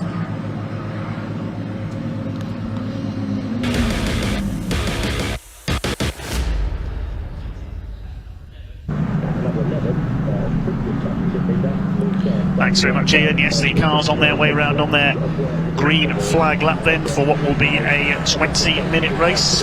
This grid based on the fastest qualifying times from the qualifying session yesterday. Race 1 was the second quickest times, then it was a reverse of the qualifying session for Race 2's grid, and now the fastest times in qualifying order for Race 3. Slightly different grid formats for this championship. So James Pizik will take pole position. Looking at the championship table, he currently sits down in 10th place in the points tally. He did have a win at Thruxton earlier this year, the Australian. Quite a lot of Australian talent in this championship, and New Zealand as well, with Louis Sharp out there.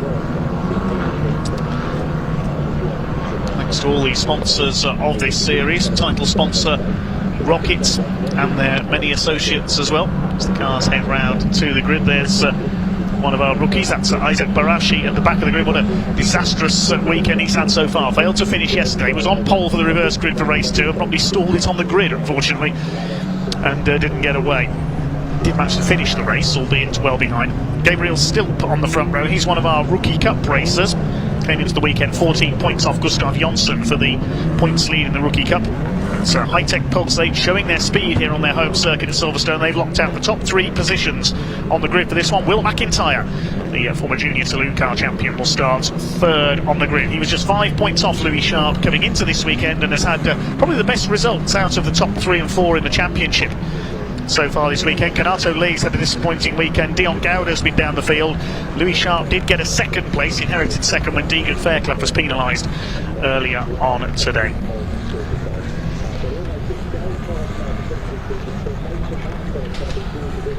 So coming up to the grid then, with the 3 silver cars at the front of the field, you'll be able to recognise Gabriel Stilp by his yellow rookie number plates. Completing the 2nd row of the grid is Dion Gowder. He's in the black and pink number 55 Rodin Carlin car. Row 3, James Higgins. He's in white and red, the Fortec car with the green flashes on the side pods. And number 6, Canato Lay, and another of the High-Tech Pulsate cars. So all of their cars in the top 6 positions. Just waiting for the last couple of cars to settle into line then. Isaac Barashi at the back of the grid. Watch for Noah Lyle coming through, our earlier race winner as well. He's quite a way down the grid here, down in 14th place. Here we go, the revs are up. 20 minutes of racing for the Rockets F4 British Championship, certified by FIA.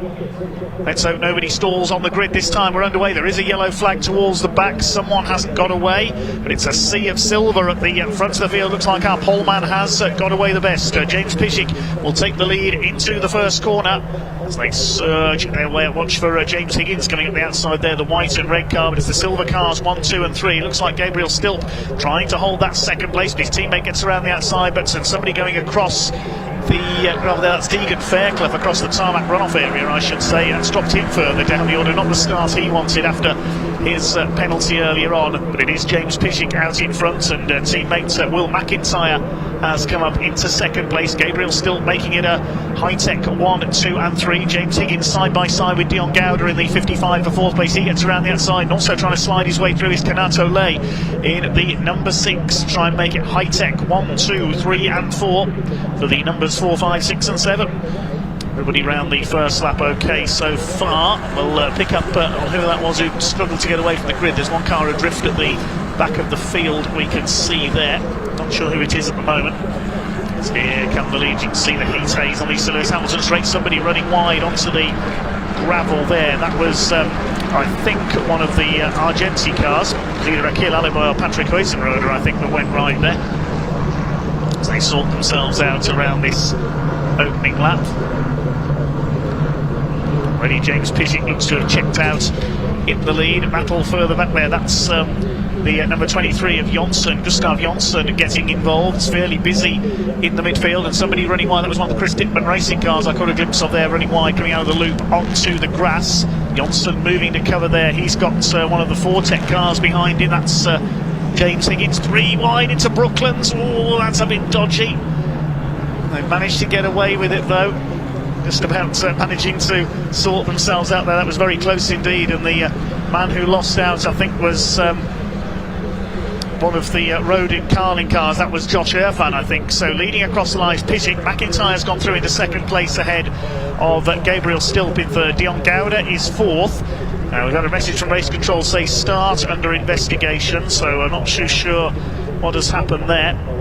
I think it might have been Daniel Ginchard who may have stalled on the grid, because he's dropped 9 places on that opening lap. It may have been him who ran wide at the loop first time through, because he's in a Chris Dickman racing car. There's the other Chris Dickman car, Gustav Jonsson, battling with James Higgins in the number 18. That's for 6th position overall. So Gabriel Stilp, who leads the Rookie Cup, in third place. High-Tech Silver cars 1, 2 and 3. Dion Gouda in fourth for Road in Carlin. Then it's Canato Lay trying to make it a team 1, 2, 3, 4. There's the battle for 6th. Higgins side by side with Jonsson. Deegan Fairclough is next in the number 87. Then it's Louis Sharp, our championship leader, coming into the weekend.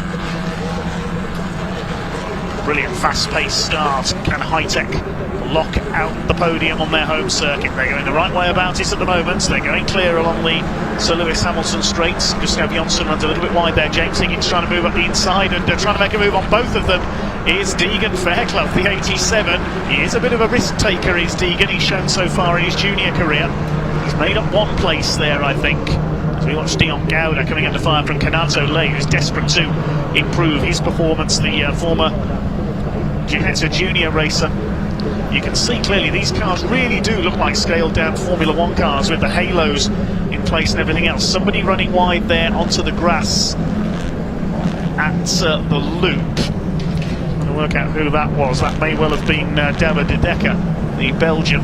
Here's Noah Lyle making a move up the inside into Brooklands. Can he get the car stopped there? Only just. He's battling it out with one of the Road in Carling cars. I think that's Josh Irfan. It is indeed that he is battling with. They're just outside the top 10, I think.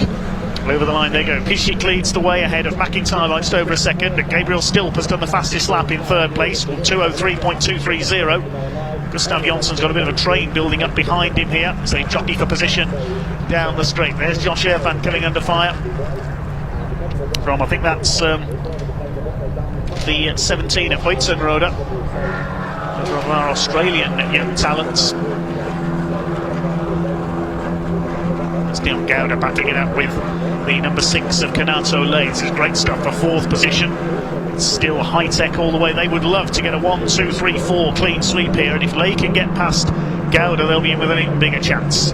There's Gabriel Stilp, fastest lap of the race so far for the rookie leader.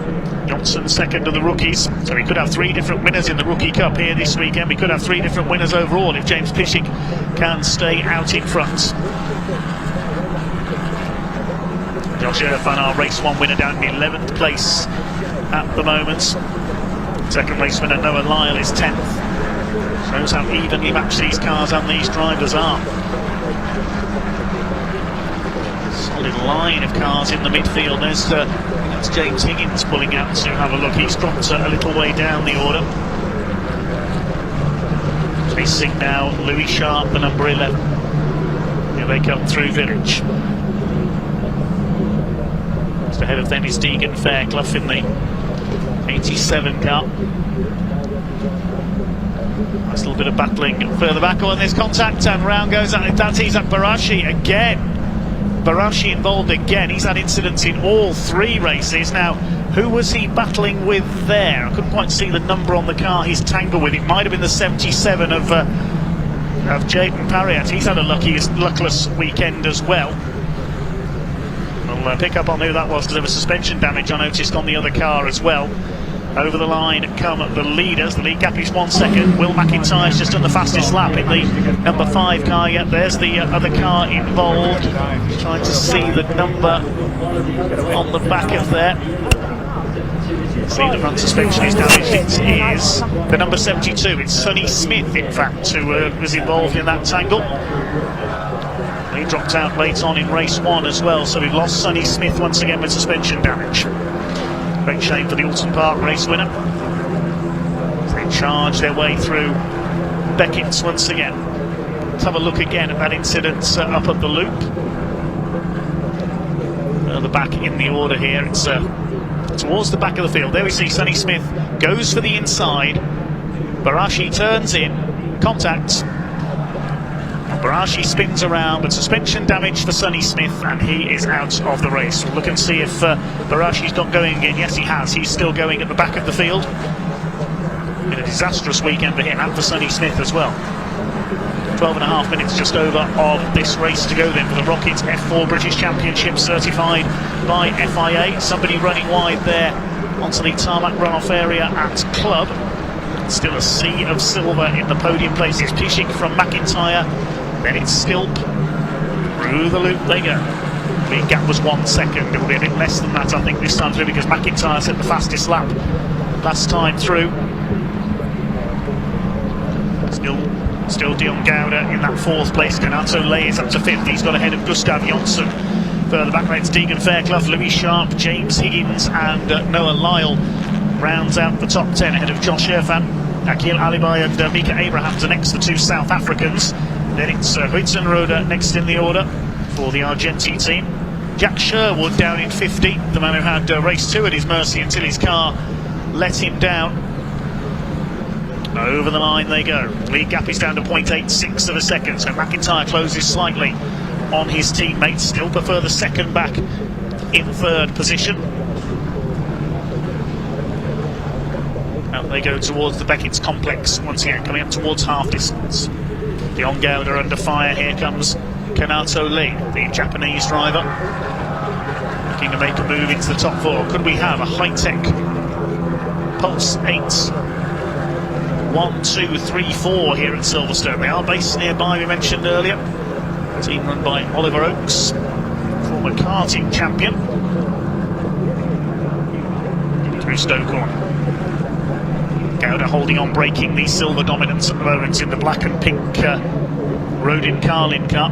Josh Irfan, his teammate, is currently in 11th place. Louis Sharp, the championship leader for Rodin Carlin, is 8th. Battle is joined for 6th position. Gustav Jonsson just ahead of Deegan Fairclough in the black number 87, the J8 car. Louis Sharp behind them, James Higgins. Noah Lyle rounds out the top 10. There he is with the yellow nose in the background. Josh Irfan behind him, settling down a little at the midpoint of this Rocket F4 British Championship, certified by FIA. 3rd and final race of the weekend. International single-seater stars of the future doing battle here at Silverstone. Some of them remember just 15 years of age, barely out of karting. Some incredible driving talent on show. Not least Dion Gouda, one of the youngest men on the grid, the man from India. Watching from the RDC grandstand there as they swing their way through Brooklands and round towards Luffield.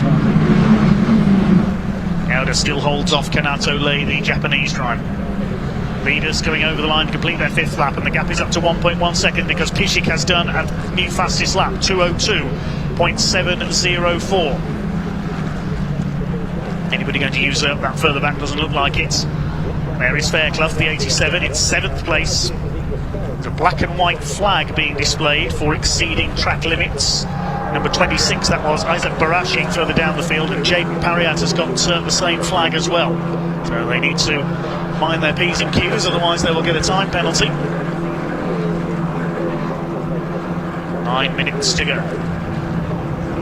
If anything, Gustav Jonsson is getting closer as well. He took a couple of tenths out of Kanato Lay on that last lap, maybe held up slightly behind Dion Gouda. He can't find a way past him. There's Noah Lyle holding off the number 12 of Josh Irfan. Side by side and further back, this is the number 14 of Alipai and Abrahams, the 2 South Africans battling it out. Of course, several items of speculation in the motor racing press over the last few months that Formula One could well be making a return to Kyalami in South Africa. So maybe if there is a future South African Grand Prix, maybe one of these two young racers will be on the grid there someday. Abrahams has a look there, attacking his fellow countrymen. They're fighting for 12th overall. Still the battle for 4th place goes on, with Dion Gouda holding that 4th ahead of Kanato Lane. Still Mika Abrahams not able to make a move. Had a bit of a disappointing weekend so far. Mika looking to improve here. Down to Brooklands they go once again. Still your leader is James Piszczek for High-Tech Pulsates.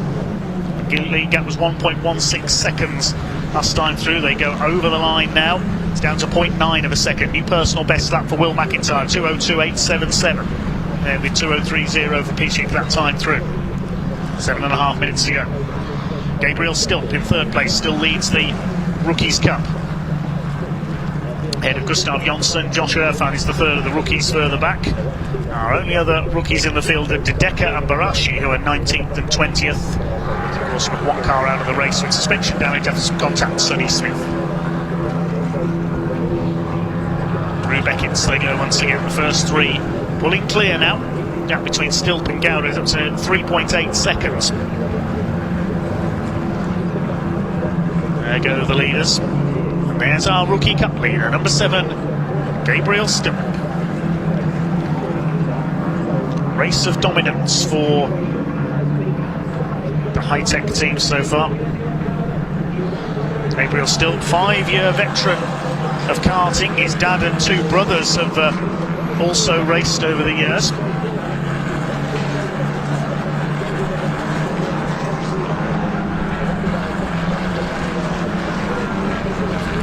I think one of his relatives is Jordan Stilp, who raced Mazda MX-5s very successfully, if memory serves me rightly. There's Noah Lyle. He's down in 10th place this time, the winner of race 2 with that quite stunning move earlier on. Somebody with a big lock up there into Village Corner. Who was that? I think that was, yes, 23 of Gustav Jonsson. He's lost down the results of that to Deegan Fairclough. So a mistake there from Jonsson on the run into the right-hander at Village. Going to try and slipstream it back again. There he is in behind Deegan Fairclough, who's moved to cover. You can see there to the inside, going into Brooklands. He's got Jonsson on his tail, and now right up behind them will be Louis Sharp in number 11, the New Zealander. Here's a replay. A bit of action further back. Oh, that's one of the Chris Dittman racing cars bouncing over the curb. That's Daniel Ginchard. He's running down in 16th place. Did a bit of a wheelie there over one of the curbs. It's over 5 minutes remaining then, and James Piszczek has led all the way so far. He leads from McIntyre, but the gap has come down. New fastest lap for Will McIntyre, 2:02.698. Taken some 0.3 of a second now to our race leader. There's Gustav Jonsson. They have lost a place there to Deegan Fairclough, but he's still 2nd in the Rookies Cup. To the hanger straight they go.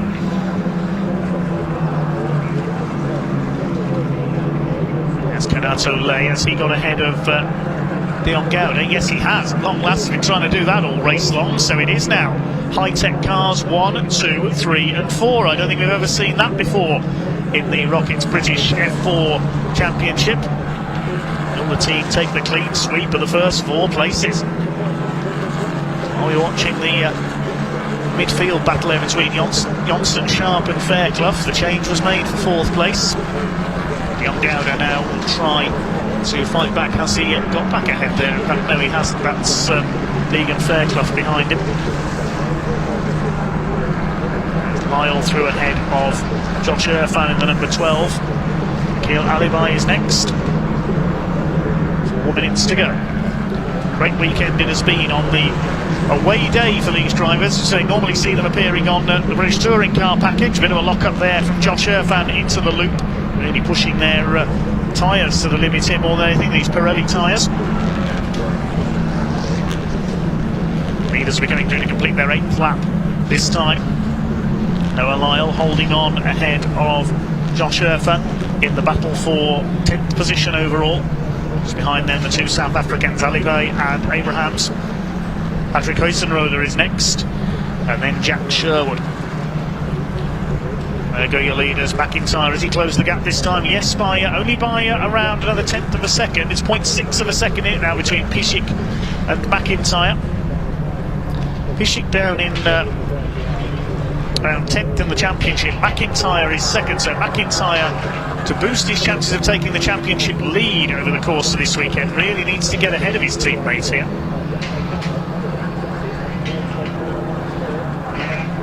Down the Hanger Straight they go. Let's have a look to see if the championship standings have been updated online. They have indeed. It is McIntyre who's got the lead of the points into this round by 11 points ahead of Louis Sharp and Dion Gouda. So McIntyre could do with getting ahead of James Piszczek here to extend his championship lead. James Piszczek up to 7th over the course of this weekend so far then, looking to improve his results. We're in the closing stages now. It'll be last lap at this time. There go your leaders.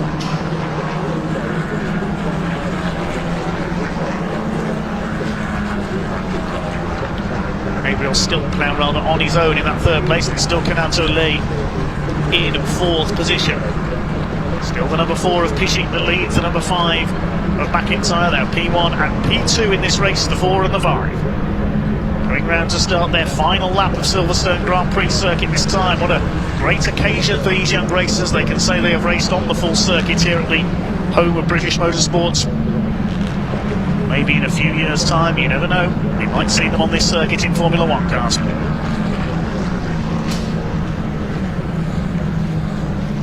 Out of left field come the leads.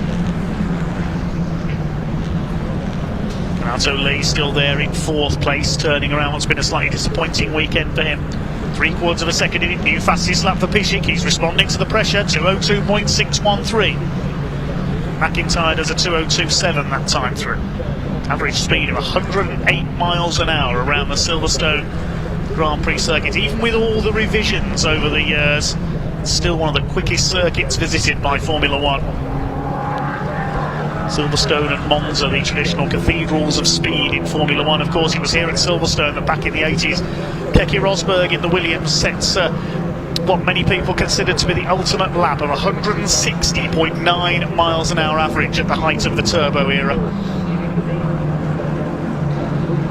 Some referred to it as the lap of the gods. Of course, broken since. I think it was Juan Pablo Montoya who was the first man to go quicker around Monza. These drivers, maybe that's something for them to inspire to. Piszczek and McIntyre out front. Is it going to be a 1, 2, 3, 4 for the high-tech Pulsate team on their home circuit? It certainly looks like it. The 4 silver machines out in front. Is it going to be a clean sweep for silver at Silverstone? Piszczek, McIntyre still, and Caterham Lee further back. Through to Village for the last time.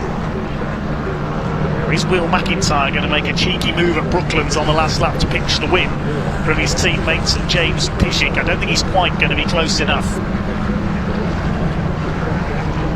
He doesn't want to risk anything too much and spoil a perfect result for the team, I don't think. Here they come. Down to Brooklands for the final time. We've already seen one win for Australia this weekend for Noah Lyle earlier on today. It's going to be 2 wins today at Silverstone for the Australian brigade. James Piszczek from pole position leads from start to finish in the 3rd race of the weekend for the Rockets F4 British Championship. Across the line ahead of Will McIntyre in 2nd place. Gabriel still 3rd and wins the Rookies Cup, and Caterham Lee makes it a clean sweep. 1, 2, 3, 4 for high-tech Pulsates. The silver machines take the top 4 at Silverstone. Was there a change there across the line for 5th place as well? Yes, Deegan Fairclough pinches 5th on the line from Dion Gouda. Gustav Jonsson is 7th. Then Higgins, Sharp and Lyle complete the top 10. So Will McIntyre will almost certainly be leading the championship at the end of this weekend here at the Silverstone circuits. Everybody will make it home by the look of it, with the exception of Sonny Smith with that suspension damage. Isaac Barashi comes home as the final finisher. A weekend to forget for him, sadly. take a look at some of the highlights from that final bout of the weekend for our single-seater racers. Just about got it away off the line. I think it was Daniel Ginchard who was fairly slow away. No problems at all for James Pishick out in front. So one of the midfield runners there, the Argenti cars running wide onto the grass. A 3-wide moment. That was certainly dicey into Brooklands, with Louis Sharp charging his way up the inside. And he might make the place stick though with Deegan Fairclough up alongside him in the 87. It's contact towards the back of the field. Sonny Smith tried an over-optimistic lunge at Isaac Barashi. Barashi spun but kept going while Smith was out with suspension damage. And it was a high-tech Pulsate 1, 2, 3 and 4, and the Rookie Cup win to boot for Gabriel Stilp. I'll just very quickly bring you the results of this one, with James Pishick taking the win by just under a second ahead of Will McIntyre, Stilp in third place and Canato Lay in fourth. A perfect score for High-Tech Pulsate. Deegan Fairclough in fifth ahead of Dion Gaudet, took the place on the final corner. Gustav Jonsson in seventh, then James Higgins, Louis Sharp and Noah Lyle completing the top 10. Josh Erfan third of the rookies in 11th, then Akil Alibai, Mika Abrahams, Patrick Huizenrode, then Ginchard, Sherwood, Pariat, Daryanani, Dudeka and Barashi completing the finishers. We'll head down to Sam shortly in Park Fermé.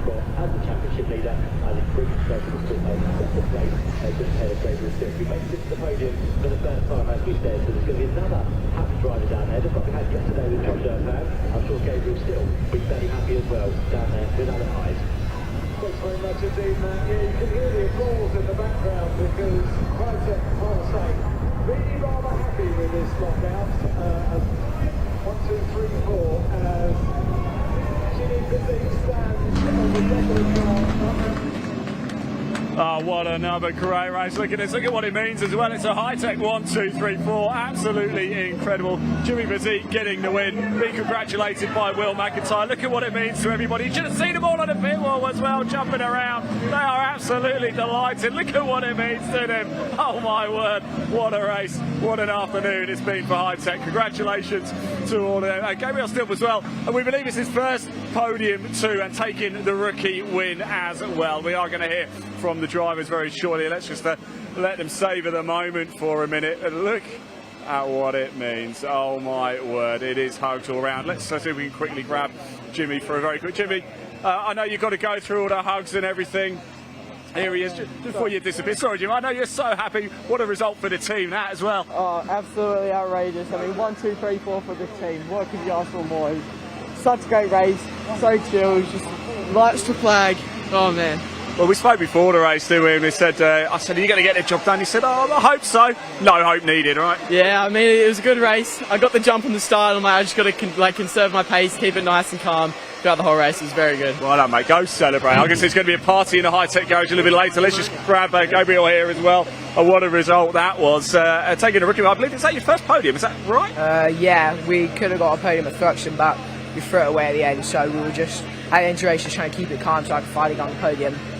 Got to be delighted with that, and great effort by the entire team as well. Yeah, we worked so hard to get 1, 2, 3, 4, and it's finally paid off.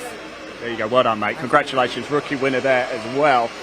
Just going to see if I can find Will McIntyre as well. A pair of seconds this weekend for him. Solid point scoring. He's just chatting to Alan Hyde. We will have a word of him very shortly. But incredible consistency in the point scoring for Will McIntyre. That's going to do his title chances the world of good as well. Will, just quickly jump in there. Sorry, this is what happens if you're going to finish on the podium all the time. But a pair of seconds, the scoring's been good this weekend. Yeah, I think also a great reverse grid earlier from 19th to 5th. It's been a really good weekend. I think we're lacking a bit of pace, I think, earlier, but we sorted it all out, and that one we were really, really good. Big emotions for the team and all of you there hugging it out. What a result for everyone here. Yeah, I think obviously Gabriel's first podium, Jimmy's second win, and yeah, I think I've extended my lead in the championship by quite some distance. So yeah, overall really happy. Yeah. Congratulations, Will. Well done, mate. Right, I'm going to hand back to Dave because we've still got more action coming up. One more Caterham race, and then of course we've got the Britcar Trophy Championship 2 hour direct. That's a little bit later. Dave, back to you.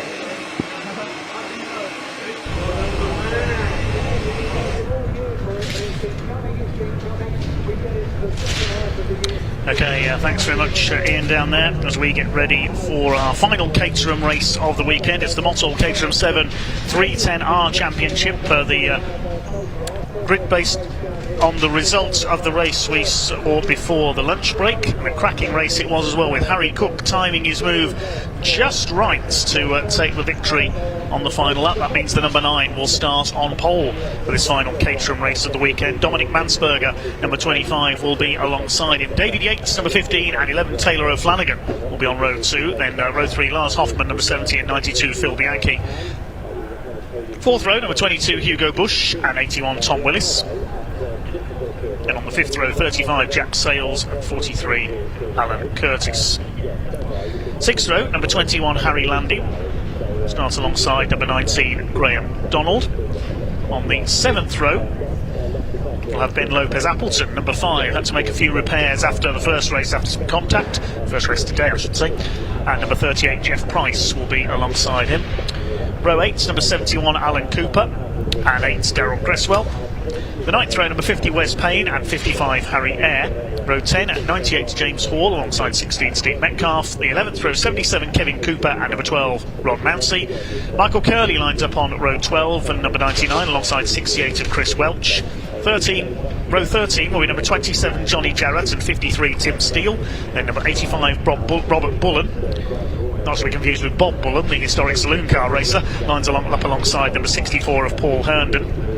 On row 14. Row 15, Andrew Murgatroyd, number 84, he dropped out on the last lap of race 1. Race 2, I should say, race 1 today, sorry. Number 10, Chris Fraser, will be alongside him, and 28, Ryan Lovett, who picked up some damage in that early tangle in race 2, will be at the back of the grid. Yep, final Caterham action of today, but the 310s, what a way to end this. Fastest Caterhams we got here, absolutely race focused. They get to strap on the Avon ZZR tyre over and above the 270s, which we've already seen. They also get a bit more horsepower under their right foot and a limited slip differential at the rear of their car. We saw them making full use of that earlier, and what a race it was. So let's look forward to more of the same. 20 minutes of action here from the Caterham 7 310R Championship. They head off on their green flag lap then. This is going to be an absolute belter around the Silverstone Grand Prix circuits. I've got no idea what's going to happen here. Watch out for Harry Landy. He obviously had to start from the rear of the field last time out, and this he's made his way all the way up to 11th place on the grid, and so he's made his way halfway up the field from the last race. Can he go and complete that process and get himself right to the top of this? But Harry Cook was the man who said he wanted 3 wins from this weekend. Well, he's got 1 win so far, with a little bit of a kind of a mug job at the end there, where he took the last possession. It's the only time he led across the line was that final lap across. Dan Mansberger having another great weekend off the back of Zandvoort, where he had 3 wins. He's had another win this weekend, and he's had a 2nd place as well. David Yates, happy as anything to be on that podium, but we'd love to see him have his first ever Caterham 310R win here on the grid this weekend, as they head down then the Hanger Straight, the sort of the moment where this is the place where the key overtaking spot. They've got a headwind today. It means that they're having to fight the wind, push the wind across their cars, and the tow is so strong that we're seeing 4 or 5 places being made up down all the straights as they go through. There's Johnny Jarrett in the Oakmere car as he makes his way round. Tim Steele behind him lost one of his yellow wing guards, and therefore he's now there. Murgatroyd as well back in the race. He did drop out late on, didn't he? Chris Fraser also further down the field than he would want to be at the back there. Couldn't see Ryan Lovett at the back there, unfortunately, so maybe his damage was terminal. I saw he had quite severe rear suspension damage, and there was only a certain amount of minutes between this race and the last one, so I'm guessing they haven't quite managed to get that one fixed up. So we'll see Ryan Lovett back out with us at Thruxton. That's the next time these cars will be with us, on 29th, 30th of July, so looking forward to that.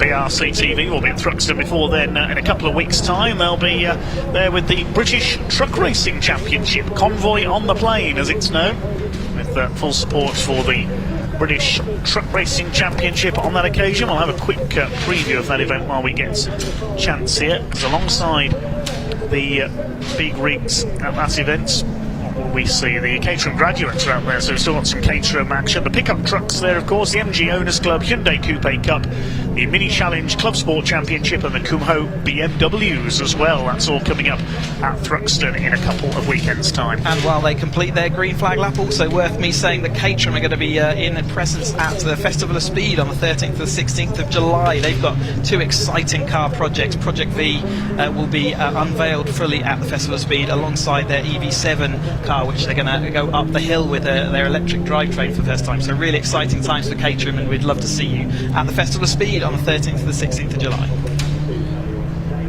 Yeah, confirmation that Ryan Lovett is not there at the back of the grid, the man from Birmingham, so his damage not able to be repaired in time. He'll now look forward to Thruxton. Onto the grid they come then for this 20-minute race for the Mottl Motor Oil's Caterham 7 310R Championship. Harry Cook in pole position, the black car with the white wheels, the black and green car of Dominic Mansberger, the man from Hockenheim, home of the German Grand Prix for so many years, will start alongside him. David Yates in the blue and white car on Road 2 alongside the yellow car of Taylor O'Flanagan, number 11. Row 3 is the red and white Mottl liveried car of Lars Hoffmann. He starts alongside Phil Bianchi. He's in white with some red and black trim. Row 4 is Hugo Bush in grey and Dayglow red. Tom Willis in silver will start alongside him, the number 81. Jack Sales worth watching for. Late mistake dropping him back out of the podium places in the earlier race. It's the white and green car. Alan Curtis in his silver, number 43, completes the top 10. Yep, Jack Sales dominated that middle phase of the race, but he just wasn't there at the end. He had a contact with Ben Lopez after the scary looking thing. As we're looking at, it looks like most of the cars are now. Also, we're looking for the right of your screen, the marshal with the green flag again. Once again, thank you so much to the marshals out there today in this sweltering heat. But let's wait for this. The green flag is then presented to this 310R field. Here we go then, final Caterham race of the weekend, the Mottl Caterham 7 310R Championship about to get underway here at Silverstone. We had two belting races earlier on in the weekend. Let's see what they can do this time. Here we go, down towards the first corner at Cops. Mansberger gets away well from the inside, side by side. Mansberger's got the lead into Cops corner for the first time. Watch for Ben Lopez Appleton, the number 5 car, coming through from 13th on the grid. They're all round Cops okay. Lars Hoffmann trying to move to the outside. Mansberger is side by side with Harry Cook, our early winner, the number 9. Taylor O'Flanagan having a look up the inside in the yellow car there, side by side for third position. It's Mansberger who's just about got the lead ahead of Harry Cook. David Yates has come through into third place ahead of Taylor O'Flanagan. Hoffman's got away well. He's up into 5th position. Looks like Alan Cooper next in the order, possibly. If so, he's made a flying start from further back. We'll pick that up in just a moment as David Yates moves out wide. They're going to try and go 3 wide for the lead. They dodge about in the middle of the circuit, 4 wide for the lead, and Hoffmann has gone round the outside of everybody. That's Jack Sales' patented move he's copied there. Absolutely, yeah, right to the outside, got the momentum and managed to hold on as they head down into Vale this time. So pretty calm start for everybody. There's a lot of cars to fit in a relatively small piece of tarmac as they head into these dodging at the end of the Vale. A little bit of a lock-up from O'Flanagan then. I think he's managed to keep it all pointing in a straight line though. It is Hoffmann out front. Cook maintains that near the front of the field, and then David Yates also in this early part of the managing to stick in that podium position. So Lars Hoffmann leads the way then ahead of Dominic Mansberger. It's a German 1-2 at the moment, I think, or is it? We'll see as they come in. No, it's Harry Cook there in second place, I apologise, and Mansberger's dropped back to 4th behind David Yates. It's O'Flanagan in 5th position and Hugo Bush in 6th place as they head towards the right-hander at Village for the first time. Bush has a look up the inside, tries to attack Taylor O'Flanagan for 5th place. Lars Hoffmann has had, and there's a spin there further back. We'll pick up who that is in a moment. A green car, I think it might have been Harry Landy, the 21. It was a black nose though, and Harry Landy maybe has got a black nose after his incident in the first race. So yeah, it could well have been a Harry Landy, as we see James Hall there around the outside, just as they headed round Atri and onto this. Hoffmann finally with Cook there, and the 3 wide into Brooklands, but it's going to be David Yates and Taylor Flanagan losing out a position there as they head round. You can see how little grip they have as they're trying to get that car stopped, turned and arrested before they get to this Luffield complex to start the next lap. Due to complete the first lap of the race then for the Mottl 310R Caterham 7 Championship. It's going to be Lars Hoffmann who leads over the line ahead of Cook, Mansberger, O'Flanagan, Bush and Yates. That's your top 6. 7th is Phil Bianchi in the number 92 car. Jack Sales is in 8th position. Big winner around the first lap was Alan Cooper. He's made up 3 positions, as has the number 98 further back of James Hall, while Alan Curtis has lost a few places down in the midfield. Here's a replay of that spin. So let's look into see whether we can see who that is. Can't catch the number quite there. I think Harry Landy is safe there. Harry Landy came over the line in 10th place, so I don't think that was him in that green car. So we'll keep an eye out to see that number. But yeah, that was unfortunate for that car. Middle pack, it's easy to do, but 3 wide, 4 wide potentially as they come down. Taylor Flanagan's in there as well as they come across. It is for David Yates to the outside line. Has he got that momentum? He's able to swing across at least 2 of them. He's going to be going into 2nd place from about 6th place as he entered that hangar straight. It really is this. We've got a really gusty wind now here. There's you can see the trees and the blinds in this commentary office really flapping around, so that will affect their line and will buffet these cars. They're only weigh about the same as a Mini, so half a ton. So they do get affected by the wind quite strongly. It was Graham McDonald, the car that spun up the loop. In fact, I just checked on the timing screen. He came through at the tail of the field on that last lap. As here come the leaders down the Hamilton Straight, trying to make a move this time for the lead. Here's the blue car of David Yates on the inside of Dominic Mansberger. They're side by side. Taylor O'Flanagan tucked in behind them. Lars Hoffmann down to 4th position in the number 70.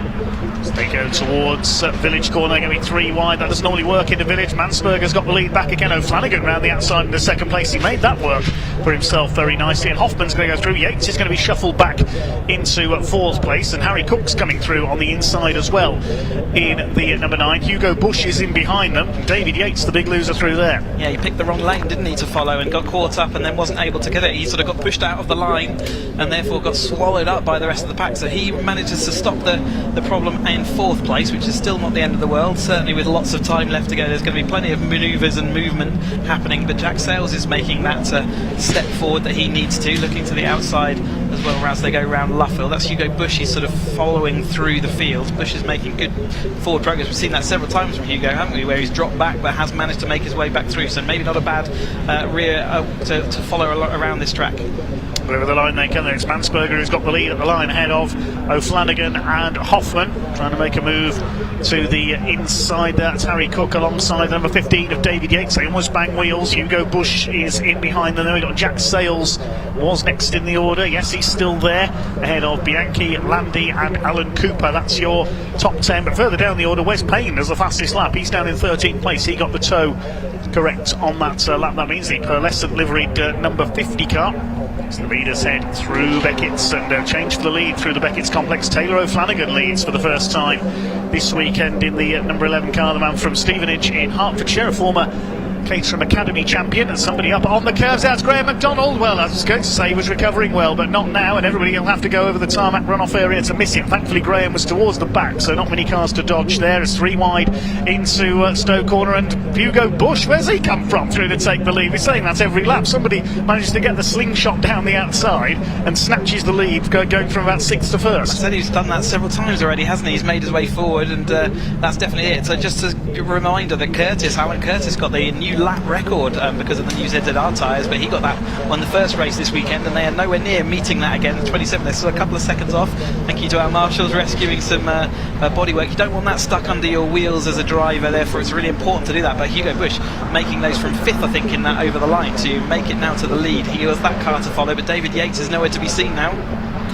Hugo Bush certainly ambushed the rest of the field there, going into Stowe Corner around the outside. Lars Hoffmann is up to 2nd. O'Flanagan has gone down to 3rd. But there's place swapping everywhere you look. There's Harry Eyre in the British Racing Green liveried number 55. That's the classic 1960s Team Lotus colours. Here's a replay of that incident up at Beckett's. Contact there with Graham McDonald bouncing off the side of, I think that was Robert Bullen in the 85 car, and the back marker's just missing Graham, the former Caterham Cars CEO.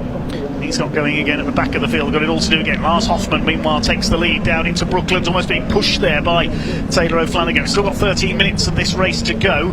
Bush alongside O'Flanagan as they run their way into Luffield. Hugo Bush will have the inside line. Jack Sales has come through into 4th place meanwhile, so it's going to be all change in the order once again. Jack Sales was in 7th place when they completed the previous lap. Mansberger was absolutely sideways through the entirety of Brooklands. He held on to it well, and that's why Jack Sales was able to move up another place, just tucked on the inside, up into that 4th place. Remember, he had a dominant middle phase of this race this morning, but it looks like he's got it all to do again, so he's in that 4th place now. Can he make it to the lead, and can he hold it there, more importantly, to the end, as we head down through Copse into the Maggott-Beckett's complex again. But it's Hugo Busch who heads, Lars Hoffmann, Taylor O'Flanagan, then it's that Jack Sales car, and he is ahead of Don Mansberger, who's sort of fallen back in this phase of the race, and it's Cook, our pole sitter, sort of sitting behind him. Is that Cooper on his tail? You see them all just, if they clip those red sausage curbs, it really does unsettle these Caterham cars as go through. We saw what happened to Graham McDonald on that previous lap, and they're all flirting with the edge of them as they jink out from outside of Hugo Busch's toe,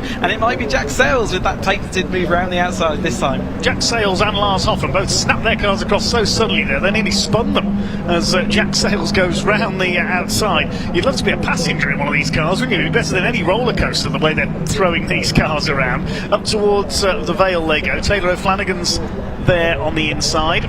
It's going to be, I think, Jack Sales that comes out with the lead. Yes, he's got that patented outside manoeuvre at Stowe Corner done again. Hoffman second, O'Flanagan is third. It looks like it's Mansberger in 4th position as they head towards us, down towards Abbey. Is there going to be any move made here? One car jinks out a little bit further back in the order. It is Sales, Hoffman, O'Flanagan still the order, then Mansberger and Busch in 5th position.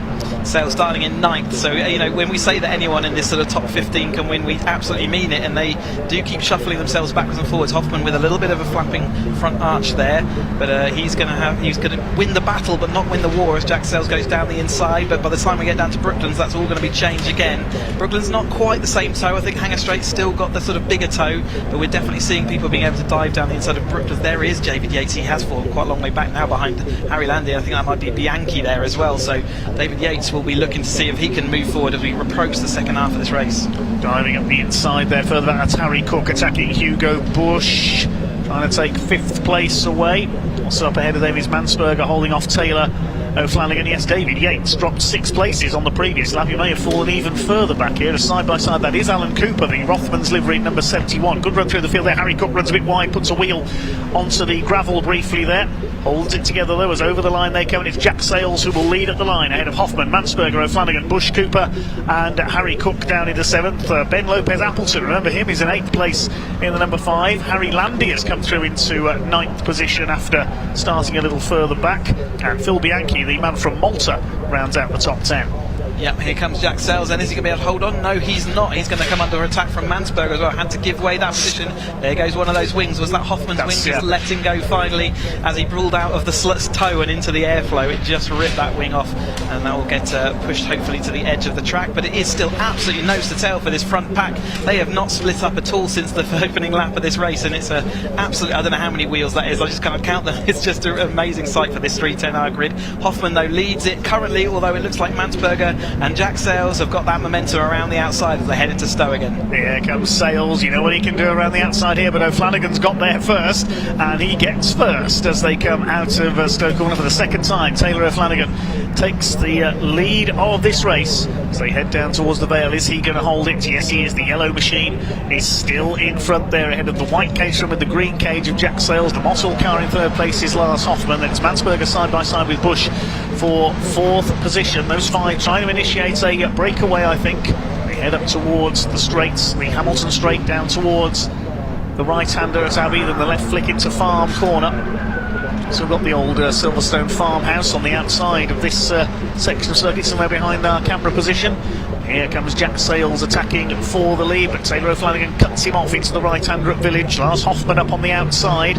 Here comes Hugo Busch as well, the grey and red car. And Lars Hoffmann holds that place up on the outside. That's Harry Cook side by side with Cooper. I think Mansberger's dropped back a bit. Yes, he's lost about 3 or 4 places in there, Dominic Mansberger, down alongside, I think that's Tom Willis further back. Yeah, things got shuffled back with the Lopez Appleton sort of moving forward. And here comes O'Flanagan, and Lars Hoffmann went to a gap that didn't look like it was there, did he? He had to back away from it, but that does mean that they both outbreak themselves. Jack Sales also looking like he might have followed them in, but they absolutely drew each other into that call. Jack Sales is going to come out on top, and if he's looking in his mirrors now, he's going to see whether he can break away. I don't think think that gap's sufficient as the rest of the pack, that was Mansberger out wide again. He looks like he's got a rear end of his car that is fighting him at every single opportunity. Black and white flag being shown to one of our drivers there for track limits, so we'll keep an eye on who that is. Track limits is an important part. They're keeping it within the white lines for the most part, but Jack Sayles does hold on for the majority of that straight. And we saw him do this earlier, but he's got to hold on until the checkered flag this time.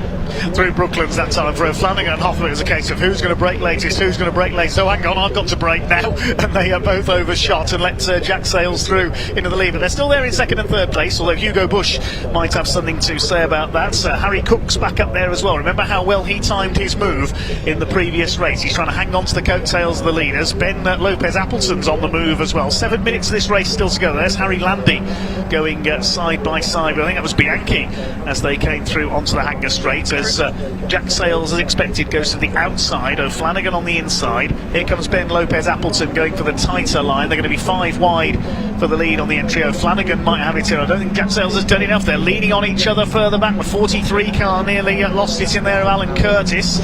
That was 6 wide. Yeah, 5 wide just about works, 6 wide doesn't. I'm pretty sure I just saw, so this is the replay of Brooklands, like say they're both just outbrakes each other. Jack Sayles was like, where do I go? Well, he tucked back on the inside, managed to get it all hauled up. I did see, you saw Hugo Bush up here, but as they went into Maggers that time, I think he went completely over the inside curb. I think he got pushed over the sausage curb and kind of was a passenger, and we've seen him drop back a little bit, so you can see Hugo Bush was in that 3rd place. He's about 6th place now, and I think that was because he had to ride over the sausage curb. But it is Jack Sayles now in 2nd place with O'Flanagan ahead of him. So O'Flanagan sort of recovered his car and brought it all back together, and those two are going to be fighting to see whether they can get past Jack Sayles again. They do it again, a bit of contact there. That was Lopez Appleton again, wasn't it? Having contact with one of those drivers, and Hugo Bush sort of still trying to recover that position. A bit of a lock-up as well as they head into the loop. Yeah, it's a good spot there, Chris. We did lose Hugo Bush to a mistake there at Maggots and Beckett's, and there's somebody slowing in the middle of the pack there. Is that Lopez Appleton, perhaps? So slowed, or somebody else through there? Pick that up in a moment. Yeah, see who's dropping down, because Cook was there, and I'm not sure if I can see that anyway. Anyway, O'Flanagan at the moment is down the inside. Jack Sayles seeing whether he can hold on around the outside. He's going to try and hold on over the top of Lars Hoffman. It is Hugo Bush next, and maybe that is Cook there. Let's see as they come over the timing line. But one of the dark cars, like you said, is looking like it is struggling. So let's see who pings down. There's another bit of contact wide car. So there may be a rear puncture on the suspension. That's Harry Landy, I think, in the green car there. He's already had a torrid Silverstone after getting 2nd place on that opening race. On the grid and the qualifying, so not good for him. Let's see who else is going down. So Jack Sayles currently holds it as they go into turn 1. Harry Landy's into the pits, so that's the end of race for him, because we've only got 5 minutes of the race to go. Couldn't see anybody else who had fallen back by any major stretch there. The big winner on that lap was Tom Willis. He's gained 5 places up into 8th. As through goes Lars Hoffman into the lead now, coming through into the Maggots Beckett's complex ahead of O'Flanagan, Sayles, then it's Bush. There's Tom Willis, the silver car.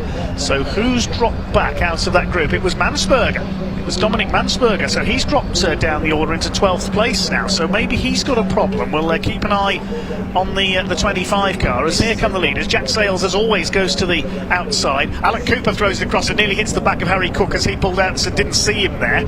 And down they come on the outside of Hugo Bush. Here's the next group. Yeah, I think Mansberger's got a problem. You can see he's falling back there. We said the rear of his car looked like it wanted to bite him at every corner. I wonder whether his A-frames had a failure or something like that. That can mean that the rear of the car's then very unsettled as they head round. Jack Sayles locking up as they go into club. There's a bit of contact there. The cars hitting each other, but think they've managed to settle it all back down. But I think it was Jack Sayles locked up, but it's Hugo Bush that's lost his nose cone.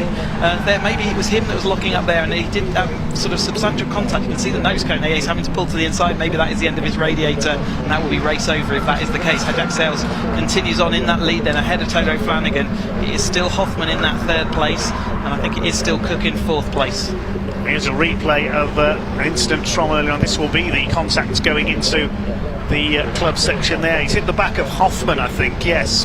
So Hugo Bush locked up there, went into the rear wheel of Lars Hoffman, so we hope Hoffman's car has survived that. Hugo Bush, as we've seen, hasn't. Looks like he's damaged the radiator, and he is going to be out of this race, sadly. So we've got just over 3 minutes to go, so it'll be possibly last lap this time. We'll see what the time is when the leader crosses the line. Here is the leader, Jack Sayles out of Taylor O'Flanagan. Hoffman has survived that, and he's going for 2nd place. Don't outbrake each other this time, gents. They hold it together this time in 2nd and 3rd. It's Harry Cook in 4th position.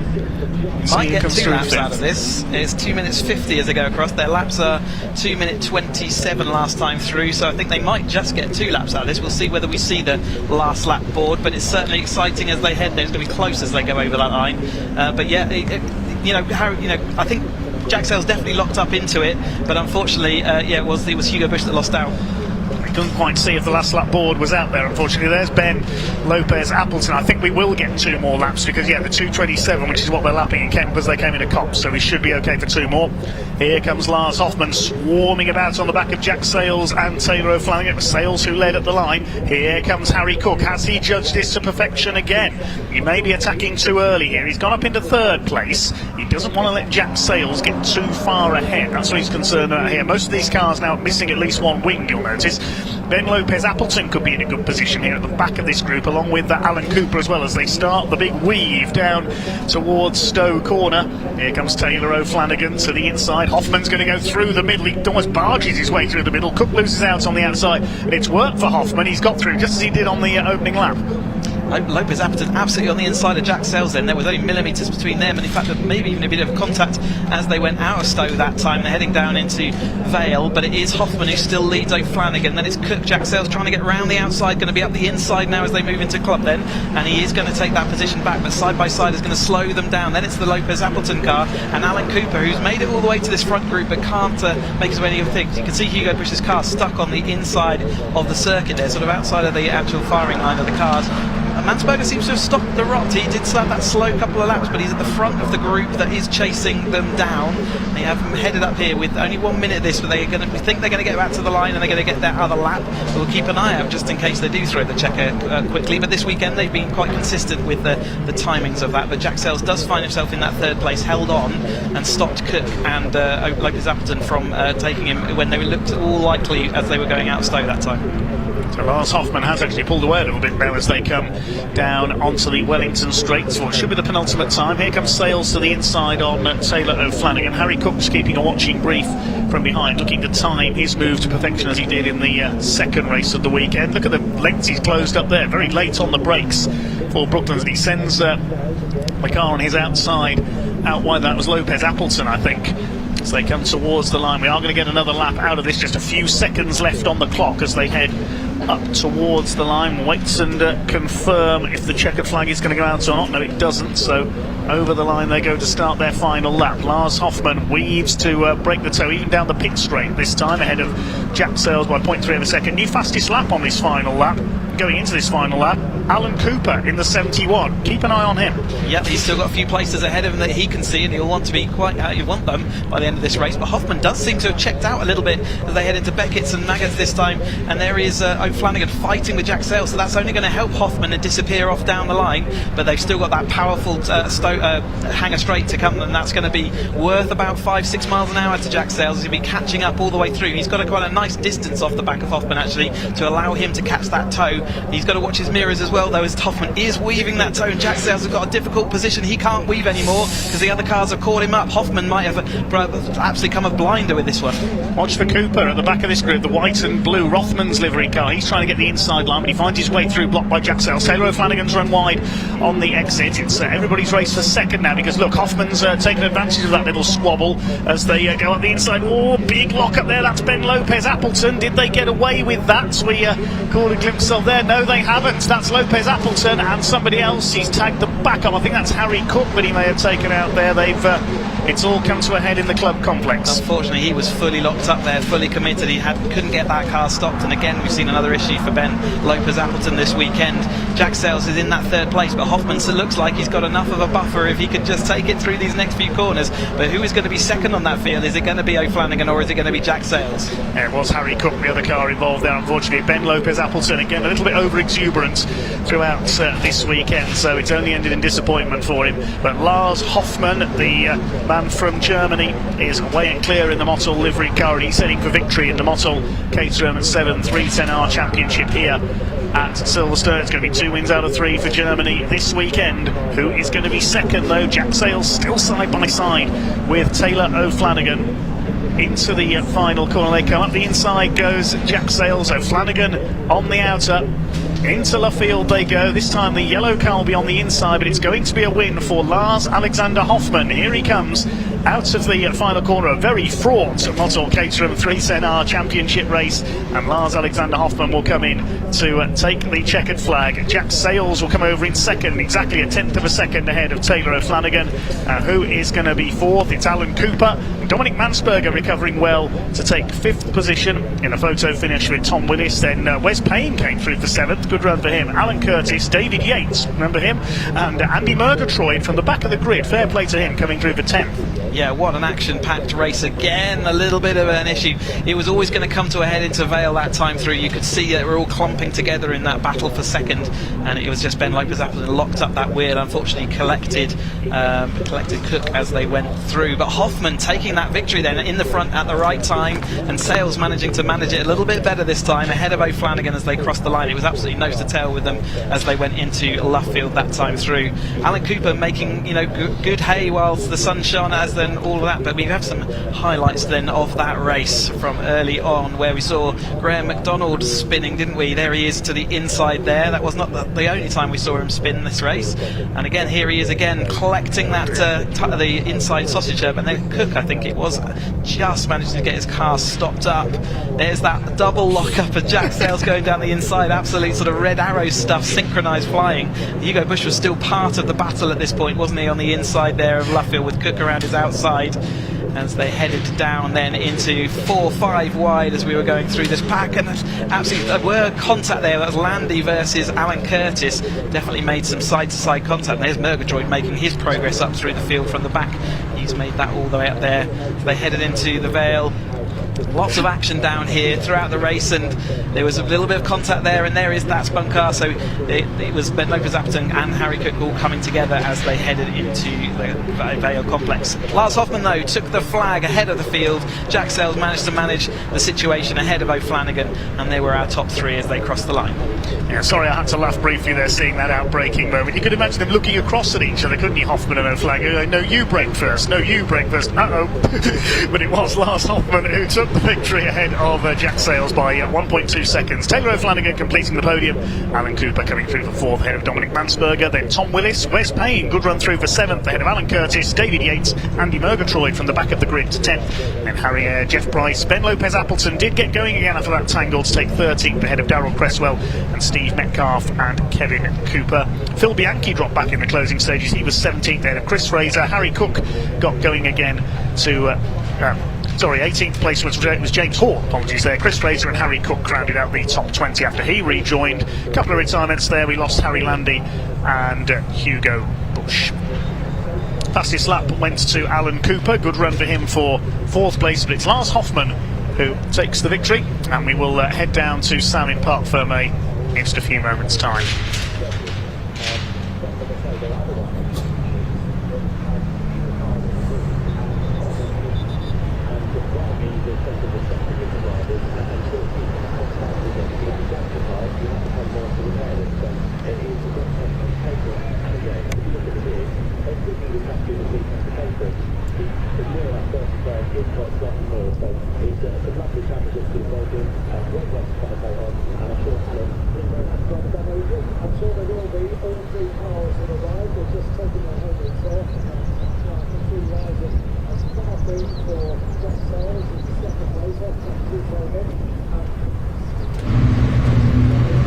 So I was just having a look at Lars's car as it's just pulled in. He's only got 2 out of his 4 wings left on his car, but he made it to first place. Congratulations, Lars. Thank you very much. I feel like you deserve that place. Hard work to get here. Yeah.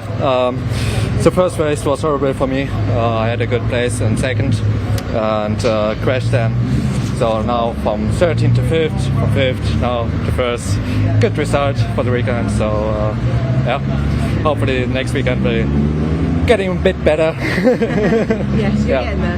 Yeah. Excellent. Well done. Congratulations. Thank you. I'll just move round and speak to Jack. Congratulations, Jack. It's lovely to see you on the podium. Yeah, it was a relief after the chaos of the last race when I got into a half spin out of the lead, which was far from ideal on the penultimate lap. Just tried to keep it clean and get through to the end and survived, so yeah, really chuffed. Yeah. Excellent. Well, congratulations. Nice way to end the weekend, isn't it? And I'm going to go and have a word with this man, Taylor. Taylor, congratulations. It's great to see you back here on the podium. Thank you. Yeah, it feels like a win, to be honest, after this weekend. I'm super chuffed for that. Yeah. Thank you. Your fan club will be up there waiting in Parc Fermé, won't they? We'll be able to hear them. yeah, they're amazing. Thank Excellent. Well, wish you enjoy the celebrations, and we'll see you soon. Well done. Congratulations. Thank you. Right, we'll head back to you guys in the commentary box.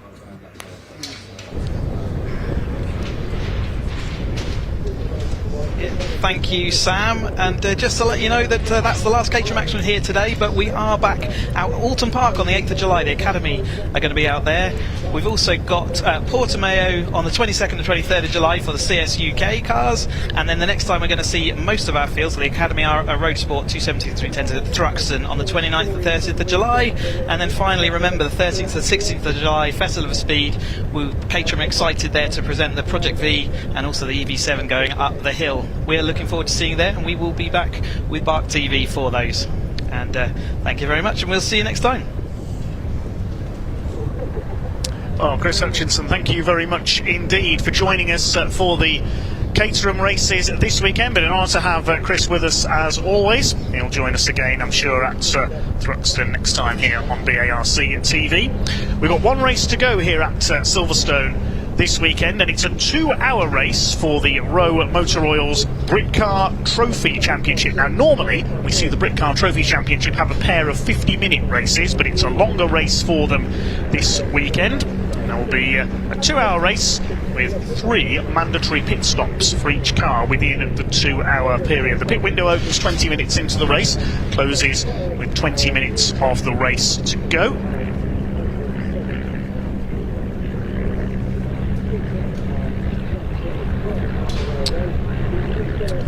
We'll give you the grid for this one then, and it's a gamut of Ginettas that will start at the front of the grid. Class 1 for the most powerful GT cars is nearly all Ginetta G56 GTAs, plus just the one BMW going up against them in there. Class 2, we've got a couple of Porsche 911s, one a 997, a Honda Civic and a BMW M240i. Class 3, we've got a couple of Honda Civics, a VW Golf and a VW Scirocco. We've got one Class Ginetta G40 car, just one entry in that division. And then we've got the Renault Clios. They've got 6 entries in there, the Renault Clio Cup Generation 4. But it's the Ginettas that have almost locked out the front of the grid in qualifying, the G56s. And we'll bring you the grid in a second. It's the 2 car that has set pole position.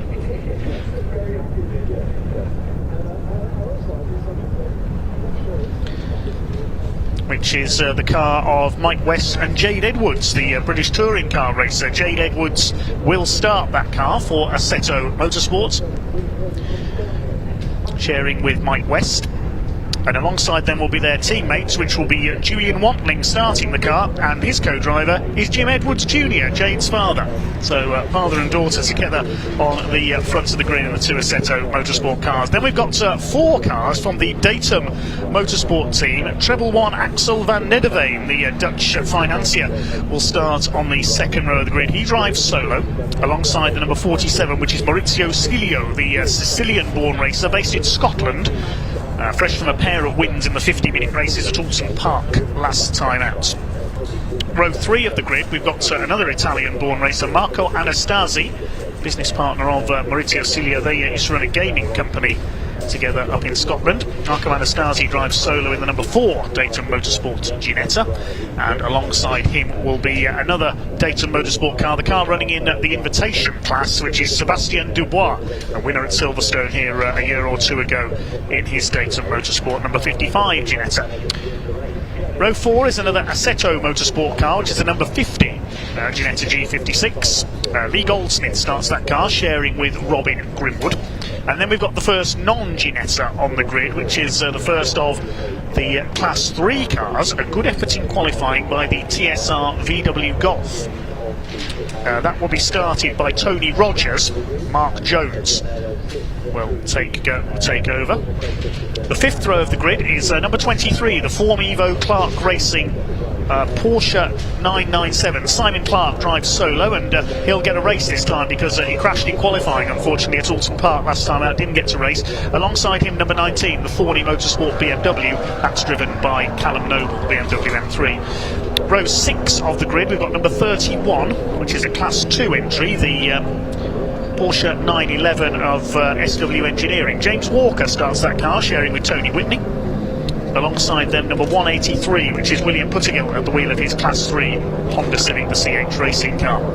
Row 7, we have the Cook family, also in Class 3. Stephen Edward Cook, it's Edward who's going first in the Major Motorsports Honda Civic Type R. Alongside them, number 66, which is the first of the Clios, the Dragon Sports car, as in Welsh Dragon, the team owned by Rhys Lloyd. He'll drive the second stint. Jack Meakin starts that car. Row 8 of the grid, number 92, is that car's teammates, the Alex Neville and Travis Coyne car. Travis Coyne is going first, alongside number 88 from High Row Motorsport. Now that's Max Coates' team. They've actually got 3 drivers in the 88 car, and it's the reigning junior saloon car champion Max Hall who is driving first. Andy Tucker goes second, and Max Coates is the 3rd driver in that team, the team boss. Row 9 of the grid, we've got number 70, Team Brit, the BMW M240i, shared by Paul Fullick, who's going first, and Tyrone T. Matherin, as he's known. Alongside them, number 45, Major Motorsports on the car, that's Arthur McMahon, he drives solo. Row 10 is the other High Row Motorsports Clio, number 89. Ben Jenkins going first, sharing with James Harrison. Alongside them, number 22, which is the Sim Dynamics Clio. Simon Mason, pro driver, will start, sharing with Crispy Allen. Row 11 is number 64, the JW Bird VW Scirocco. Paul Goodlad drives that car, running in Class 3, and he starts alongside number 41, the Spires Motorsport car. Andreas Georgiou starts that car, sharing with Jonathan Christie Rundle. And on row 12 of the grid, we've got the little Ginetta G40 and Brendan Hafner, the Raceway Motorsport car, number 13. And at the back, we've got a Class 1 car. That's, you might think, is a bit unusual. It's the number 24 of Ian Astley and Neil Wallace. Ian Astley, the ex-British GT racer, he starts that car. That's an SVG Motorsports Ginetta G56. That car very nearly didn't race today. They had a gearbox failure right at the start of the qualifying session. They contacted Ginetta, who are based up in Leeds.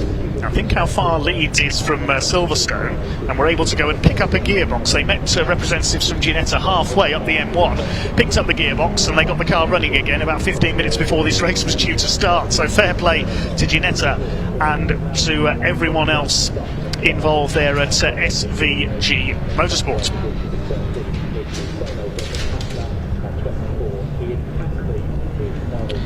Okay, 2 hours of racing with 3 mandatory pit stops to come then. We'll say a big thank you to Britcar press officer Steve Wood for his help with the starting drivers and a few other details. So 3 mandatory stops. Pit window opens 20 minutes into the race, closes 20 minutes before the end of the race, and in multi-driver teams no driver may drive more than 60% of the race, so they do have to be careful in dividing up the time spent behind the wheel. Well, the 24 car has made it out that we've just mentioned, because I can see it from my commentary box windows lining up on the grid. Well, I think our intrepid paddock reporter Ian Waterhouse has made his way out onto the grid, and we can hear from 1 or 2 of the drivers.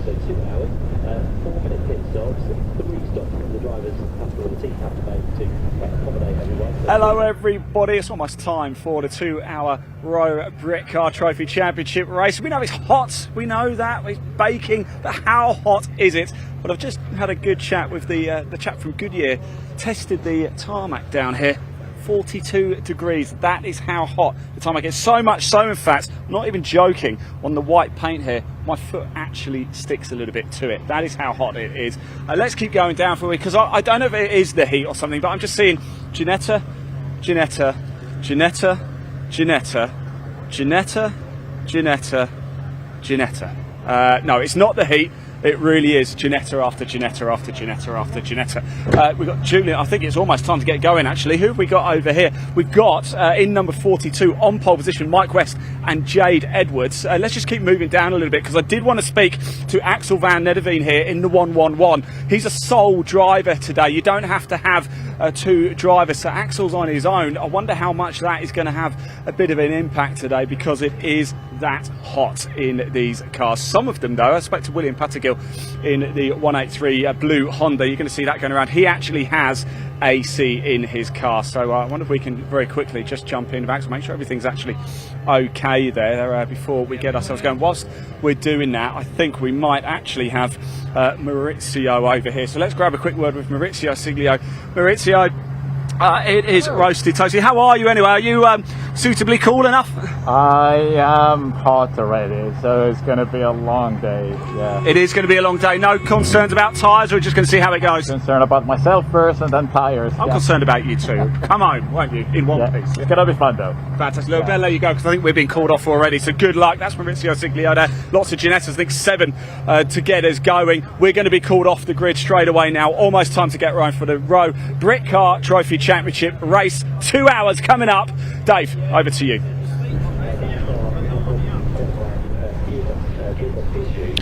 Yeah, thanks very much, Ian. Sunning himself down on the grid there. So it's almost time to go racing for the final time at Silverstone this weekend. 2 hours of racing for the Rowe Motor Oil's Britcar Trophy Championship. The overall points coming into this round, led by the Clio of Andy Tucker, Max Hall and Ollie Meadows. It is who's previously raced with them, the regular mini challenge racer, but no Ollie Meadows this weekend, so team boss Max Coates has climbed into the car. It's a double Max in that car along with Andy Tucker. They're just a point ahead of Maurizio Siglio, the double winner at Alton Park in the Britcar Trophy. In fact, Caterham Motorsport are unbeaten in terms of overall wins this year, because the other 3 races here at Silverstone and at Brands Hatch were won by Axel van Nederveen's number treble 1 car. Third in the points is another Clio, that's of Rhys Lloyd and Jack Meakin. Class 2 is led by Arthur McMahon. I know his daughter's watching on our YouTube feed. She did comment earlier on, so hello to Katie McMahon, cheering on her father Arthur McMahon in the Honda Civic. He leads Class 2 in the points. Class 3 is led by William Pattergill with his Honda Civic Type R. The Ginetta G40 class, meanwhile, we've only had a couple of entries in that this year. Alex Turnbull currently leads the points in the SVG Motorsport car. He's not out today. Brendan Hafner, the only entry. There's the little Ginetta G40 towards the back of the grid. But it's, as we said, a plethora of Ginettas at the front of the field. The Ginettas have dominated this series so far. We've got 7 of them at the front of the grid, and another one towards the back. Watch for the number 24. Ian Astley is going to rip through the field in the early stages here. Very experienced GT racer of almost 30 years standing now, sharing with Neil Wallace. It's a Pro-Am pairing effectively in that one. Ian electing to go first today. That car is on the grid. If you look further back down the Hanger Straight, you might just see it come into view. Yes, there it is, right at the back. The all-white car. It's the green and white Ginetta number 42 of Jade Edwards, the British touring car racer, one of Britain's leading female racing drivers, on pole position. Her father will take over the number 2 car that starts alongside the 2 Assetto Motorsport cars. It's Julian Wantling who will start that car, though. There is the number 24, Ian Astley, at the back. Watch for him coming through. Maurizio Siglio will be in with a chance here from the second row of the grid along with Van Nederveen. Row 3 is Marco Anastasi, a pair of runner-up finishes at Alton Park.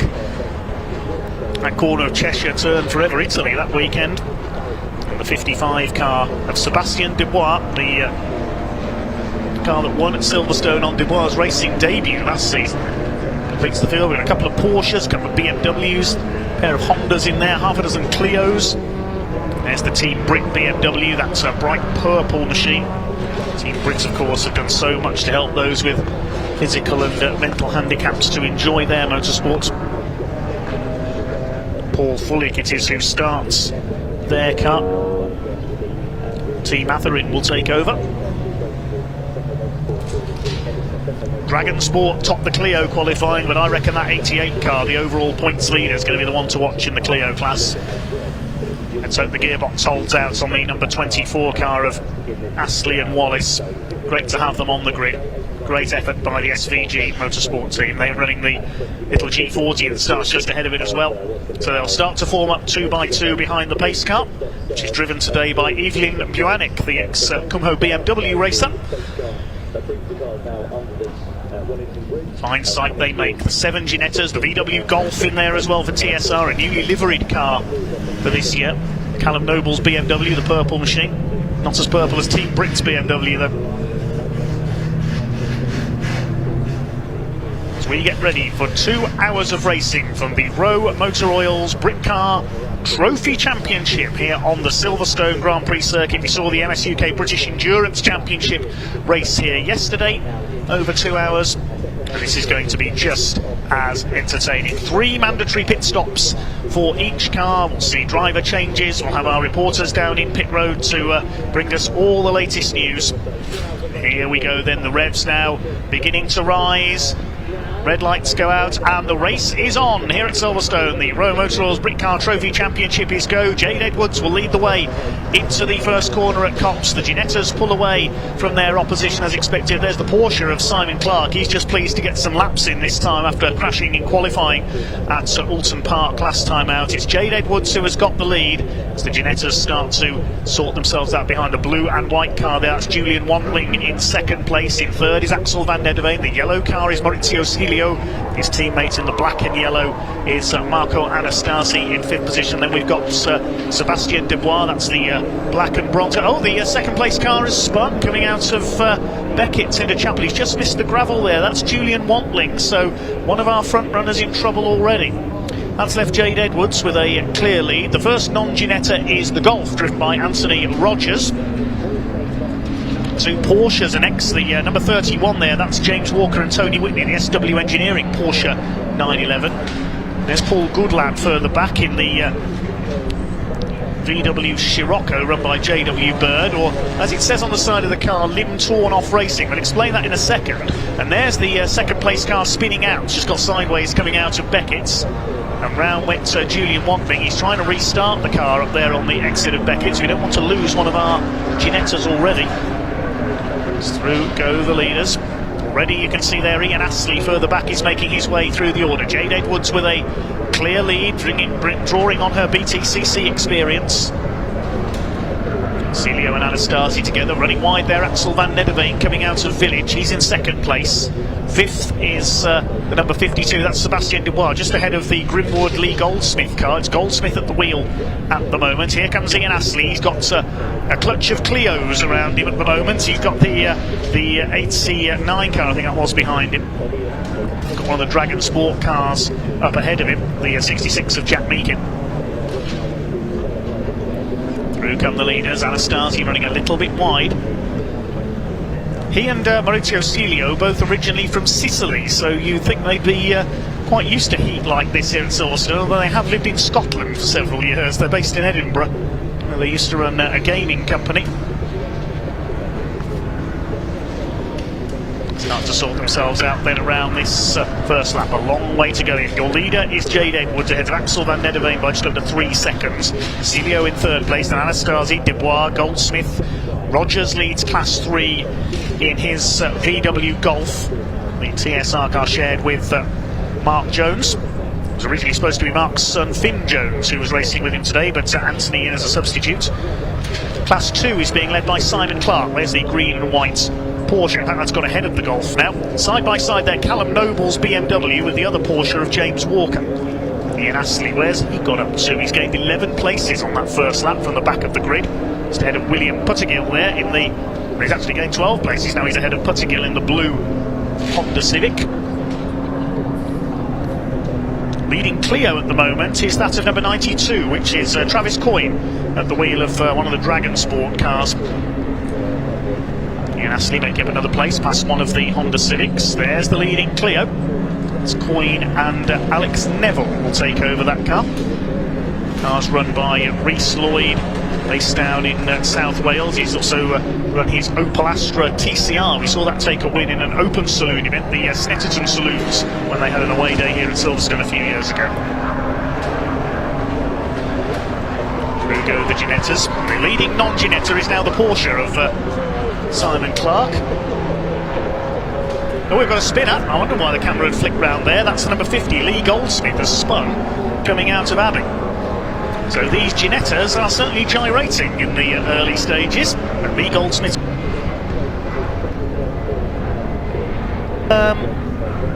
Did Julian Watling get the number 2 going in? Yes, he's at the back of the field. One car that didn't come through on the first lap, unfortunately, is Arthur McMahon, number 45. So, not sure if he was there. I thought I only counted 23 cars on the grid, actually, so I don't think Arthur McMahon took the start, unfortunately. There's Simon Clark in the Form Evo Clark racing out to Porsche 997 Carrera. He's leading Class 2. He's got the Class 3 leading VW Golf. Lovely looking car, that one is behind him, the TSR Golf. There'll be a long way to go yet in this race. Thanks for your comment. It's showing your support. We've got a few fans of Dragon Sport Racing in the comments. In our Clio supporters, Broad and Swan says, come on Dragon Sport. A few supporters of TSR as well. Robber HD supporting the Golf. And there's James Walker. He's already been caught by Ian Astley in the Ginetta in the ex-British GT race. I remember him many years ago racing a Lotus Esprit. That's a rare car these days. Callum Noble behind him. That's the Thorny Motorsports BMW M3. Had some problems with that car in the last round at Alton Park. Missed the first race with gearbox issues. Thorny Motorsport, they briefly appeared, of course, in the British Touring Car Championship a few years ago. John Thorne and his team. Here comes Ian Astley. He's monstering up onto the back of that very smartly liveried Porsche 911. I don't think we've seen SW Engineering in the championship so far. I can't see him on the points chart. James Walker and Tony Whitney. There's one of the Honda Civics. That's the Cook family. Edward Cook starting that car, son of Steve, his co-driver. Still plenty of time before the pit window opens. We're only 5 minutes into this.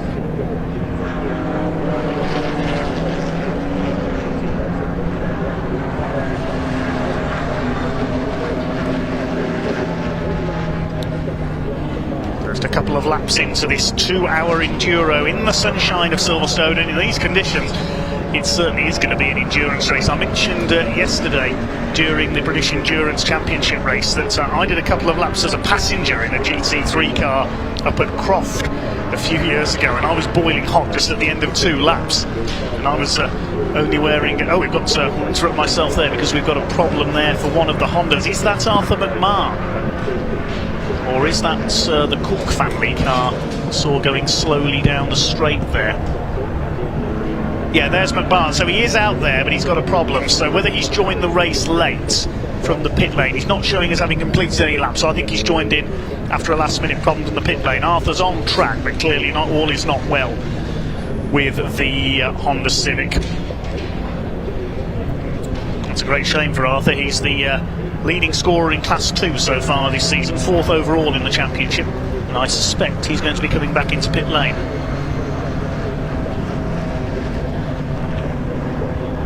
Yes, Arthur McMahon back into the pits. Don't know what the problem is. Hopefully Ian can find out for us down there. So Jade Edwards leads Axel van Nederveen by 4.3 seconds.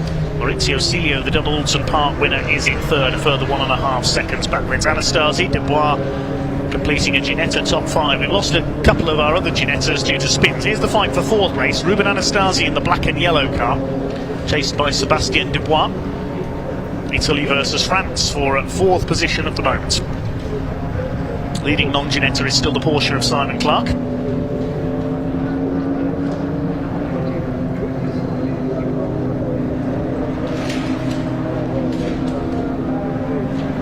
It's the 6th race of the season for the Rowe Motors Britcar Trophy Championship.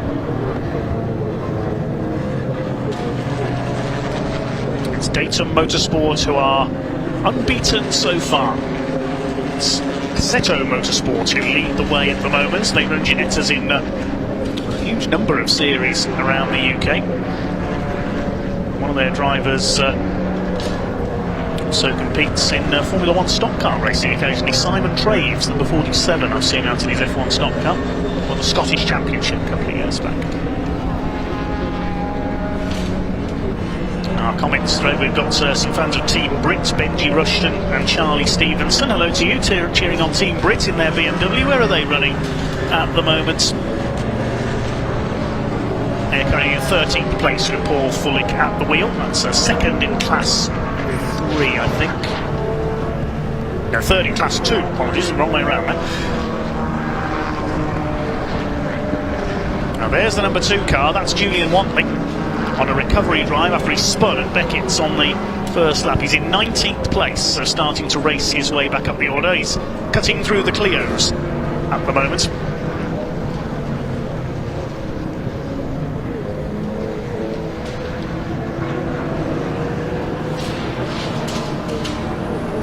The number 22 Clio of Simon Mason behind the Sim Dynamics car.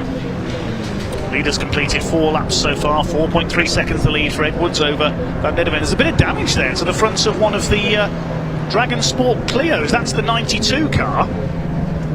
That car was leading the Clio class, so it's had some contact somewhere, the 92. It's got Lee Goldsmith has just gone through. He's recovering from a spin as well in his Ginetta.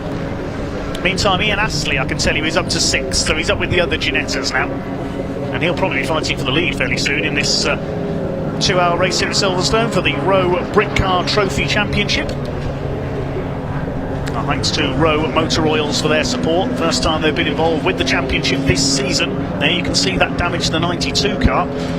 I seem to remember that car had similar problems at Alton Park. They got the black and orange flag for some loose left front bodywork, so whether it's a reoccurrence of that or whether he's hit something, we didn't see. Travis Coyne.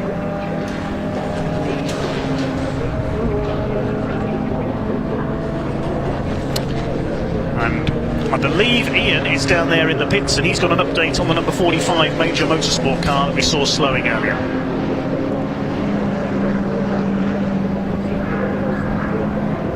Yeah, welcome down everybody. As you can see, we're in the pits here. We've got Arthur McMahon in the number 45 Civic here, pulled into the pits early doors. Arthur, do we know what the problem is?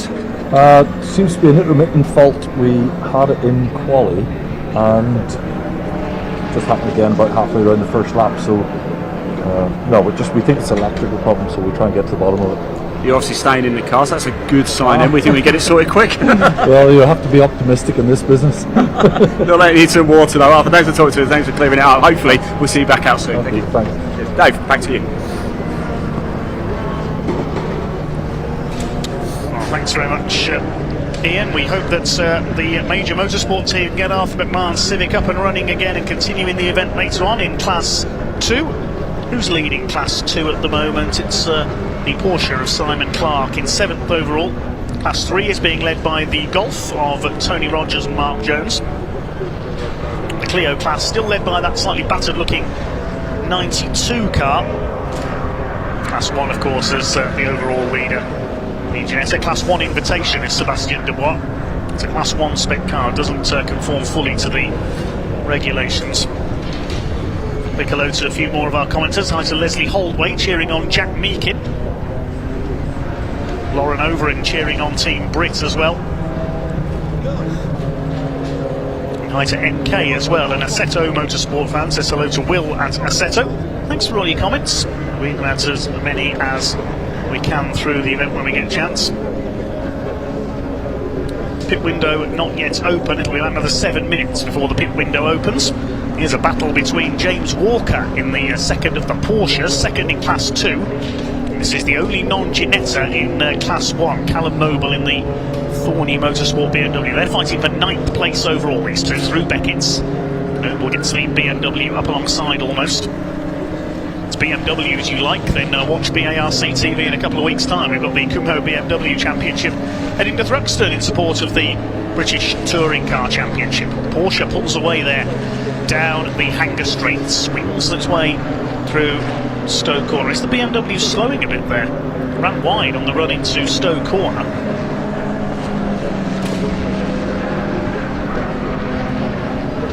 Still the lead is with the number 42 car, started by Jade Edwards. She'll hand over to Mike West at the pit stop, although we'll have to wait and see whether driver changes take place, because not every pit stop it is compulsory to make a driver change. You don't have to make driver changes as long as the drivers serve the requisite amount of time in the car. The 92 Clio is slowing because that front splitter is now hanging down and dragging on the road. So they've lost the lead of the Clio Class to their teammates. Looks like, in fact, it's the 22 car that's come through into the lead. The Clio, Simon Mason and Chris Bielan's car. Chris Bielan, the ex-Lotus racer, among several other things. Second in the Clios now is the 66 of Jack Meakin, sharing with Dragon Sport boss Reece Lloyd. Further back in the order, we've got the number 88. They're only 5th in the Clio class at the moment, so they'll want to rise up the order with Max Hall on board. He's still learning the car. Won the Junior Saloon Car Championship last season, defeating Harry Hickton. Now competes regularly in the Mini Challenge Trophy category with his BMW Mini Cooper. Trying something new this weekend. Here at round 6 of the Row Britcar Trophy Championship. Here come the Clios. There's the Clio class leader, number 22, in around 16th overall.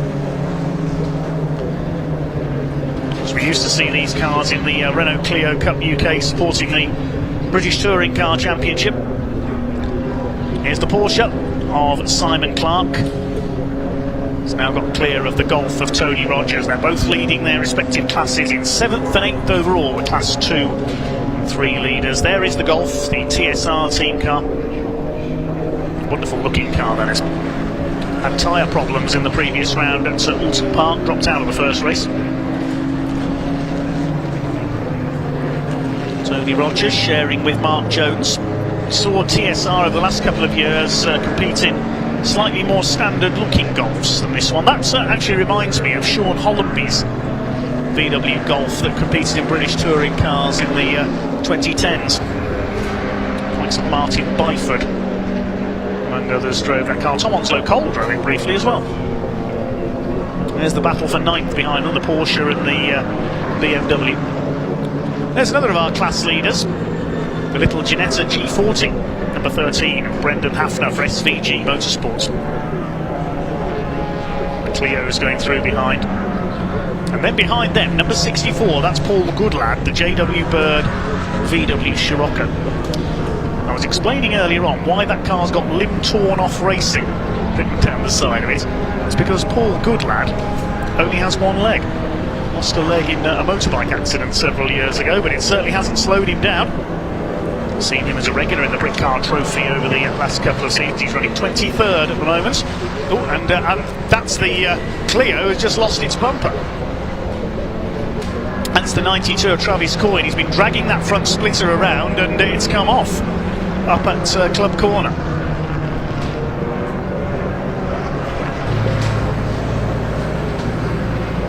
Arthur McMahon's heading back out in his Civic. They've tended to the problem. Hopefully Arthur can go and chase some Class 2 points. Here's a battle between a couple of Ginettas. Marco Anastasi on the inside, Sebastien Dubois, the invitation class car, on the outside. This is the fight for 4th overall. Ian Astley a few seconds behind them. So I think he's plateaued now. He's made his way up the order from the back. Lead gap is 5 seconds. Jade Edwards still ahead of Axel van Nederveen for the overall lead. Number 92, not surprisingly, is being called into the pits by the Dragon Sport team for front bodywork repair. Well, it's bodywork replacement now because the front splitter has come off. With Travis Coyne to make it into the pits. I can just about see the pit lane entrance from my commentary box. Well, he hasn't come in this time, he's just gone through down the pit straight. He's slightly lightened Clio. He'll get the signal this time, he'll have to come in next lap. There's the front bumper, you can see the remains of it on the right of your screen there at Club Corner. Another souvenir for our volunteer marshals.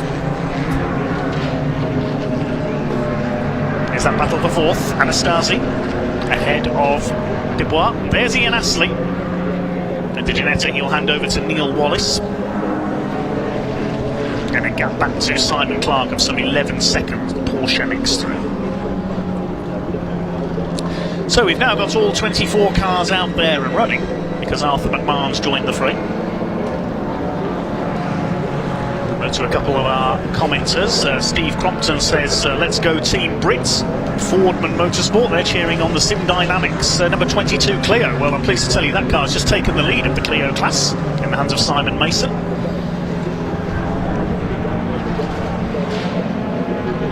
Anastasi holding off Dubois. The battle for 4th place. You can see just ahead of them is Maurizio Cilio's Ginetta. Here's a battle with Julian Watling making his way back up the order after his spin on the first lap, taking Edward Cook in the number 83 Honda Civic. So he'll hand over to his father Steve.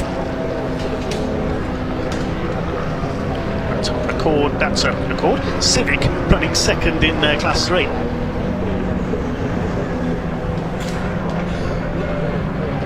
Nice to see some Honda Accord Super Touring cars out there. They'll be out with the Classic Touring Car Racing Club over the course of this year. There's Ian Astley, rather lonely run at the moment in his Ginetta. He's 15 seconds clear now of Clark in the Porsche. He gained 4 seconds on that last lap. Is he gaining on Sebastien Dubois ahead of him? Yeah, about a second he took out of him on that last lap. Well, here's our leader. We haven't forgotten about Jade Edwards. She graduated from Clio Racing into the British Touring Car Championship, where she's raced with Tony Gillam's Team Hard setup, among others. Tony Gillam's Barmy Army, as some call them. Great fun-loving team they are. Let's take a look if anybody's making their way into the pits soon. The pit window has just opened about 30 seconds ago.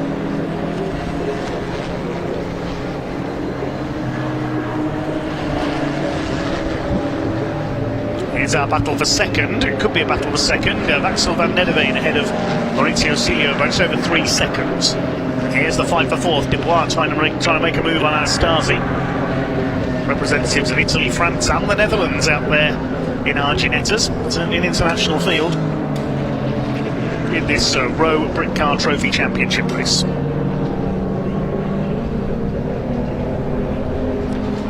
Still yet to see any pit callers. The window has only just opened.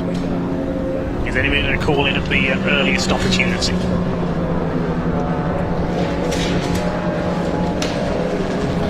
Certainly a bit of a breeze kicking up here at Silverstone through the afternoon. Sky's still fairly clear at the moment. I won't say any more than that because we don't want to put the curse of the commentator on things.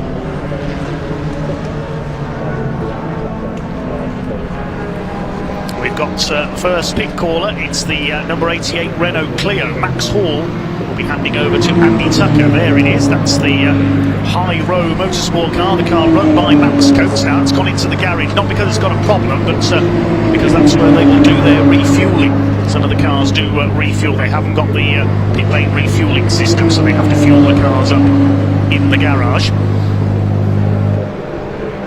So Max Hall, the young gun, will climb out, put the fuel in, and it should be Andy Tucker who will get in. That's the overall championship leading car. Oh, and Arthur McMahon, I can tell you, has come back in as well, so the Honda Civic's still struggling with its problems. That's a great shame.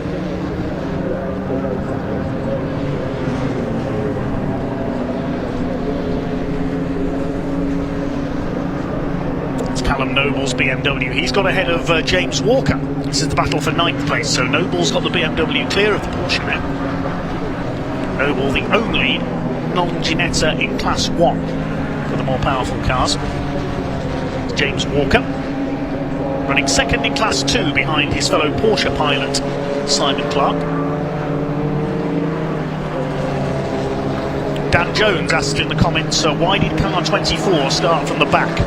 Well, the reason for that was, if you missed the pre-race, is because the 24 car had its gearbox fail right at the start of the qualifying session. So the SVG Motorsport team made a call to Ginetta up in Leeds. They found them a gearbox, managed to open up the workshop and got a gearbox out. The team made a mercy dash up the M1. They met halfway, picked up the gearbox, came back and fitted it, and the car was ready about 15 minutes before the race started. That's motor racing. Well done to SVG Motorsport and to Ginetta.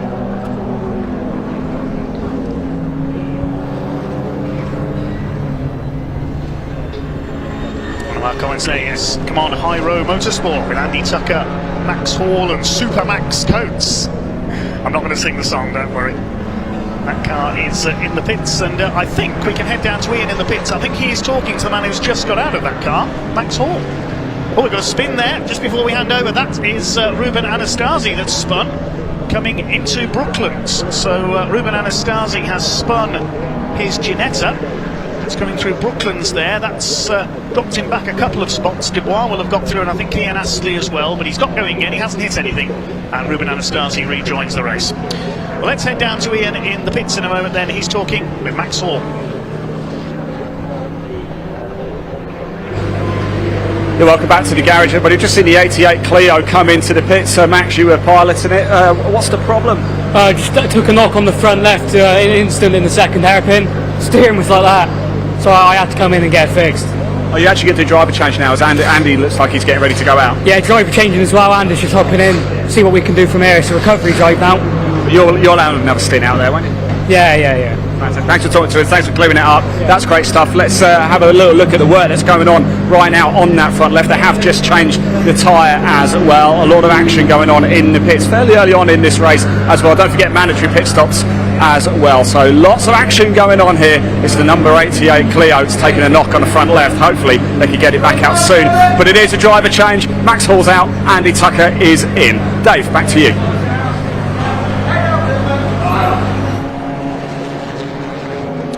So it wasn't just an early stop for a driver change for the 88 Clio. There was a problem there. We couldn't quite see the left front there as he came in. So a bit of damage and steering repair needed for number 88 car. Looks like a bent steering arm. So hopefully the Caterham Motorsport team will be able to repair that, and he'll be back out fairly shortly. Back to our battling Ginettas towards the front of the field. This looks like Ian Astley is now catching Sébastien Dubois for fourth place. More problems for Arthur McMahon. He's now been given a stop-go penalty for speeding in the pit lane. The car is not currently out running though, because he's back in the pits with whatever that problem was. We think it's electrical problems, but when he goes back out, he's going to have to serve a stop-go penalty for speeding in the pit lane. Marco Anastasi has rejoined after his spin in 6th place, isn't he, behind these two cars. And we see here Dubois and Astley. They're coming up to lap Paul Goodland's VW Scirocco. Another car has come into the pits as well. It's the 92 car, the Clio of Travis Coy, the car that lost the front splitter earlier on. So that's coming to have presumably a new front end body panel fitted.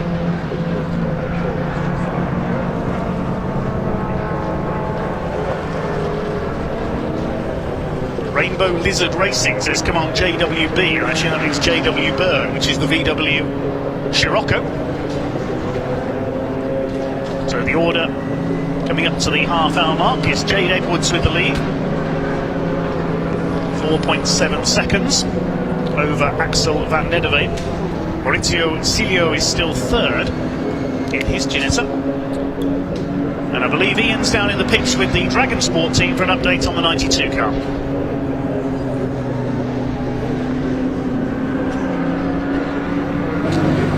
Welcome down to the pits, and it seems to be a feast of Clios at the minute, but big confusion here for the 92. It actually pulled in to the penalty box when it shouldn't have, so the Dragon Sport team had to leg it down to the far end of the pit lane and tell him to come down into his actual pit box here. As you can see, quite a bit of damage on the front wing there. That was the car that had the contact with the 88, so they're just getting it fixed. They'll get it back out as quick as possible, but they've lost some precious time with it parking in the penalty box when it should have come straight down to its pit stop here. Dave, back to you.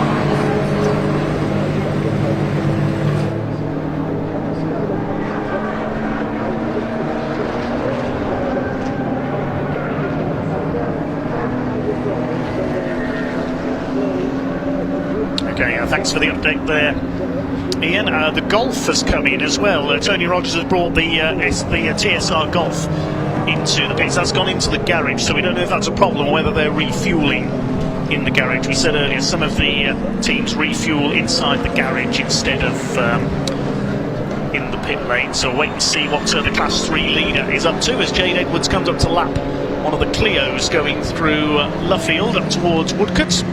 Got through there no problem. That was the 88 car that has rejoined in the hands of Andy Tucker. There she is down the pit straights into Coppice, into Copse rather. See what her lead is. She comes through 4.4 seconds over Axel van Nederveen, so the lead gap is fairly stable. Further 5.3 seconds back to Maurizio Silio, the double Alton Park winner, in third. And Sebastian Dubois in fourth place, the invitation class leader, still in his battle with Ian Astley. Marco Anastasi is still in sixth place in the number 4 after a quick spin at Brooklands earlier on, battling with Dubois. And there is Axel van Nederveen, the Dutchman based in London.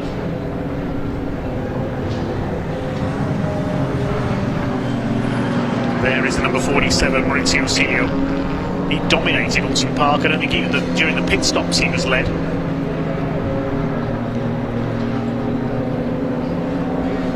Here's the battle for fourth. Ian Astley trying to get ahead of Dubois. Axel van Nederveen, based in the UK, the Dutchman. He's the treasurer of the European Bank for Reconstruction and Development. Couple of cars into the pits.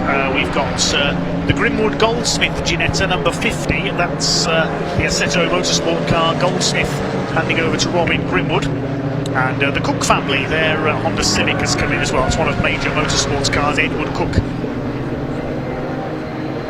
Handing over to his father Steve. The Golf still in the pit lane, number 77, so if there's a problem there, I'm sure we'll have an update shortly, as Ian Astley trying to make a move on Sebastian Dubois, but he's not close enough into Village. So I pass the half-hour mark now. Let's run you through the order as we reach a quarter of this race. Jade Edwards in the number 42 Ginetta for Assetto Motorsport leads the way.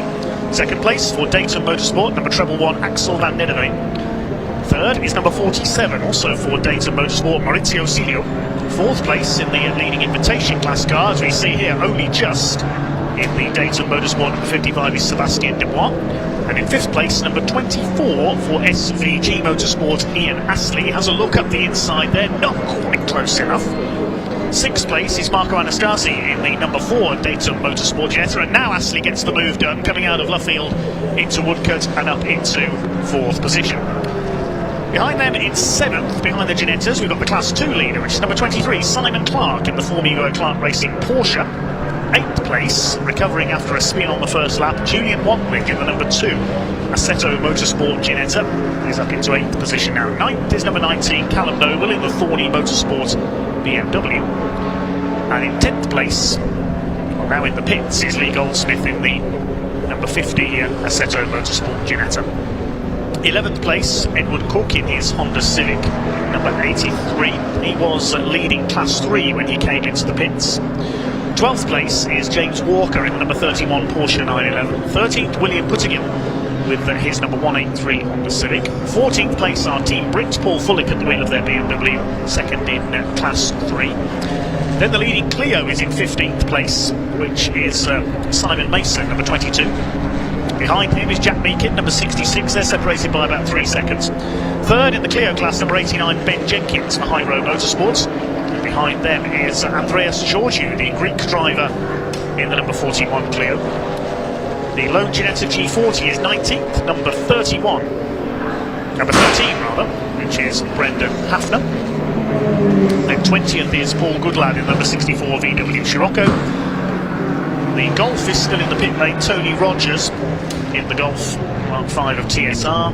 Travis Coyne has rejoined behind him in the classification in 22nd. And back in the pits is the number 88 car, so clearly the car still having steering issues there in the hands of Andy Tucker. Arthur McMahon is still going, I think, but a long way behind in the number 45 Honda. So that's your order at the half-hour mark.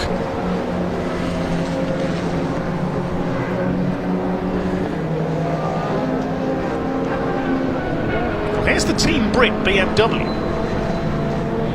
Is that extra ventilation he's got there? We can see in the roof there. Look at that. I've never seen that before. Those are like those air resistance flaps you see on the roof of a NASCAR that open up when it spins to stop it rolling over.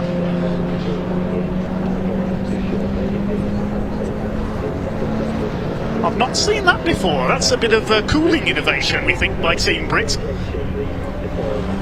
I'm sure Ian will ask them about that. Callum Noble incidentally has brought the BMW in, and James Walker in the Porsche number 31. Tony Whitney will take over that car. Don't forget, everybody has to do a minimum of 3 pit stops during this race. Hi to Tim Roche in our comments thread, he's watching from France. Hi to Ollie van Nederveen as well, cheering on his father.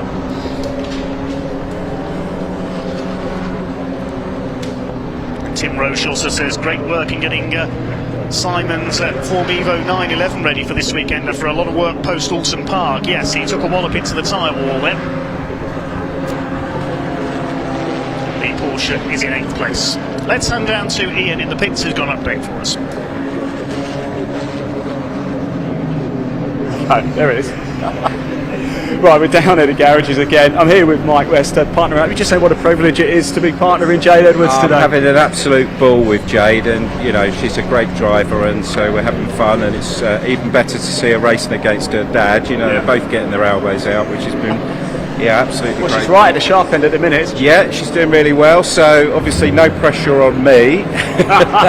Try and just keep it around. There's some good drives out there as well. So yeah, we're having fun. It's a great weekend, good format. You know, we've enjoyed it in the GTA with Ginetta, but this is something different and it's great. We've enjoyed it. You probably don't. I don't need to be Sherlock Holmes to work out that you're now in your race suit, so not too long to go before Jade comes in and you take over. I think we've got the second car's coming in next, and then Jade's coming in. So she was always going to do a longer stint. So we're running the 3 cars, obviously, so we're just doing them one at a time.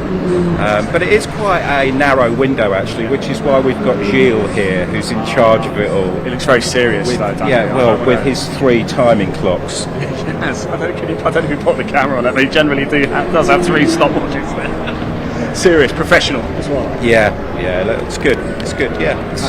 It is different to the sprint racing, you know, so it's good. It's cool. Mike, best of luck out there, enjoy it, won't you? Thanks for talking to us. There you go, that's Mike West. Well, I just got this fucking balaclava. Dave, back to you. Apologies for any choice language from Mike West there.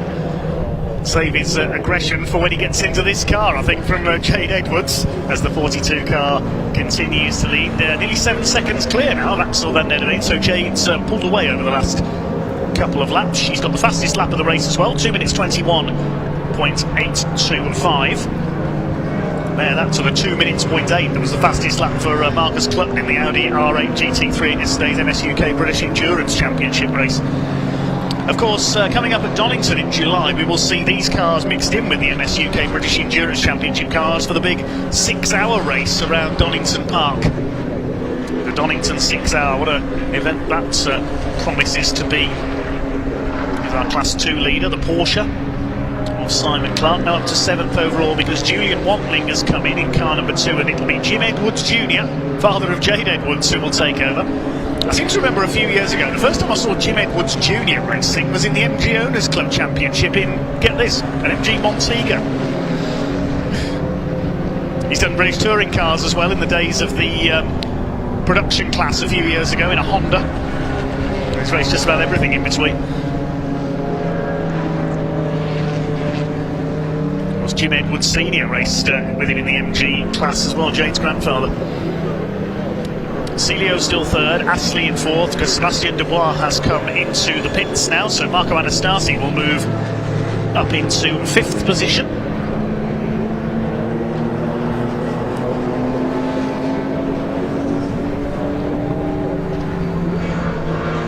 The number 88 Clio incidentally is still in the pits, so still problems there. The Golf has rejoined, so presumably they stopped for refuelling. It was a long stop for them, they're down in 22nd now. So leading Class 3 now, with a couple of its fellow runners having pitted, is William Puttingham in 9th place in the blue number 183 Honda. He's driving solo. The Clio class leading number 22 car of Simon Mason is coming. Chris Biella will take over the Sim Dynamics car.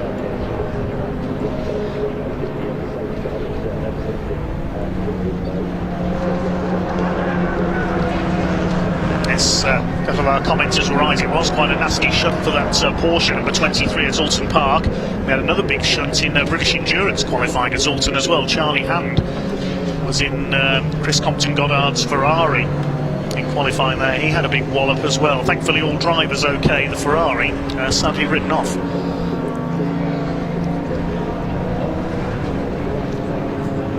There's number 64, that's Paul Goodlad, still going well in 16th in his Class 3 Scirocco. 16th overall, second in class. There's Will Puttingham, he leads Class 3, he's going well in 9th overall at the moment. Comes through towards Village, he's got a Clio ahead of him, that's one of the Dragon Sport cars. That's the Clio that's been in for repairs, I think the number 92 of Travis Coyne and, yes it is, Travis Coyne and Alex Neville's car. We're not sure if Alex got in that car.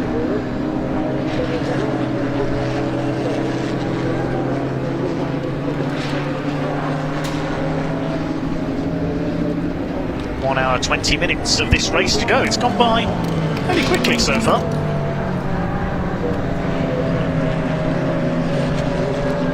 Marco Anastasi now 5th, ahead of Simon Clark. The number 41 Clio is coming. Andreas Giorgio will hand over to Jonathan Christie Rundle. Brendan Hafner's come in, the number 13 Ginetta G40.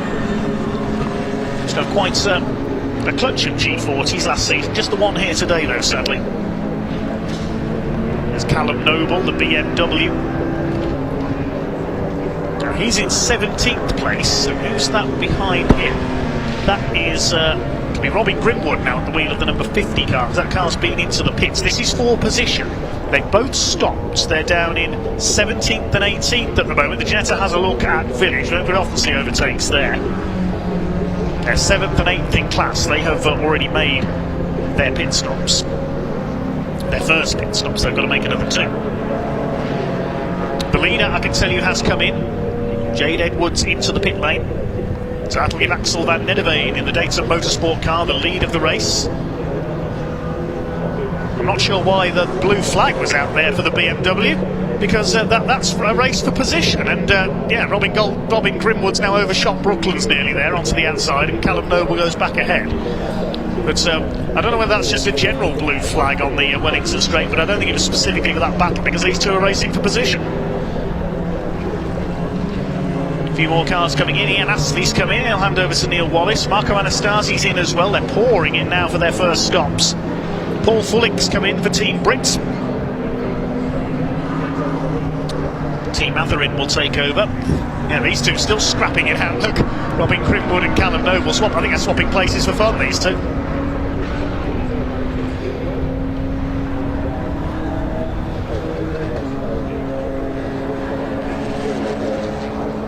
So who hasn't made their stops yet? Van Nedderveen hasn't come in, Celio hasn't come in, nor Simon Clark, Will Puttingham.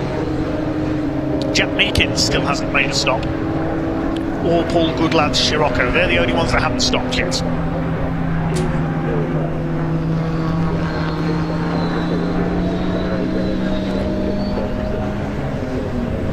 Charlie Stevenson says, can we see the Team Brit cooling flaps again?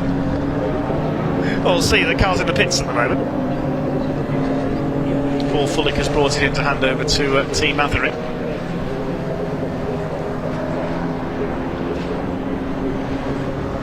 And there is a slow Civic. I think that might be Arthur McMahon again, unfortunately. He's back out on track, but that Civic is refusing to play today, unfortunately. Yeah, there he is, onto the Hamilton Straight, just keeping out of the way, trying to bring it back into the pits. I suspect this is going to be end of play for Arthur McMahon, unfortunately. The Civic not happy today. As Robin Grimwood again gets past Callum Noble. They're very evenly matched, these two.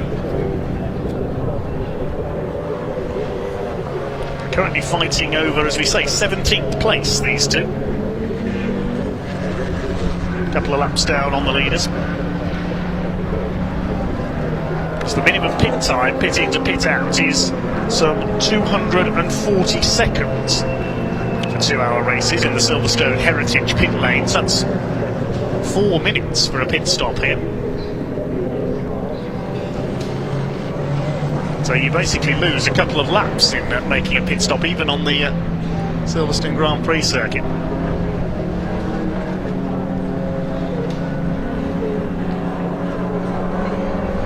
One of the longer circuits in the country, along with the Snetterton 300 circuit. hour 16 minutes of this race still to go.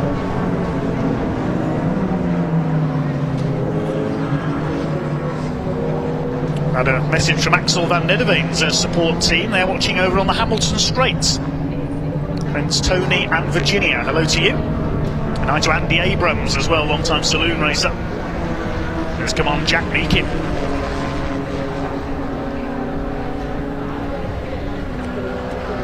Jack Meakin, where is he now? He's made his stop, I think. Or has he? No, he still hasn't come in. He's up to 6th, it's up to 8th overall, I should say, and leads the Clio class. More cars pitting. Marco Anastasi has come in. Van Nederveen hasn't come in yet. He leads by 8.5 seconds ahead of Maurizio Silio. There is our leader. The Caterham Motorsport Ginetta looking for his 4th win of the season. And there is the car that Jade Edwards has just handed over to the man we heard from a few moments ago, Mike West. Assetto Motorsport Ginetta. Off it goes. Speed to the pit lane speed limit. It's quite a draconian penalty if you speed in the pit lane.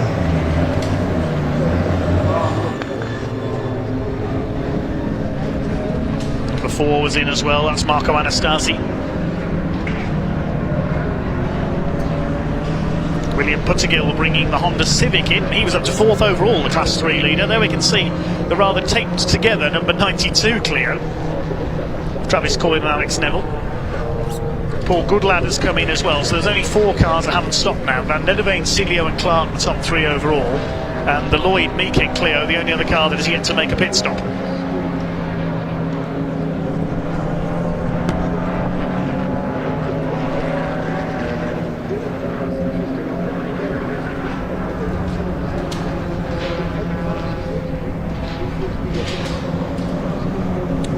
Car, that is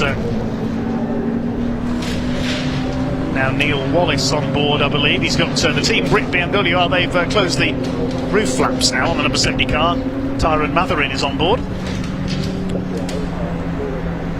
Silio has come in, and I think we can hand down to Ian Waterhouse at Assetto Motorsport in the pits.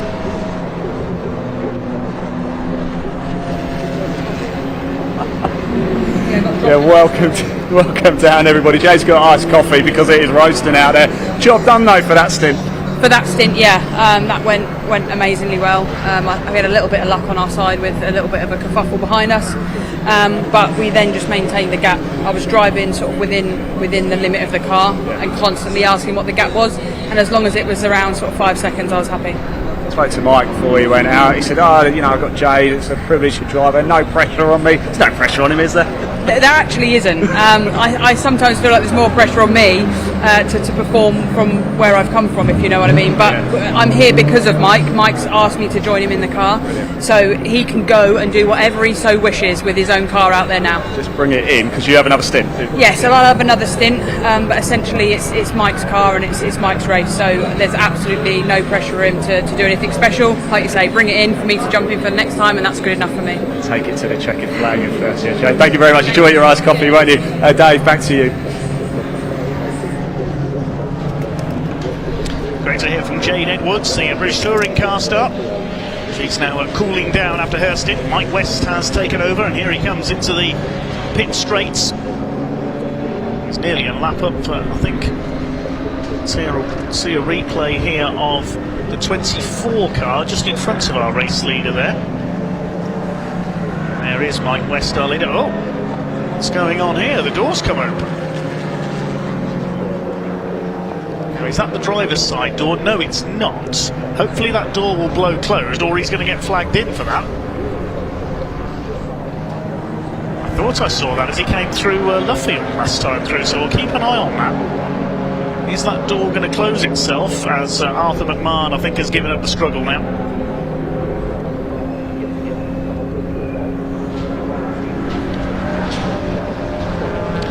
So looking back at the timing screen for a moment, Axel van Nederveen leads and has yet to stop. Simon Clark and the 66 Clio of Meakin and Lloyd are the only other cars that haven't stopped now. Keeping an eye on Mike West, see if that door is staying shut for him. He's slowed up there, look. So he's going to have to bring the car in and get that door tank closed, I think. unless he's got further problems. You can see it hasn't closed fully, look. It's flapping open. So he's going to have to come into the pits, Mike West, and as Larry Grayson will put it, shut that door. So it's Axel van Nederveen who leads. 48 minutes completed. He's over a minute clear at the moment of Simon Clark. Those two have yet to make their pit stops.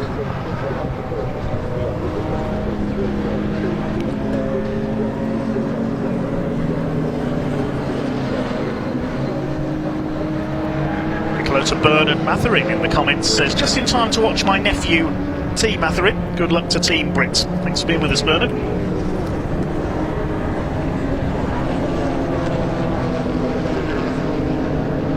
Cilio is rejoining after his stop. First of 3. So there's 3 cars still to come in. Paul Goodlad is rejoining in the Scirocco.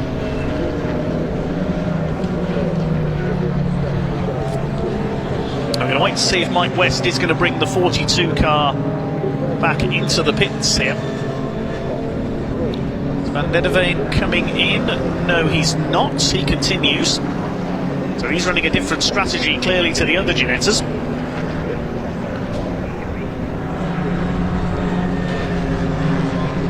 Here's a battle between the number 4, that's Marco Anastasi. He's got the other white Ginetta, that's number 24, Neil Wallace, behind him there, battling for 5th position at the moment. So Marco Anastasi getting through there. Neil Wallace, with all due respect, is not as quick as his co-driver Ian Astley. Ian Astley is effectively the pro of the Pro-Am pairing.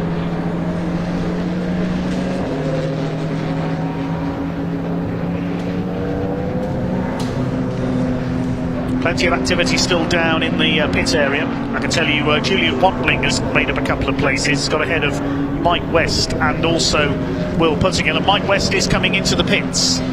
Mike West is coming in because of that loose door. So we'll catch up with the team down there again, I'm sure, at Assetto Motorsports. This could put the kibosh on their hopes of victory. There is the 42 car. It's caught a glimpse of there. One of the Clios back in as well. The 92 car is in again of Neville and Coyne. The 31 Porsche has come in for a second stop as well. The Whitney and Walker car. We don't know whether they're scheduled stops or not. We haven't had any notification of any penalties or anything. The only penalty we had notification of was Arthur McMahon getting a pit lane speeding penalty, and I don't think his car kept going long enough to take it, sadly.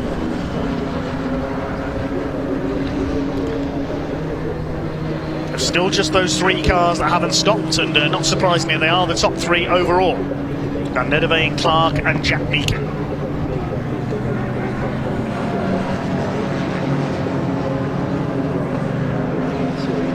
Right, we've got an update on the 42 car. We've just been told by Steve Wood up here in the box, it may not just be the door that it's called back in. We saw the car slow right down. It may have a gearbox issue, the 42 car, sadly.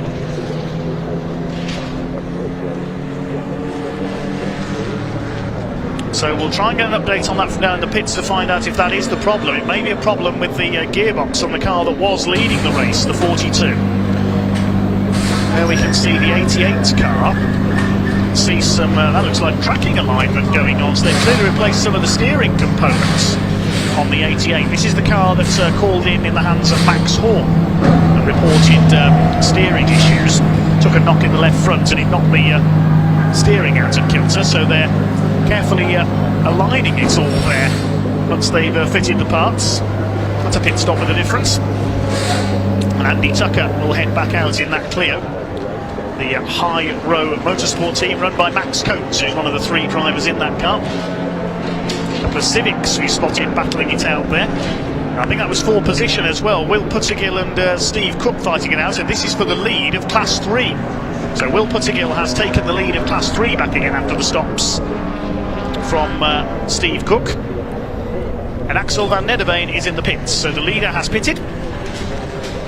He was Must have been getting close to a lap ahead of the Porsche in second place of Simon Clark. So we'll see the Class 2 car possibly take the overall lead. It doesn't come in this time.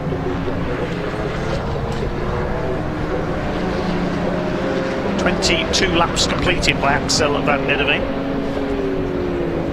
There are the Civics. They're currently 13th and 12th and 13th overall.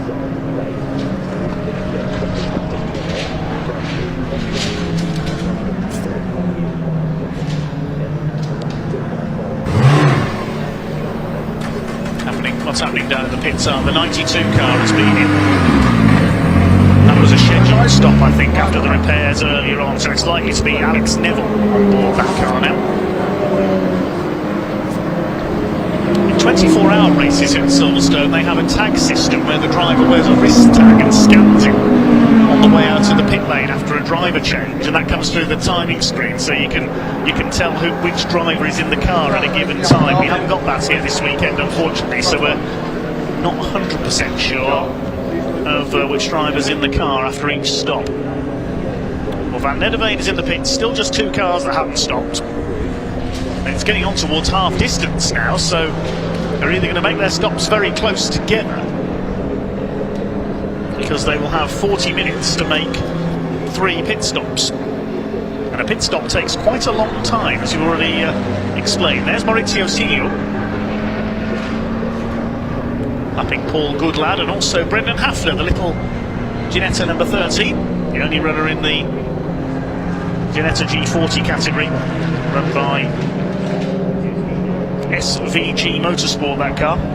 Well, on one sheet it says Raceway Motorsport, on the other sheet I've got it says SVG, so we'll confirm that.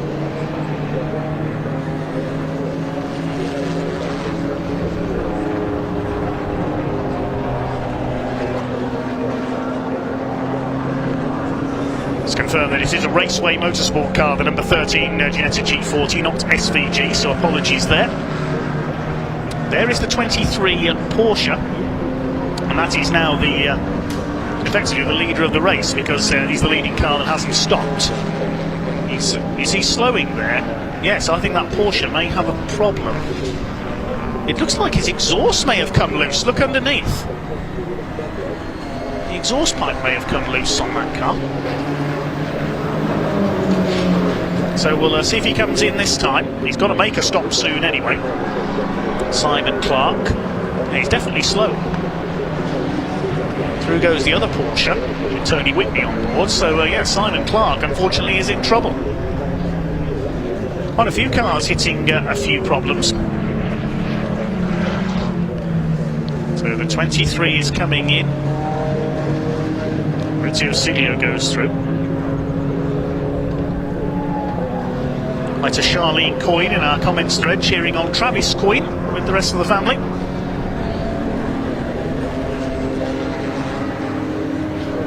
Where's their Clio at the moment? Down in 21st. Here's Sebastien Dubois with his Ginetta. He's battling with Callum Noble. They're 9th and 10th now, these two.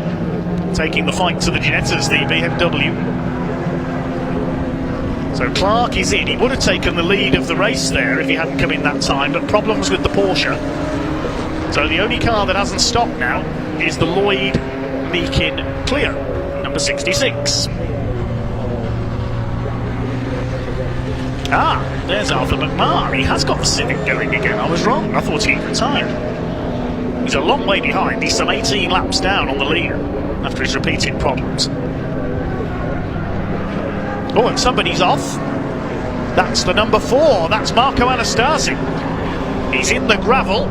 I think that's on the exit of Copse. He's not going to get out of there without help. So Marco Anastasi bogged down in the gravel. I think that's up at Copse at the end of the pit straight. He's gone straight on. Now, is he going to get out of there with some help from the marshals? Yes, the Orange family come in to dig him out. Hopefully they can get him out of there without the need for the safety car.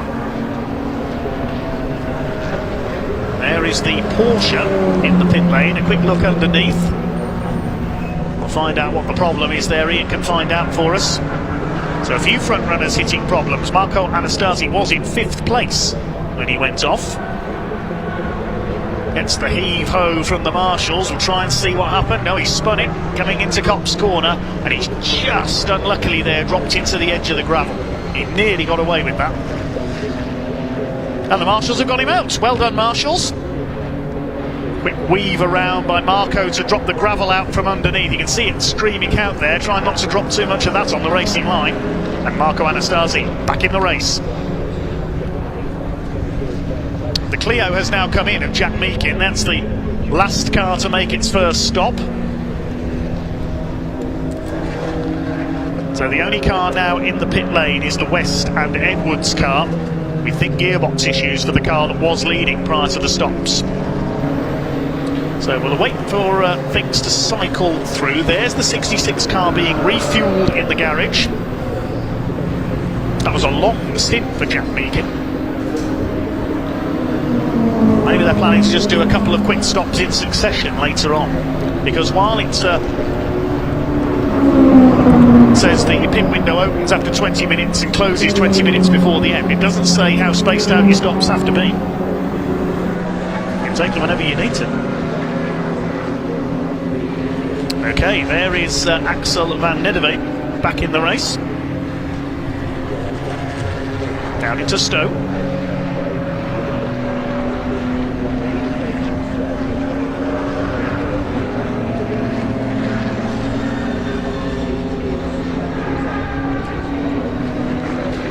The Cook family Honda is back in, whether that's their scheduled second stop, we'll wait and see. The Golf has come back in as well, so they're on an early pit strategy.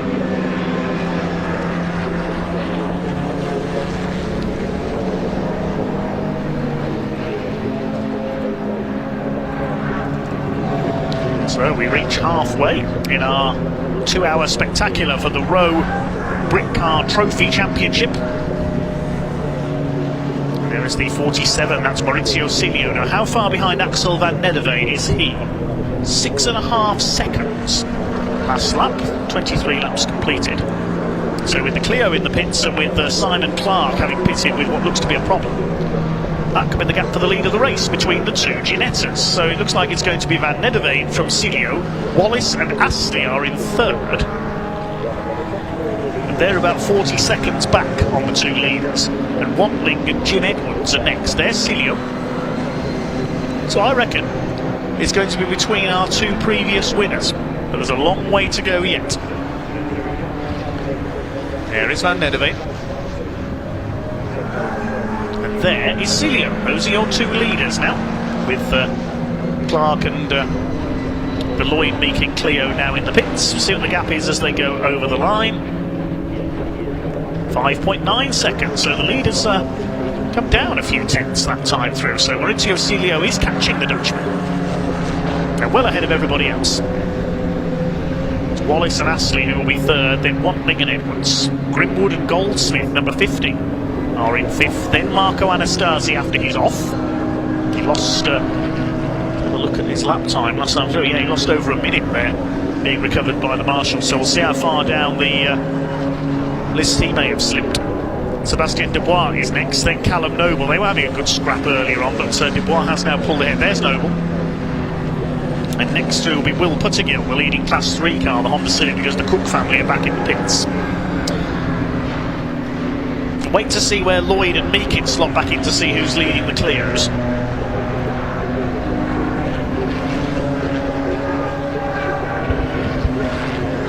We can hand down to Ian Waterhouse in pit lane. He's talking to Jack Meakin at Dragon Sport.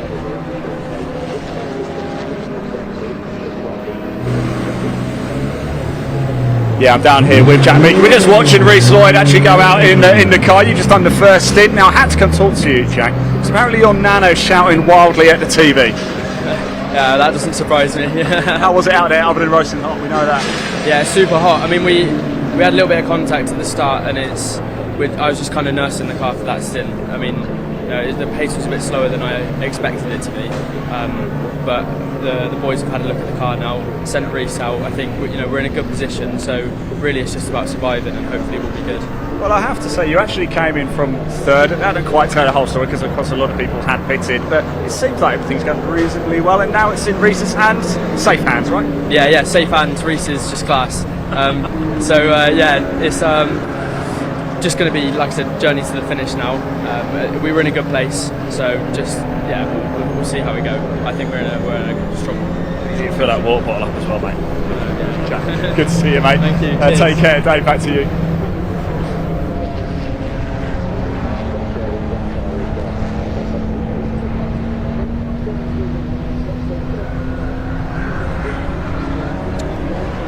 Okay, we're up to 55 minutes to go, 55 and a half minutes to go in this row of Britcar Trophy Championship, round 6 of the season. Our Caterham Motorsport going to keep up their unbeaten run of overall wins. Well, they're in a good position at the moment with their two Ginettas running first and second. Axel van Nedderveen has pulled out a bit of a gap over Maurizio Silio, 7.2 seconds separating. There's another of their cars, that's Marco Anastasi, recovering after he's off at Copse, a couple of laps ago. Callum Noble and Sebastien Dubois, I can tell you, have come in to make their second stops, number 55 and the number 19. Will Puttigill is leading Class 3. Simon Clark is back out in the Porsche, so whatever the issue was there, the way he slowed on his in-lap, it was a long stint for the Porsche. I wonder if he was running low on fuel. So the Porsche is going again. He leads Class 2 provisionally. I think he's still ahead of Team Brit, but we'll wait and see where they slot back in. The Clios, wait and see if they're still being led by the Lloyd and Meakin car, as another car into the pits, number 22 car, the Mason and Bialan Clio, makes its second stop. Brendan Hafner's back in with the Ginetta G40 for his second stop as well. There's number 4 of Anastasi. He's caught Robin Grimwood, the number 50 car. That's for 5th position, so nice recovery by Marco Anastasi. This is where he spun earlier on as well. It's been an eventful race for Marco in the black Ginetta. This is for 5th position in the overall classification and in Class 1. They come up towards the line. What's the gap between the two of them?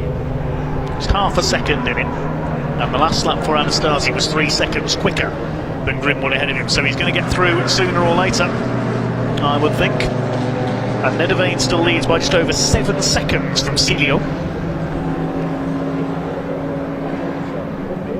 They're 50 seconds clear of everybody else, with Neil Wallace in 3rd place with his Ginetta. What's the gap between Neil Wallace and Jim Edwards Jr.? And still 34 seconds was the gap between those two. Anastasi may try and move here down into Stowe Corner. It's the closest on-track battle we've got at the moment in this Row Britcar Trophy Championship race.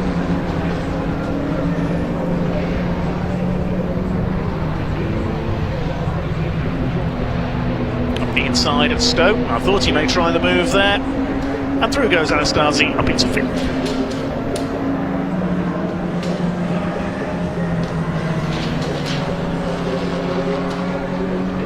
Who's leading the Clio class? Well, I think Lloyd and Meakin will cycle back into the lead because Chris Bialan has just come in. There's the Team Brit machine. So many drivers they have helped rehabilitate themselves through motorsport over the years, aiming to become the first all-disabled team to compete at the Le Mans 24 Hours. Seeing them successful in British GT, of course, with the likes of Bobby Trundley and Aaron Morgan. BMW heads down towards Brooklands. Where's that car running at the moment? 12th place, 2nd in Class 2. Simon Clark's Porsche's back in the pits again. Now, is that a scheduled stop, or has he got a problem? No, it's neither. It's a drive-through penalty, just been told, for a pit lane infringement. Simon Clark's Porsche, a drive-through penalty. There's the number 2 Ginetta, that's Jim Edwards Jr. up holding honour for the Edwards family now because his daughter Jade's car has hit problems, sadly, after leading the first stint before the stops.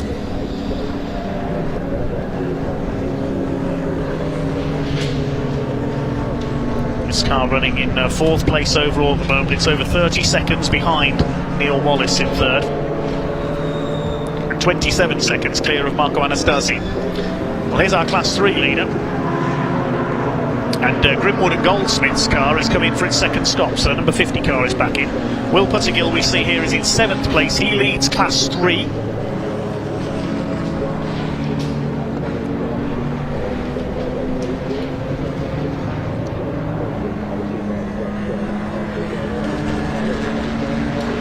The number 89 Clio is in for its 2nd stop. Harrison and Jenkins, the Hyro car. As is the number 41, run by Spires Motorsport, the Andreas Georgiou, Jonathan Christie Rundle cars, run by Anton Spires, who raced Clios for many years. There's Will Puttergill. He's looking good in Class 3. A couple of his rivals having hit 1 or 2 problems. We saw the Golf make a very long stop earlier on. They've now made 2 stops. There's the Porsche. That's just been in for a drive-through penalty for a pit lane infringement. It was very slow on its in-lap to make its first stop. I'm wondering if Simon was running low on fuel.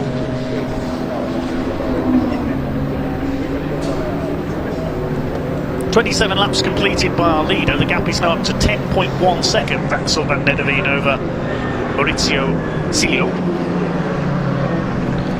And yes, you're right, Martin, in our comments there. Team Britcar looking a bit smoky. I thought he was slowing down there. I think it's Team Atherin on board that car. He has brought it into the pits, so we hope there's no problems with the BMW.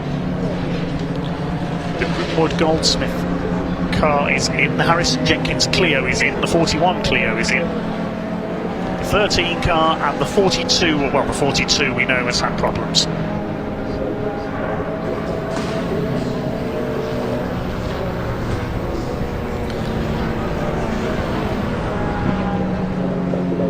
I've just mentioned the 42 Ginetta, and I believe Ian Waterhouse is down there with an update in the Assetto Motorsport pits.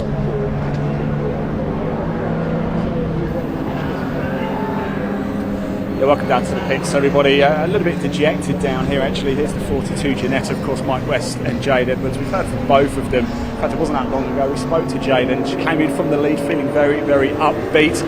Went back out on track. Unfortunately, compressor. The issue with a compressor means they can't change gear and they are out. I mean, what does Jade Edwards need to do to get a bit of luck? Real shame, but the 42 Ginetta is out of the race. Dave, back to you.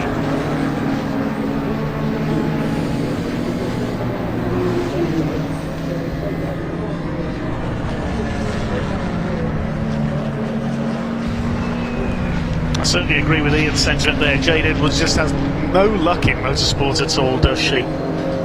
Well, it's left to Jim to pole family honour now in the number 2 car.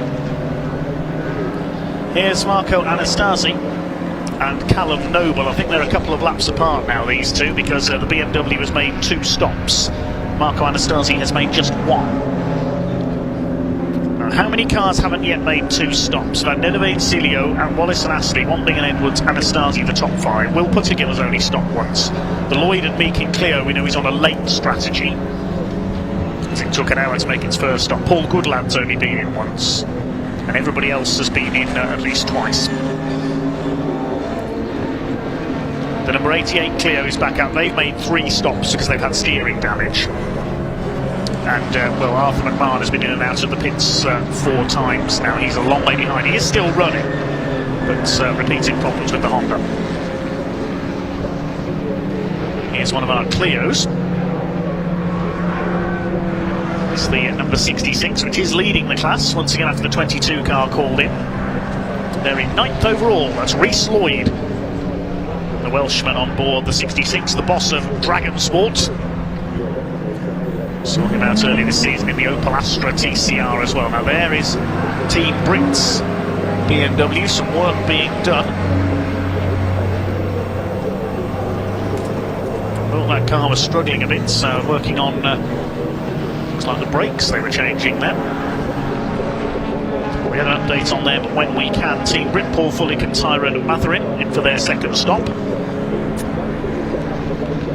Personal best last time through for the Porsche of Simon Clark, 2:26.020. So whatever minor issue he had earlier, he's ironed it out. Still leads Class 2 in 7th place. Will Puttergill is in for his second stop. And the Wantling and Edwards Ginetta has come in as well. Jim Edwards bringing that car in, I believe, to hand over to Julian Wantling.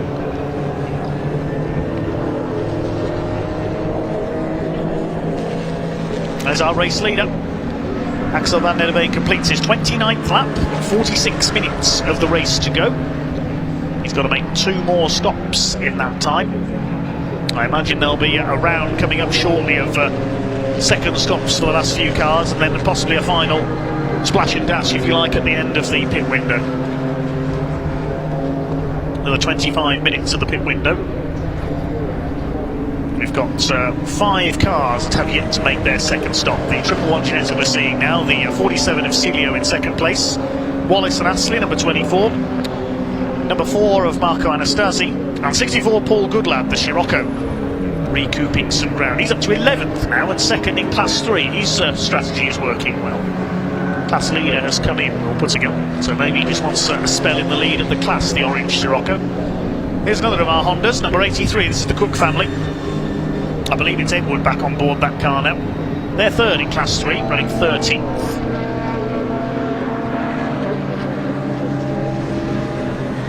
Here's a replay of number 24. This is the Neil Wallace Ginetta in third place. We haven't seen much of that car for a while. It's passing number 41. That's one of our Clios, the red and white Clio of Andreas Georgiou and Jonathan Christie Rundle. That's the Spires Motorsport car. Where are they running at the moment? 20th place. There goes the leader. No, that's the 50 car, sorry. Just ahead of the 23 of Simon Clark. Too many white Ginetta G56s in this race. Apologies there. Car number 22 has been given a stop-go penalty. That's the Simon Mason Crispy Alain Clio. 10-second stop-go penalty for speeding in the pit lane. So the Clio is going to have to come back in.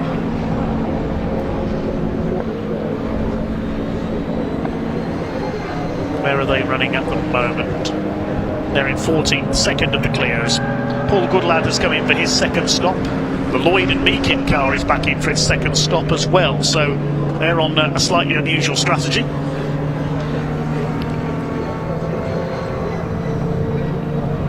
The Whitney and Walker Porsche is in for its third stop, and Team Brit are still in the pit lane as well. A couple of Clios, the 88 and the 22. The 88 is a long way behind after those steering issues. They're about 9 laps down, 6th in class. The 22, that's the car that's got a stop-go penalty to serve for speeding in the pit lane. Crispy Allen Simon Mason car that's got a call into the penalty box. Maurizio Cilio is in for his second stop. He dropped 19 seconds down on Axel van der Veen.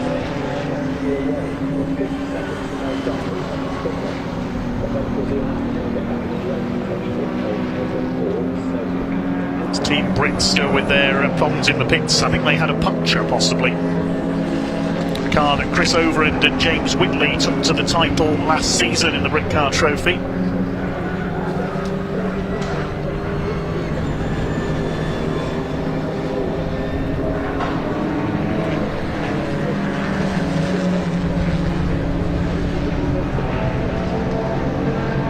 Battle of the Clios here. They are a few laps apart because of the delays for the 88 car earlier on. The 22 is running in 14th place. The Wallace and Astley car has come in, so Ian Astley will take back over there as their second stop. So only 2 cars left to do their second stop now, Van der Veen and Marco Anastasi.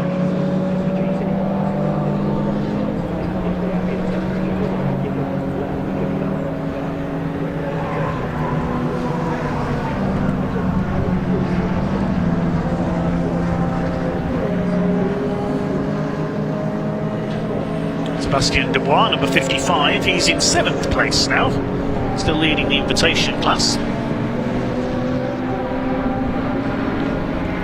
Simon Clark is back in for what's hopefully... I know he's serving that penalty, isn't he?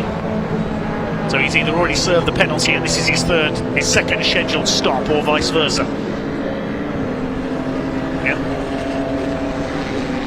And as promised, Ian has an update from Team Brit in the pits.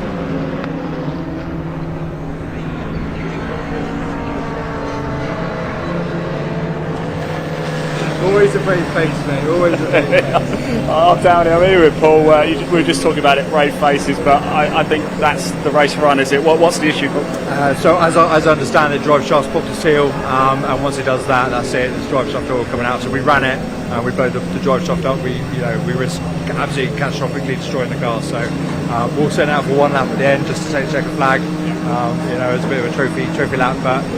We got on the grid, everyone pulled together as always, overcome every single problem up to here, but unfortunately that problem is just a little bit too big and a little bit too late in the day.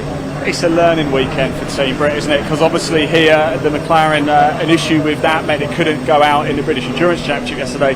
Now this, but you come back stronger from these moments, don't you? Yeah, absolutely, and this is what it's about. You go out there, you get on the grid, you try it, you see if you can get it round and get it home again and hopefully win it. It just wasn't our day today, but we've had such a great time. We've come back smiling, and we're not upset. We're just it could have been different. That was all. I had a very nice lunch with you, though, Paul. It was fantastic lunch. Thanks for talking to us, and thanks for still smiling. You certainly will. Let's just have a quick look at the car. So, just confirmation, then the Team Brit 70 car. Unfortunately, it's out of the race. Although they will do one more lap right at the end just to take the checkered flag. Dave, back to you. That is such a shame for Team Brit. Car that won the title last season. We thought it was a puncture at first, was causing that smoke, but it is a drive shaft failure. And Team Brit, well, as we just heard, they will head back out for the final lap. A bit like the Le Mans 24 Hours when teams just head out for a ceremonial finish. The top three, incidentally, are all currently in the pits. Van Nederveen's coming for his second stop, Cilio's in the pit lane, and the Wallace and Astley Ginetta is in. So the only car that has yet to stop twice is Marco Anastasi. There he is. Is he going to come in this time, the black and yellow Ginetta, or is he going to keep going and effectively take the lead for a lap? Waiting to see if he comes through. I can't see him there, so I think he's coming as well. Yes, Anastasi's coming as well. We were waiting for him to come through there onto the pit straight. So all the leading runners are making their second stops at the moment. Although in the case of Simon Clark, he's showing as having made 3 stops. We know he had a penalty and he's in again not too long after another stop, so whether that Porsche has got another problem, we don't know. Cilio is the first of the lead group to rejoin, so Maurizio Cilio looks like he's going to take the lead here, but we've still got another round of stops to go. See what happens when everything cycles through the pits and everything settles down. There we see that's number 92, Clio. The front end held together by racer tape. That's running in 14th at the moment, third of the Clios, and that's the 89 car behind, I think, the Harrison and Jenkins car, so that is for position, I believe. Harrison and Jenkins trying to make the move at Vale into club. Flashing the lights there down the Hanger Straights. They're fighting for, I believe it's 14th overall and 3rd in the Clio class, these two. Yeah, lights flashing away on the 89, the Caterham Motorsport car. There he goes through. 3rd in the Clio class, which is currently being led by the 22, but they've just been in to serve a stop-go penalty.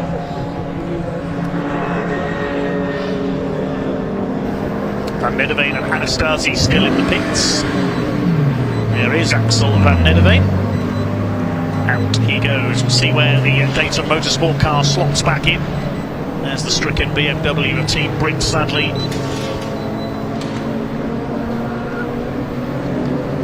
There is Ruben Anastasi. And I just caught a glimpse of the Ginetta G40 as well.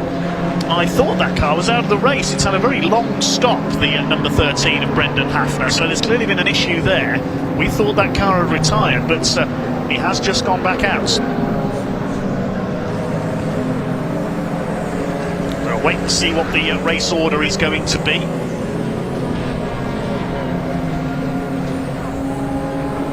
the tyre pressures there on the number 4 Caterham Motorsport car. There are the Clios. This is a battle between number 66 of Rhys Lloyd, Jack Meakin, and the Biala Mason car after its stop-go penalty. And this is for the lead of the Clio class now, because the 22 car has dropped back and has lost the lead of the class, but only just to the Dragon Sport car. Yeah, just behind the number 13 of Brendan Hafner, who's got going in after a very long stop. Mauricio Cilio just ahead of them, and this is the battle for the lead of the Clios. Round the outside goes the 22. We don't know, unfortunately, which of their drivers is on board at the moment. Trying to get the cut back there at Stowe Corner.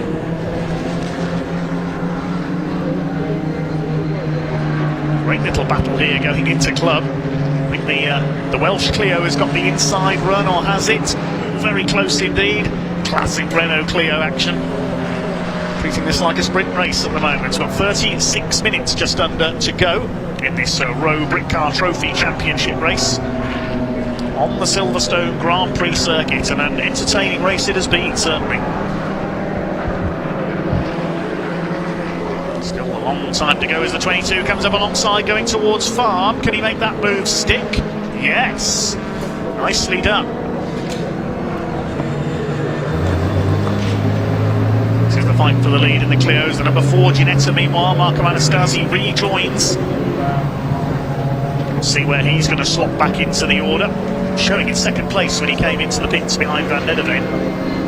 Now everybody's made their stops. The order might be juggled around a little. It depends how far apart they were on track when they all came in. So we shall see when everyone's completed their outlaps.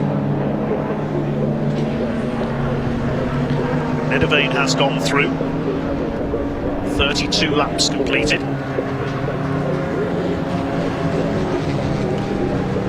Cilio goes through. Now the gap between the two of them, 17.7 seconds.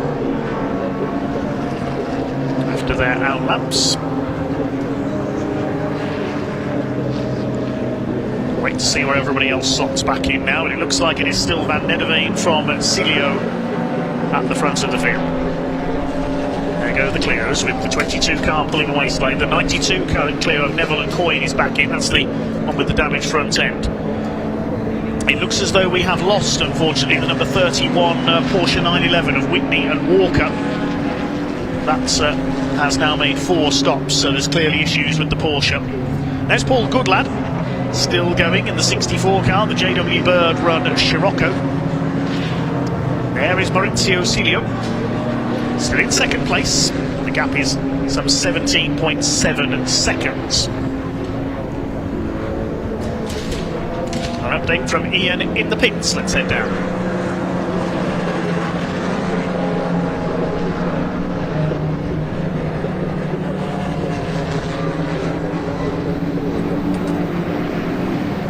Yeah, welcome down to the pits, everybody. As you can see, quite a lot of work going on. The 31 Porsche, Tony Whitney and James Walker, they've been into the pits quite a lot of times. The reason being is that's 3 punches at the rear of the car. Not too sure what's going on with it. Just spoke to one of the drivers, but a number of punches has caused all sorts of issues for the 31 Porsche. Back in the pits again. Dave, back to you. Well, that is rather bizarre. Certainly dreadful luck for the number 31 team, the lovely looking Porsche of SW Engineering. Hopefully they will come back out and be able to complete the race. I thought they'd retired. They spent so long in the pits there, but it's just repeated tyre issues. The number 13 of Brendan Hafner's been back in to complete what I think was his 3rd stop. The 88 Clio back in as well. We know they're having problems with the steering. So it looks like there's been no major change in the order, because it's Van Nederveen from Cilio. See what the gap is when Cilio next goes over the line. Wallace and Astley are in 3rd place. It's Ian Astley, I believe, on board that car now. And the Watling and Edwards car is 4th, about 25 seconds back.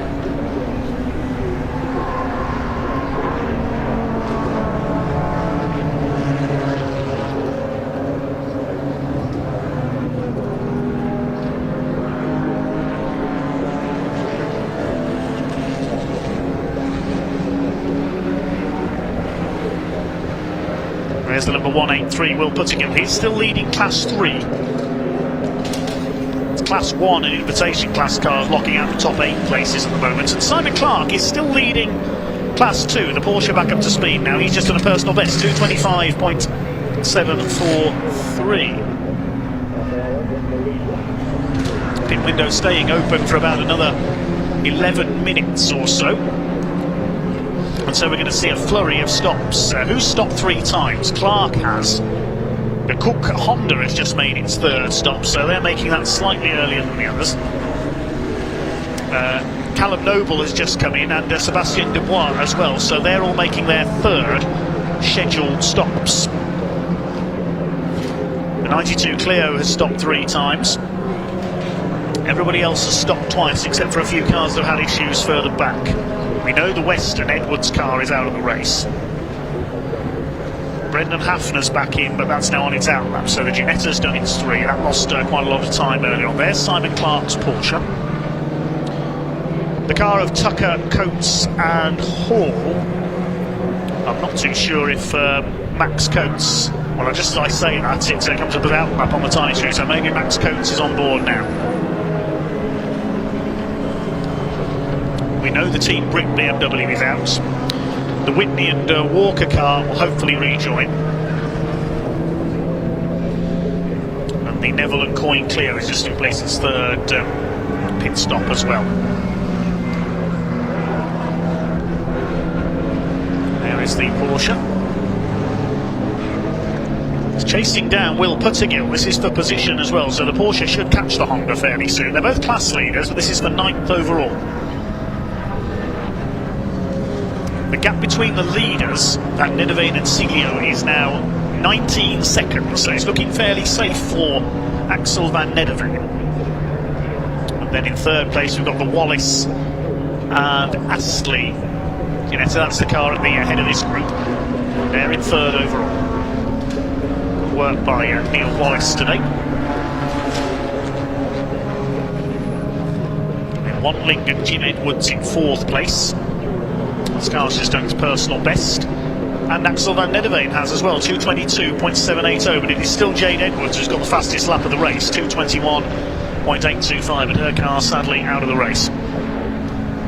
Completing the top 5 is Marco Anastasi. He's 13 seconds off the Wanling and Edwards number 2. There's the number 2 car. And 6th is Grimwood and Goldsmith. They're 30 seconds further back, so the leader's fairly well spaced out. The Golf is still going. It's good to see. They're 3rd in Class 3. They had a long stop early on. In fact, I think they have gone 2nd, yeah, because the Cook family Honda has pitted for its 3rd stop. We're going to see a flurry of pit activity over the next few minutes. Most of the field is still going, have yet to make their 3rd stops. Simon Clark making his 3rd stop. Well, it's showing us 4 on the timing screen, but of course one of those was a penalty. So Simon Clark is back in, the Class 2 leader. Who's 2nd in Class 2? Let's have a look further down. Well, it's the other Porsche, and that's several laps down. So it looks as though Simon Clark, barring any major disaster, is going to win Class 2.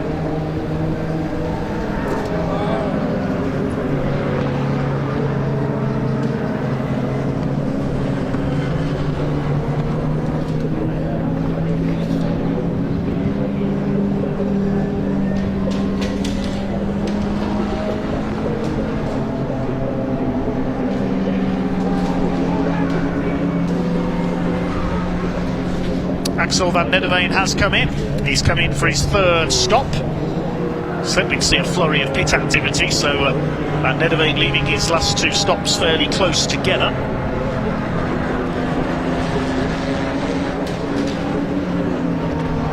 Anybody else going to come in this time through? Lloyd and Meakin are in for their 3rd stop. There's the Wallace and Astley car, and that's being caught by Sebastien Dubois. They are a couple of laps apart, I think, those 2 cars, because Wallace and Astley hasn't made its 3rd stop, while Sebastien Dubois has.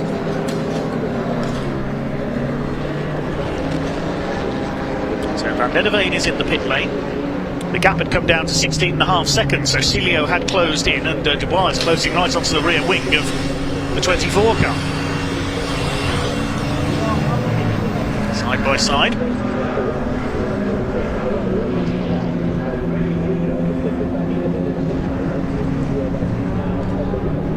Just about to say, and I've had that confirmed by Steve Wood here in the box, Neil Wallace is still in that car, doing a short stint before handing back to the quicker of the two drivers, Ian Astley, to do the sprint to the finish. I was just speculating that was what the number 24 team had done, and indeed looks like number 24 is coming in this time through. I'll just take a quick look out of the window. Yep, there goes the number 24 car into the pit lane.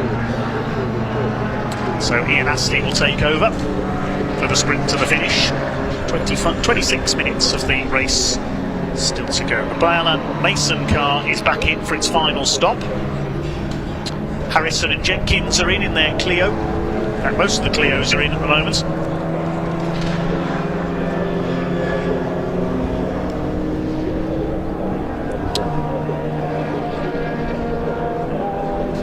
I've just had a report through my headphones. 31 Porsche sounding terrible. So we'll try and find where that has got to. The Whitney and Walker car. That's the SW Engineering car. It's been having repeating punctures. I've just had a report saying it's sounding very rough out there, so we'll try and find that car. Brendan Hafner didn't get round his outlap either. That's Ginetta G40 still showing as outlap on the timing screen. So it looks like that car's gone missing somewhere as well.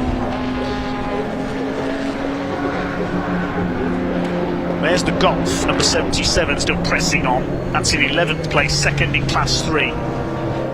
Cilio's come in. On the lap he was due to take the lead from Axel van Nedderveen. Marco Anastasi's in for his third stop as well, as is Grimwood and Goldsmith. So nearly all of the top 10 has come in, as I expected. The only ones that haven't are William Puttergill and the Wantling and Edwards number 2, the blue Ginetta. I imagine they'll get Jim Edwards Jr. in there for the final sprint in that car. So almost everybody's completed their pit stop rotors now. Yeah, the only other car that hasn't made its third stop is the Golf. They've only stopped twice. They're trying to make up time after a long stop at the start of the pit window. There is the Golf. Jones, Rogers car.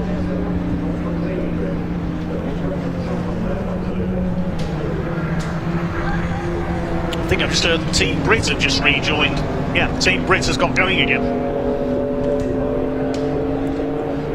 There's the BMW. So they may have effected a repair. Paul Fullick and Tyrone Matherin are going to carry on. May as well get a few more racing laps in, I suppose. Just getting the car, trying to get the car up to speed there. Doesn't look very quick, unfortunately.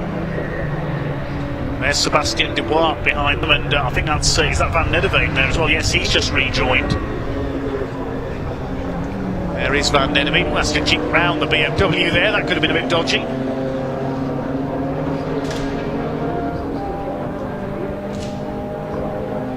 We've got the other two Data Motorsport Ginettas are in the pits. I think that's Anastasi and Cilio together. The Wantling and Edwards Ginetta has yet to make its third stop, so if they go through for another lap, they will become the race leader. But there's only 2.5 minutes of the pit window left, so they are surely going to have to come in this time. William Puttergill's come in, the Golf has come in for its third stop, so there's only Wantling and Edwards. They're leaving it right till the end of the pit window to make their third pit stop. The blue and white Ginetta.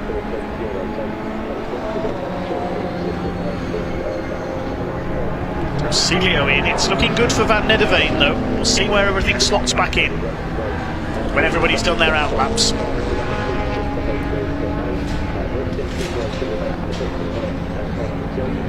We can hand down for an update on the 31 SW Engineering Porsche, I think, with Ian in the pits.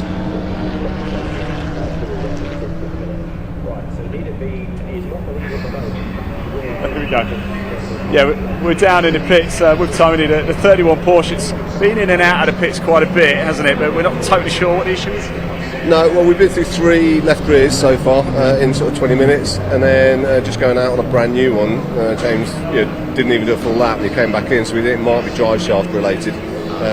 But it's still a new car, isn't it, relatively, so we're working our way through it. And the engineers are all scratching their heads. So. There's still 20 minutes to go. Is this now a bit of a glorified test session? Or I think that's exactly right, yeah. I mean, we're still P2 in class, so there's still a bit to play for there. You don't want to get a result out of other people's misfortune, but I think we'll just keep going around if we can. But we'll see. I might still be seeing you on the podium then at the end. Exactly, my flip-flops. Best of luck. I hope you can get it home. Thanks for talking to us. There you go, Dave. Back to you.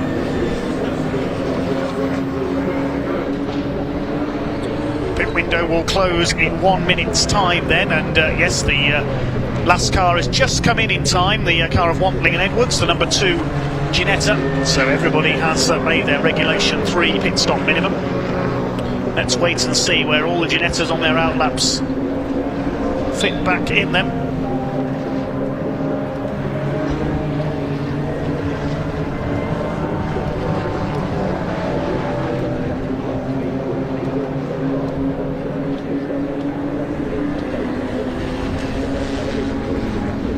There is the number 31 Porsche after quite a few problems. They're down in 19th place. Second in Class 2 though, because a couple of their rivals have hit problems. Team Brit, they're a Class 2 car, and Arthur McMahon as well, they've had repeated issues. So Wantling and Edwards now in the pits from what was going to be the race lead. Now we're going to wait to see what's happens when all the Ginettas who are on outlaps kick through on lap 37. See which order they're in. I suspect it's going to be Van Nederveen leading. There he is with the 55 car of Dubois on his tail, but I think they're going to be a lap apart. It's the invitation class car, so just got to wait for the timing screen to do its job. Pit window has now closed. Everybody has made their stops okay.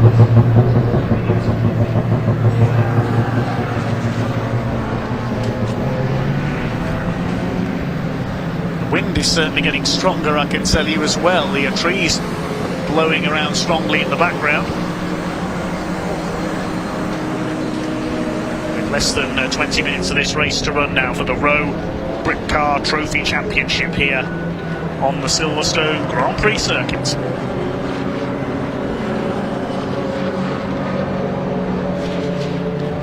"21 of the 24 cars started are still running. Here's the battle for the Clio class lead. It's still the 22 that leads it. The Bialan and Mason car, they're 13th overall. Van Nederveen has gone through. Let's have a look what the gap is to Celio. 19.25 seconds. So Axel Van Nederveen looking safe at the front. Ahead of Maurizio Celio. And Caterham Motorsport looking good to preserve their unbeaten run of overall wins this year. It looks like it's going to be Neil Wallace and Ian Astley in third in the SVG Motorsports car. Wait and see what the gaps are between those two. Their gap back to Marco Anastasi was 24.7 seconds last time through. I think we can head down to Ian for a further update in the pits possibly.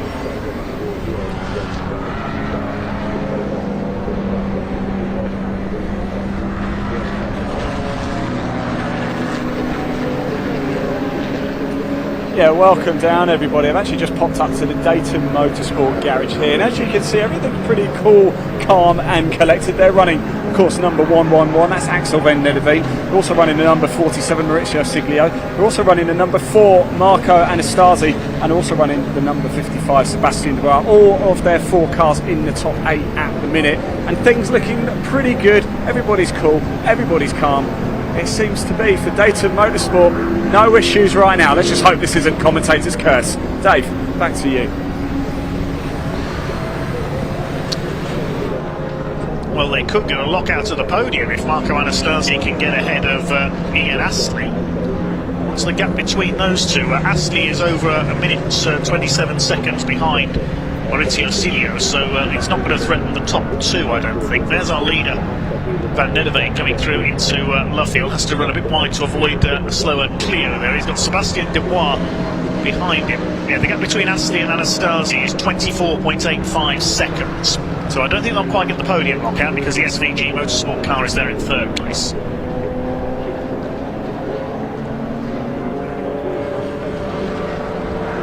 There goes your leader, Axel Van Nederveen, looking for win number 4 this year in the Row Britcar Trophy Championship. It's been 50-minute races so far this year, but this the longer 2-hour event, serving as a good warm-up for the big one at Donington in July, the 6-hour race where these cars will race mixed in with the MS UK British Endurance Championship cars. One of the events that promises to be. 19.5 seconds is the gap. They're fairly evenly matched. Only a few tenths of a second the gap increased by there between Van Nederveen and Cilio. Sebastien Dubois behind the leader there is in 6th place. He's 12 seconds off Anastasi. Caught him by, he took a second out of his lead last time through Marco Anastasi, so I don't think there's going to be any change there. See where the Wantling and Edwards car has slotted back in after its pit stop. I think they should be in either 4th or 5th. See where Jim Edwards Jr., I suspect it's him in the car anyway, will slot back in here.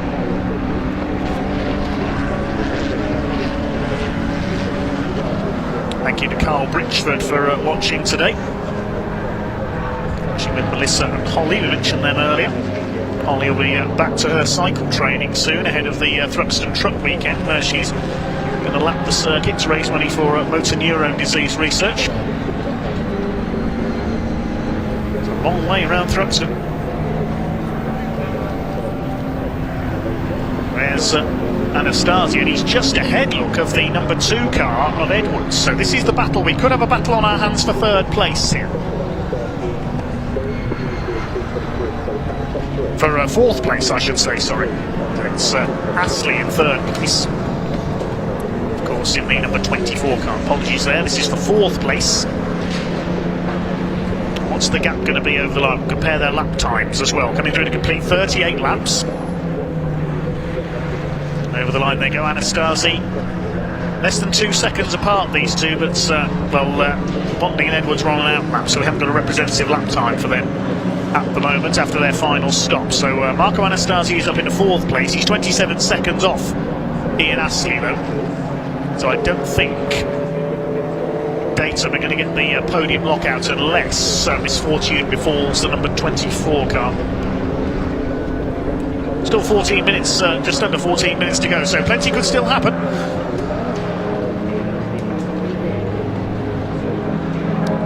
Endurance races can be decided in their final seconds, as well known by the Toyota team. Don't remind that of Le Mans 2016. So let's have a look at our class leaders. Now all the pit stop cycles are complete. Before we do that, though, I mentioned the car of Brendan Hafner we may have lost earlier on. I think Ian is down with him in pit lane.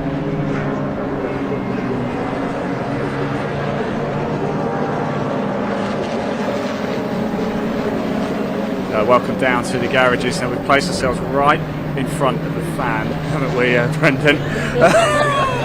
From the number 13 Ginetta. But you are going to go back out again, aren't you? Yeah, we're going back out. Just having a rest, or? Just having a rest, yeah. That's literally it. Well, it got really hot in the car. I think we were up to 60 odd degrees in the car, so a little bit of heat exhaustion thing, so we just pulled it off and had a little break. And we'll take it back out and just cool down. It's certainly the sensible thing to do, because you're a lone driver as well. Yeah. Definitely going to benefit from having a partner next time. Absolutely, yeah. Well, thanks for talking to us anyway, and best of luck for the last little stint out there. Cheers, Brendan. Take care. Dave, back to you. So it was not a problem with the car. It was Brendan needing a rest due to exhaustion. He's a solo driver out there today. It is a very hot day here in Silverstone. We mentioned earlier how hot it can get in these cars.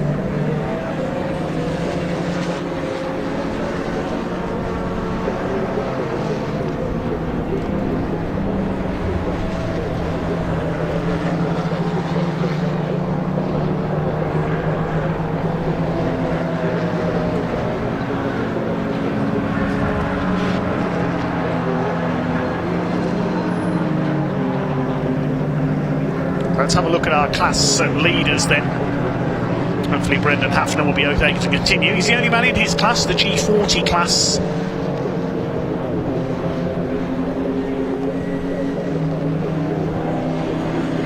He's down 22nd at the moment. So leading Class 1 is Axel van Nederveen. Class 1 invitation is Sebastian Dubois. He's 6th overall. He's just under 6 seconds behind the Watling Edwards car. Class 2 is led by Simon Clark.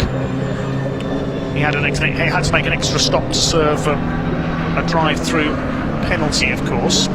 He's in 9th position. 10th position is the number 3. Is the Class 3 leader, rather, 183 William Puttigill in the Honda Civic. He's looking good for class victory there. The Clio class, it's closer there. BL Allen Mason, number 22, lead Lloyd and Meek in the Dragon Sport car by just under 10 seconds between those two. But their last lap for the 22 car was 3 seconds quicker.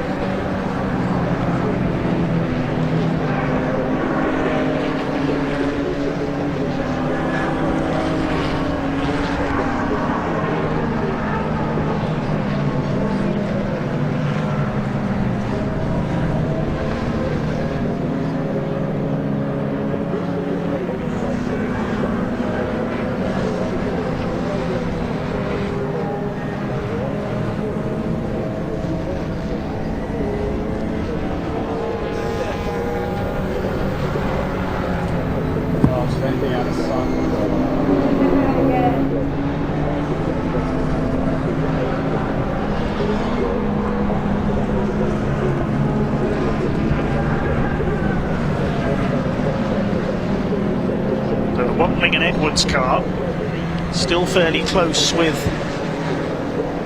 the number 4 of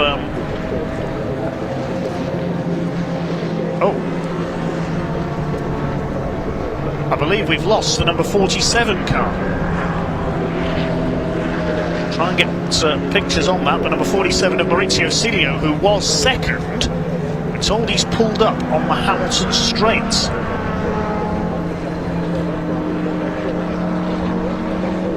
You know, we said about the commentator's curse, Ian down in the pits.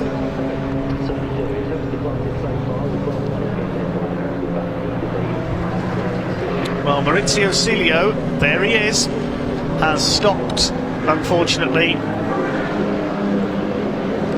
on the Hamilton straights. And, well, Ian was saying how calm and collected the Caterham Motorsport team were looking. They were looking forward to a podium lockout.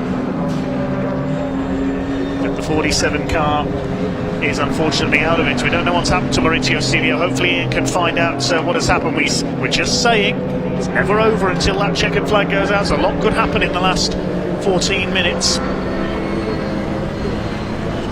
So that's going to put the Wallace and Astley car up into second place. And this is going to give Axel van Nederveen a lead of over 1 minute. He's just got to keep going over the last 4 laps or so of this race. Lap times of 2 minutes 22 at the moment. Fastest lap of the race still with Jade Edwards, 2:21.825.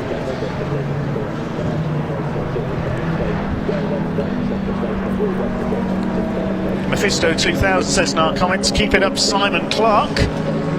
Yep, he's doing all right in 9th place. He's dropped behind Callum Noble's BMW now, though, the more powerful Class 1 car up into 8th place. So the order is Van Nederveen from Wallace and Astley, who will go up to 2nd.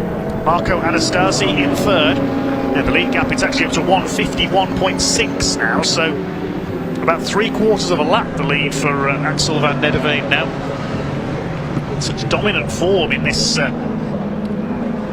season. Meantime, we see here Ginetta's running together. That's Dubois, and I think he's got ahead of the Watling Edwards car. Yes, he has. That's for position. That's for 5th place. Dubois, the invitation class runner, has taken 5th position from Watling and Edwards, when it will soon become 4th position, because of course Dubois is going, Cilio is going to drop down the order. So it's now Van Nederveen from Wallace and Astley. Marco Anastasi is on for a podium in 3rd. Dubois is up to 4th overall. Watling and Edwards are 5th.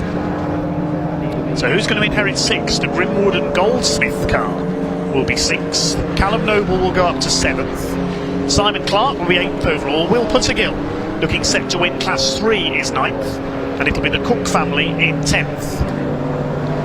Wait and see what the gap is between the two Hondas when Steve or Edward Cook, we don't know which one of the Cook father and son pairing is at the wheel at the moment, comes through to complete their next lap. We'll see what the gap is. 33 seconds, so yes, it looks fairly safe for Will Puttergill. Sebastian Dubois comes up to pass our race leader, Axel van Nederveen. Is Van Nederveen backed off because he's got a safe lead? Is he just enjoying battling the other Ginettas? He's dropped behind Sebastian Dubois, the invitation class leader.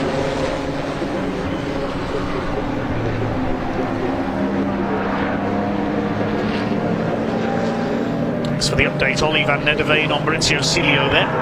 Couldn't get a picture of the 47 at first there due to a quick glitch, apologies there. Van Nederveen is back on the pace now, chasing Sebastian Dubois. He's certainly not backing off. Throws in for a bit sideways there. All the leaders nearly loses it. He has lost it. Oh my goodness. Now Axel van Nederveen. What on earth was that all about? He spun it coming out of Village. He's got a lead of 1 minute 50 seconds, so he'll have time to recover. I don't know why he was pushing so hard there. There's only 5 minutes of the race to go. He could have coasted home from here. Was he racing Sebastian Dubois? I'm not quite sure what was going on there. And the rear of the car just got away from him. Unless something has broken there. But it didn't look like a car failure. We'll keep a close eye on that 111. If something's wrong with that car, don't tell me we have put the curse of the commentator on Caterham Motorsport, because if Axel van Nederveen does have a problem, then it's going to be Neil Wallace and Ian Astley in the SVG car who are going to come through and take the lead. Just over 4 minutes left. There's Sebastian Dubois, the 55. And he's only 6 seconds now behind Marco Anastasi.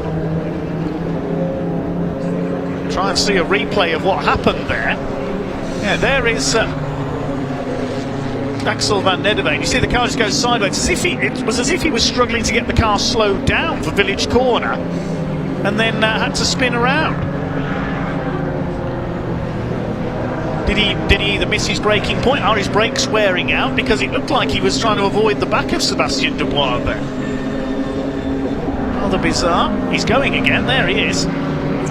He lost about 20 seconds there. Coming up on the Golf, 77. Have a look as he goes through Stowe Corner. Maybe his tyres are going off. Car looks okay. I think he'll be coming round to start his final lap this time. There's Anastasi. He's still third. There is Dubois. Dubois' last lap was a few tenths quicker, so it's going to be close for third place here, you know. There's Dubois. And there's the Wantling and Edwards car, so we could have 3 Ginettas together for third place. Well, the end of this race has worked out very nicely indeed, hasn't it? If you're in a Ginetta G56. See what the lead gap is. Van Nederveen's gone through to complete his 43rd lap. I think we'll get another lap out of it after this one. Yeah, 1:32, so he's lost about 20 seconds there with that spin. Here's the lead gap to Ian Astley. See the gap coming down between Anastasi and Dubois over the last Dubois over the last 3 laps. Was 7.5 seconds. It's now 6.3 seconds. We'll see if it's come down again this time through. Oh, problems for the Clio number 92, the Travis Coyne and Alex Neville car. I think that's up at Beckett's. Now through goes Anastasi. Yeah, it's down to 3 seconds now, the gap for third place ahead of Dubois. Dubois also in a Caterham Motorsport car. There we see them third and fourth. And there's the blue car of Wantling and Edwards in the background. That's only 3.6 seconds off Dubois.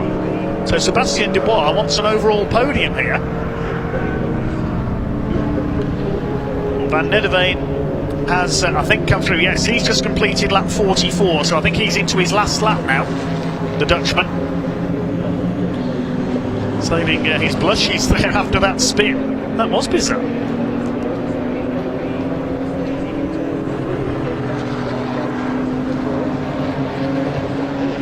There goes the number 2 of Wantling and Edwards.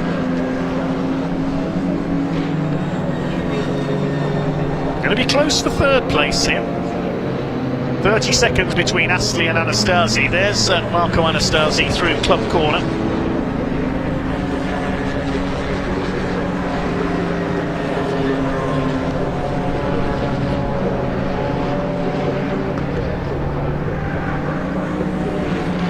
If you look closely at the 55 car, I thought that was a bit of debris that had come loose, but there's something stuck on the front of it.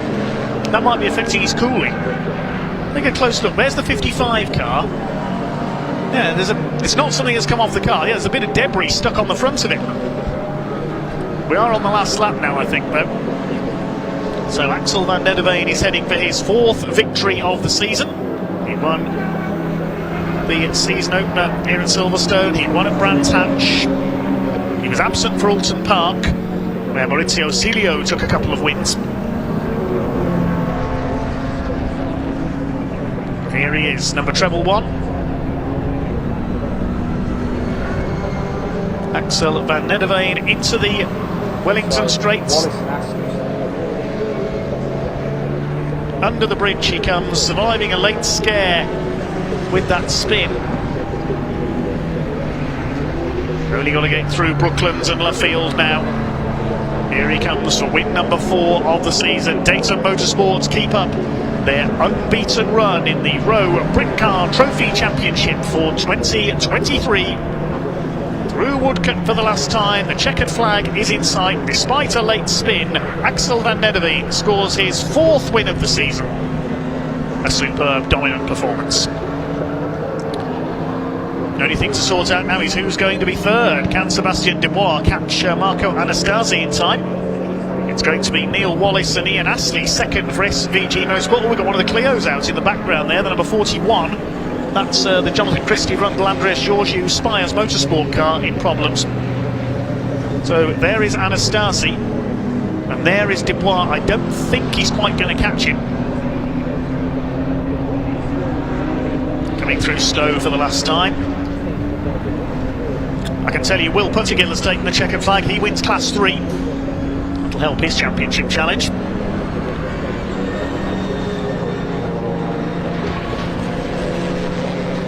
Jet has come through club for the final time. A little more spaced out now.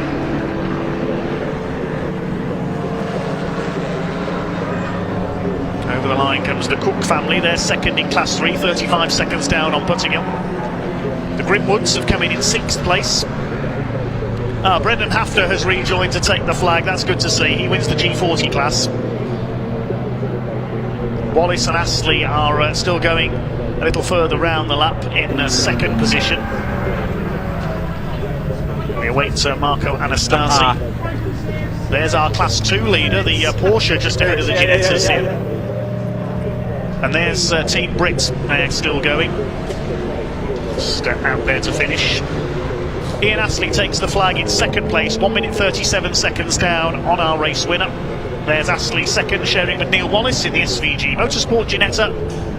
The Clio's is flagged off. Is that our class winner coming through? We'll wait to see. Should be. Now we've had so much going on. I think, yes, the lead of the Clio class has changed. It's the Lloyd Meaking cars leading the Clios. Simon Clark wins Class 2. And third place goes to Marco Anastasi. Just 2.5 seconds ahead of Sebastian Dubois. He wins the invitation class. Wantling and Edwards are 5th overall. Callum Noble is 7th. We'll confirm the results in full in just a moment. We're just waiting for the last couple of Clios to come in now, I think.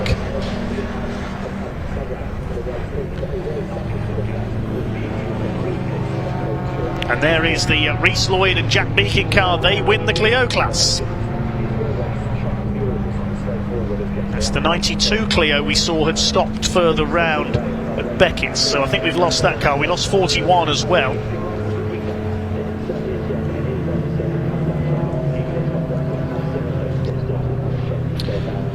So the 2-hour epic for the Rowe Britcar Trophy Championship here on the Silverstone Grand Prix circuit comes to an end. Let's have a look back at some of the highlights. Well, it didn't start too well for Marco Anastasi. A spin while battling the Grimwood, the Dubois Ginetta. Thankfully was able to rejoin without any contact. There was a good battle between a couple of the Ginettas, the 24 of Astley and Wallace, battling with Sebastien Dubois, who's certainly heavily involved throughout that race, the invitation class runner. Marco Anastasi had an entertaining race too, with a couple of spins. Good scrap with the number 50 of Robin Grimwood and Lee Goldsmith midway through as well.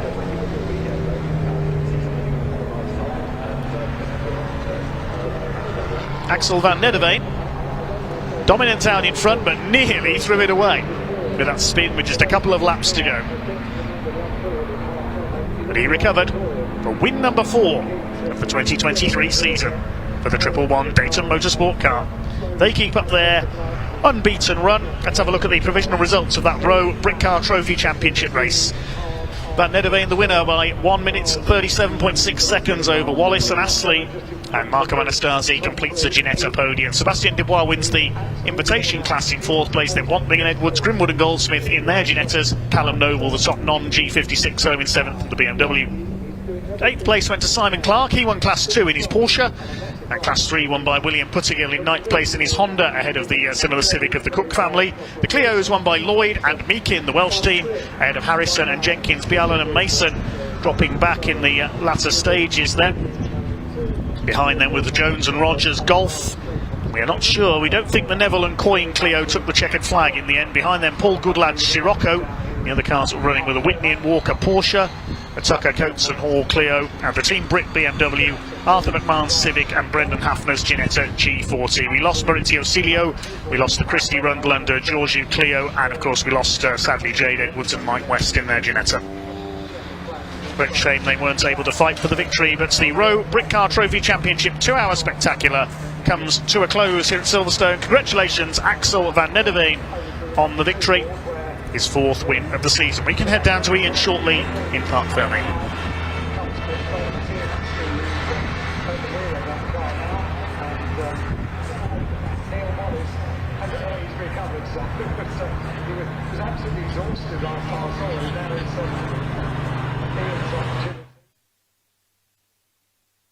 Hey everybody, what a race it was. We're going to grab Axel van Nederveen. I've just been chatting to him actually. He was talking about rhythm. That's what it is. It really is a rhythm circuit. But of course, don't forget he's a sole driver. Did the full 2 hours by himself.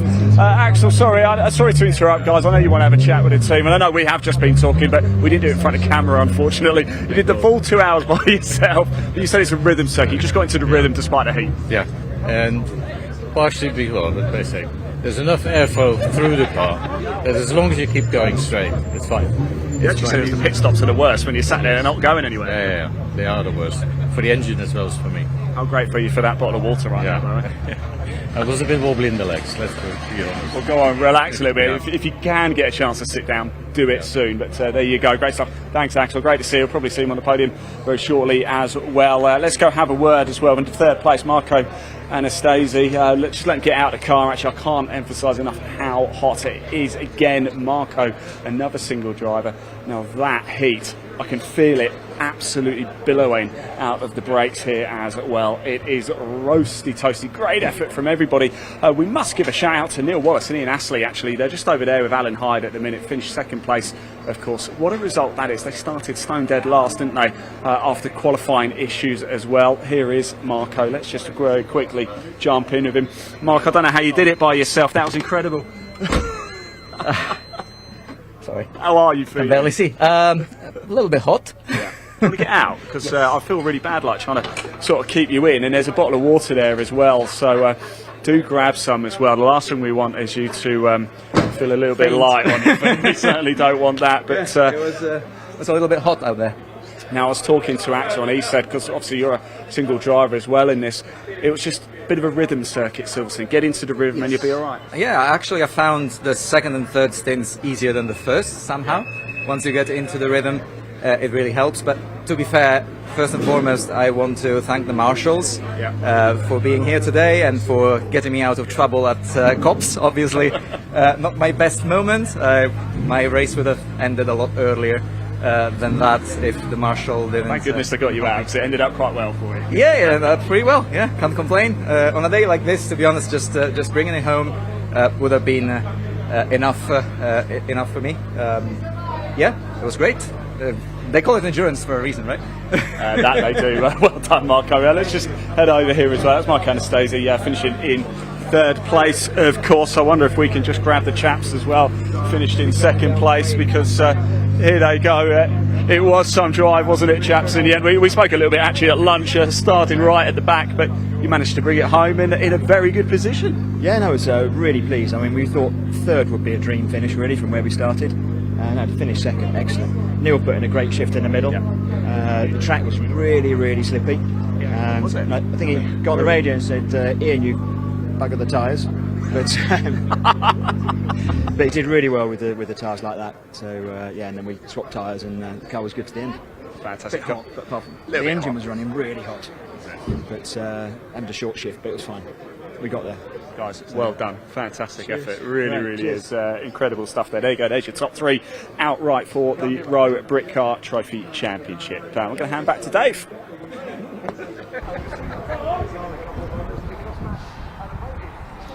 Well, thank you very much, first of all, to Ian Waterhouse, our intrepid pit reporter this weekend. Thanks for all his service, particularly during our endurance races this weekend. But that does wrap up our coverage here on BARC TV this weekend at sunny Silverstone. But once at Silverstone, the sun stayed out all weekend. We normally get every type of weather over the course of just one day of racing here. It's been a really hot, really glorious weekend. Fair play to all our endurance drivers there. That was an endurance race, certainly. Thank you first of all to our volunteer marshals, the Orange family. Could not go racing without them. Thanks to them for their services. Hopefully they'll head off to cool down now. Thank you to everyone else here as well. All the medical staff, the recovery crews, the race control team, everybody else from the British Automobile Racing Club here at Silverstone this weekend for making this event what it was.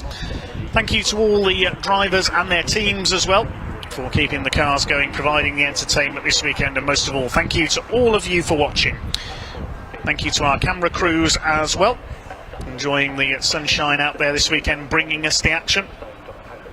We hope you can join us in a couple of weekends' time for Convoy on the Plain down at Thruxton Race Circuit in Hampshire. The British Truck Racing Championship is back in action with full support of car racing. We've got the Caterham graduates, Kumho BMWs, the MG Owners Club, the Hyundai Coupe Cup, and more besides. The Mini Challenge with their Club Sport category as well. I don't think we've seen the Club Sports yet on our coverage, so it'll be interesting to see them back out. So that's all coming up at Thruxton Circuit in a couple of weekends' time.